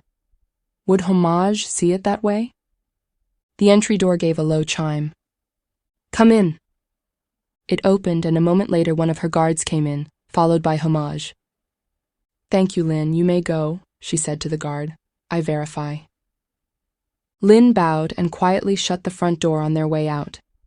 Truthspoken being truthspoken, and she being who she was, she verified any visitor she had as safe to enter. No matter if the person was visibly the Ceratarchus, she was all too aware that anyone with truthspoken training could also be the Ceratarchus. Homage took the overstuffed chair across from her and without looking at her began pouring tea. He poured for both of them. She unscrewed the lid of her jar, using the infuser scoop inside to take a fair amount before she set it in her mug. He did the same with his, and when the tea was steeping, they both sat back and regarded each other. Homage had changed back to himself as the Ceratarchus. His fine black hair was in a messy bun, his clothes more casual than he wore for court. A loose indigo shirt with embroidered red vines up one sleeve, and a split-paneled red skirt that was a few years out of fashion.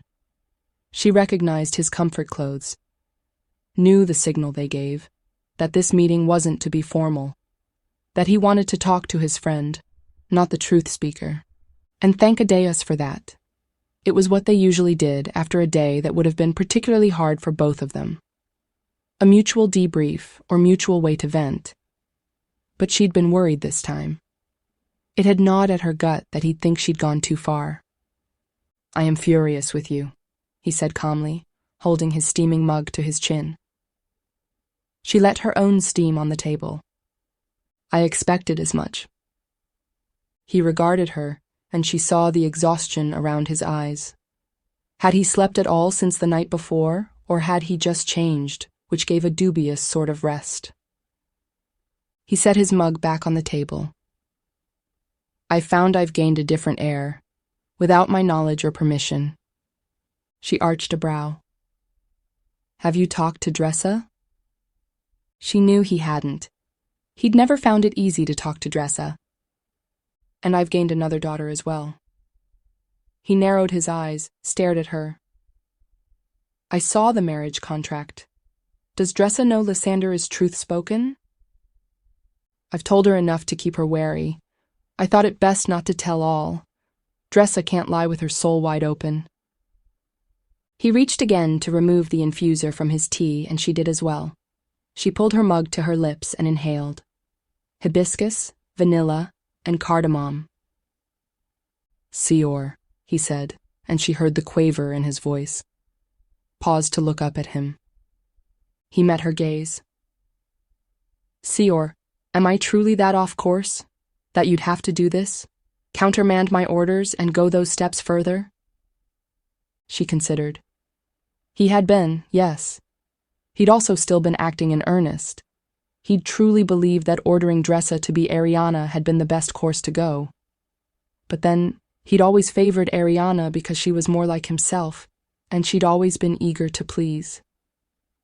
She worshipped him in a way Seor didn't think was healthy, especially knowing all of Homage's flaws, which Arianna couldn't or refused to see. Dressa had no illusions of her father's grandeur.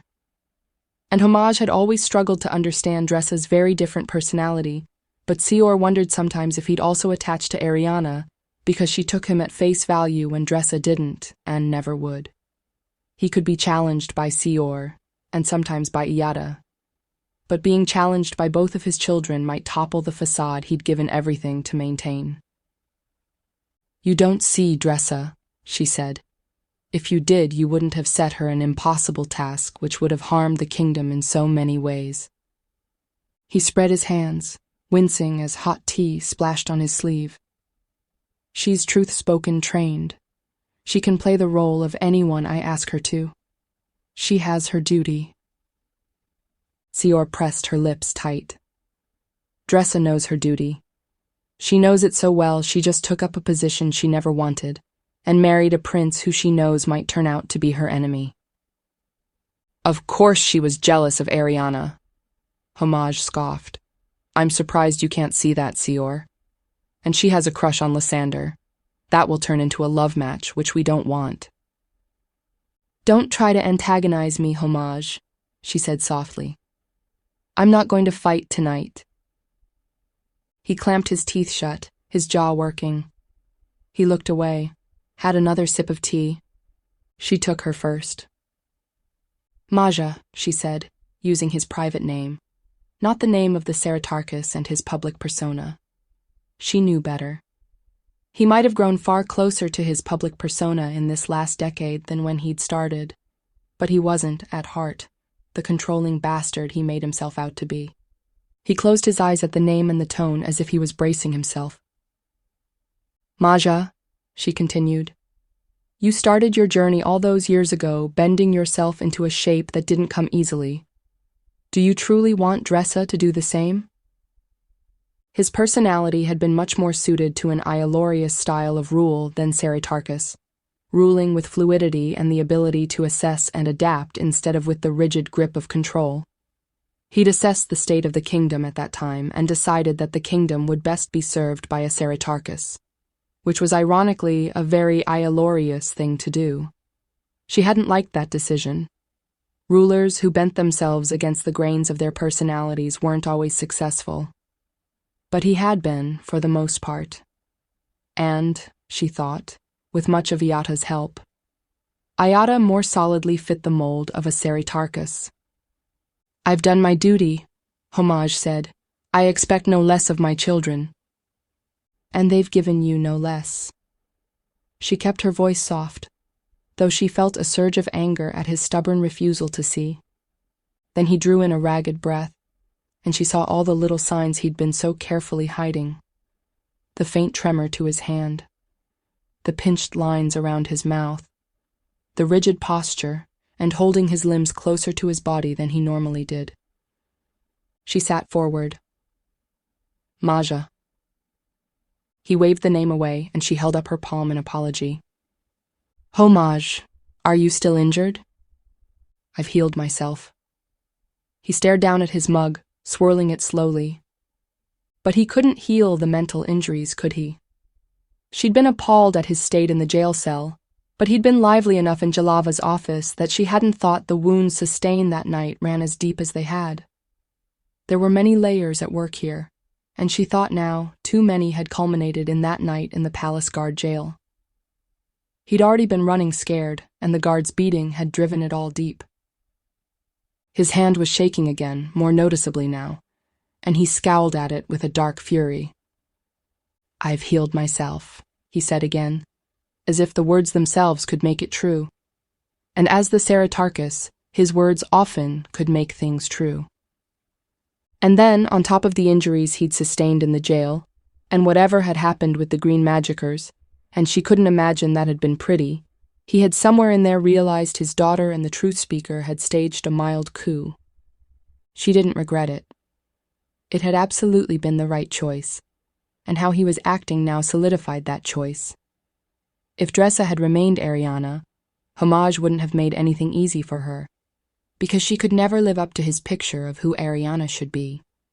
Ari herself could hardly do that, and if Dressa had remained preoccupied with achieving the impossible, and him preoccupied with wishing for Ari, where would the kingdom be then? But she watched the grimace on his face, knowing he was trying to heal his nervous system, to calm his body's responses, and his body was resisting him. She could stand by her decision and still regret that it had caused further pain. Seor set down her mug and reached to take his as well. Then she stood and moved behind him, placing her hands on his shoulders, pressing down firmly. A pressure to calm the storm. Chapter 39. Pressure.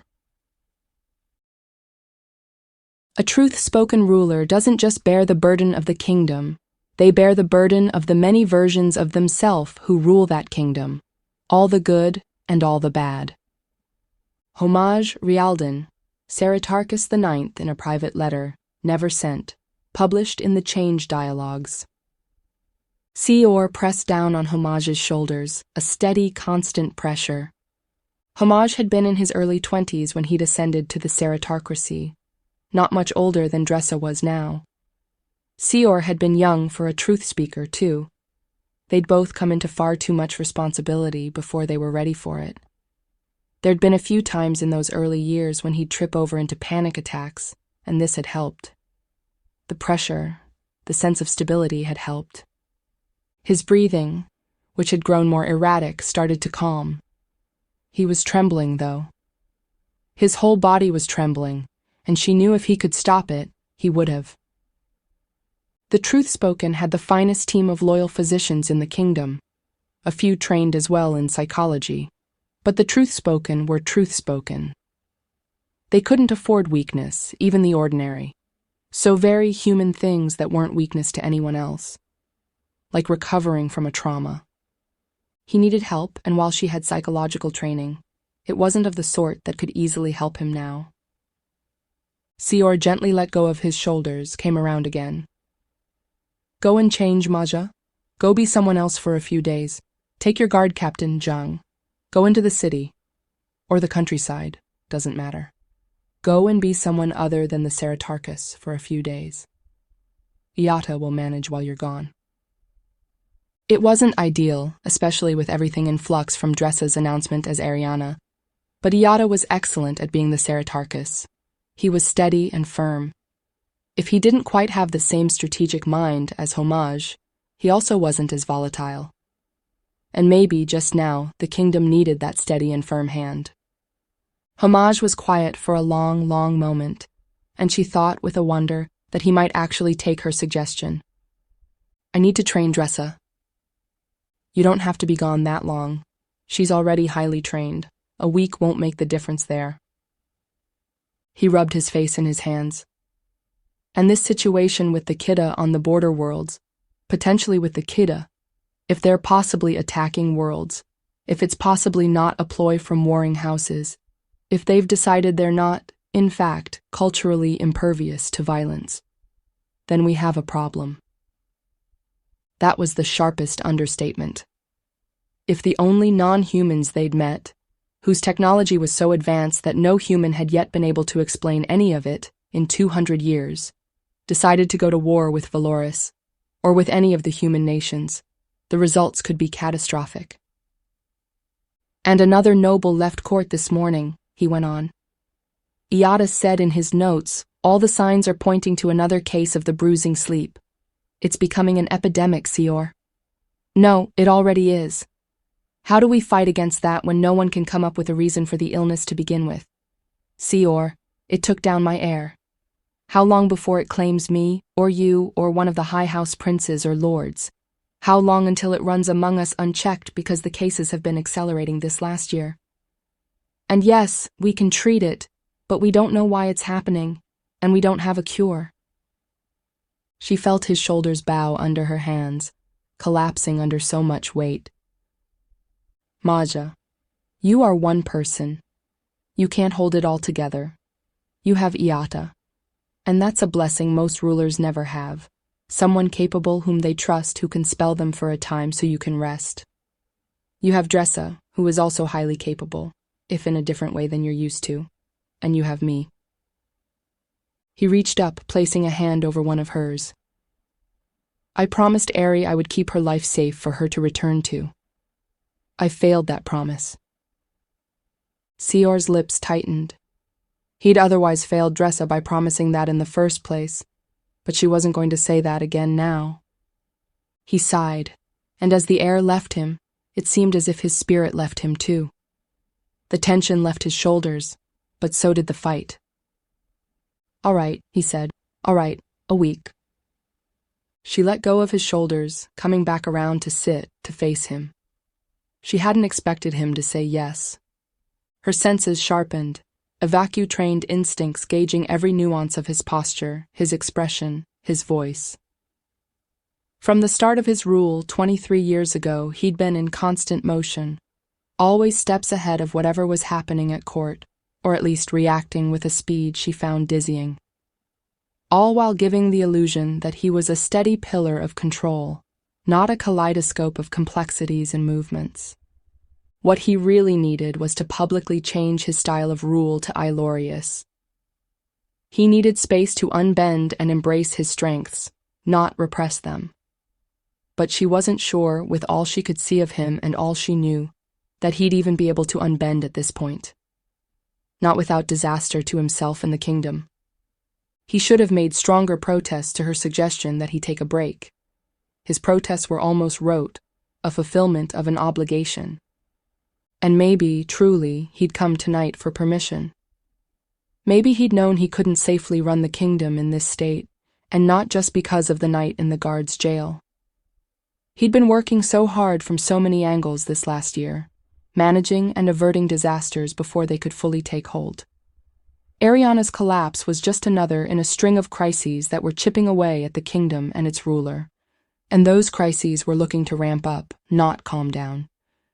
Maybe he'd known he needed a break, but needed someone else to tell him to take it. He couldn't stop on his own. "I'll talk to Iata," she said, "and we'll both work with Dressa. Everything is well in hand. We will weather these next days, and so will you. But not here, not as homage." He nodded, and his quiet capitulation continued to trouble her. She had no illusions that he wouldn't turn wherever he went into some sort of work trip, but at least he'd be away from the palace. And Zhang, the captain of his personal guard, was well adept at calling him on his bullshit. He rose, then hesitated. "I will change here." Beyond the practice rooms in the Audiobook proper, which were occupied by Dressa and Lysander at the moment and guarded by her own personal guards, she had a small spare room with a bed and a semi-stocked closet in her apartment itself. An extra measure for Truthspoken, who needed the utmost discretion. And the Audiobook had its own underground tunnel connecting it to the network of secure tunnels leading into the palace and out to the city. It was a measure of his distress that he didn't want to go back to the palace, but would rather change here, even though she knew he was still upset with her. "I'll call Zhang," she said. She didn't know if Homage had taken the tunnels from the palace to the Audiobook or not, likely not, if he'd come as himself. But Zhang would certainly take them. This had now become a Truthspoken mission, albeit one to stay sane. And she'd call Iata too. Had Iata yet changed back to himself? She hoped not, though by now he could accomplish the change back to Homage quickly enough. "Yes, fine. Tell her to bring city clothes, hers and mine, and my travel cosmetics." Zhang knew the drill, but Seor would relay it all the same. Homage strode for the short hallway which led to the bedrooms. He paused, though, before he went out of sight. "Seor, take care of the kingdom. Whatever else, take care of the kingdom." She nodded. "I will." And that, in the end, was why she so often overlooked his abrasive persona, his decisions which she didn't outright contradict but didn't always like. He'd given everything, absolutely everything, to his kingdom. He continued to do so. It wasn't healthy, and she didn't like that either, but she couldn't judge his actions as merely exercising his own power. He was far too aware of how fragile that power really was. She wouldn't give up on him as long as he remained aware and willing to course correct if needed, and as long as his decisions didn't move too far into catastrophic harm, as lately they'd started to. She heard the door to the extra bedroom click shut. Alone in her living room, she turned away from the hallway and took a long, slow breath. Adeus. Strength. She hoped, she prayed, that his time away from the palace would help him reset. Get him help. Get him some perspective. Get him Adeus, or at least temper, this course of self-destruction. An image flashed in her mind again of him covered in bruises and blood from a beating that hadn't at all been necessary to endure, though he'd seemed to think it had been. Adeus, as she'd grown older, she'd also grown to hate the Truthspoken system even more. And here she was, the buffer, the one giving her permission for it to continue. She'd helped Dressa out of a bad situation today, yes, but then put her right into another one. She feared for the kingdom, but she also feared for those who ruled it. She was the truth speaker. It was her job to decide if the Truthspoken were steering the kingdom true. And what if she decided that the only way forward was a kingdom without Truthspoken? What if she wanted to dismantle this broken system? What then?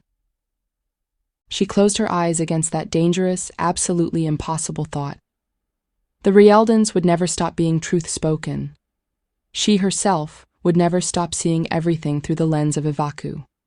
Even if one of the high houses finally succeeded in overthrowing the Rialdans, which was looking frighteningly more likely as the months went on, they would only install one of their own illicitly trained members as truth-spoken, and the whole destructive cycle would continue. She opened her eyes. Lysander. Lysander Javieri was fully truth-spoken trained, she was sure of it, and she had to talk to Yada about what to do about that in the next few days, if anything. And Dressa? She had to pray Dressa would see, and that Homage would come back more fully himself. The kingdom needed his strategist's mind. The kingdom desperately needed his ability to spot his enemies and steer them clear without conflict. Yes, the kingdom could do without him for a few days or a week, but he wasn't wrong that he was badly needed too. And if Homage couldn't resume his duties, if he kept making decisions that drove the kingdom downwards, then she'd pray that Iata or Dressa could step up to rule the kingdom and rule it well. She'd do whatever it took to keep her kingdom safe, but she'd also do whatever it took to save those she loved. The end. Thanks so much for listening, and I hope you enjoyed the Truthspoken Heir. The story continues in the Shadow Rule. Want to stay up to date on the latest books? Sign up for Novi Kalem's newsletter at novikalem.com/newsletter. This has been the Truthspoken Heir, The Stars and Green Magics Book 1, by Novi Kalem. Text copyright 2022 by Novi Kalem. Recording copyright 2024 by Novi Kalem. All rights reserved.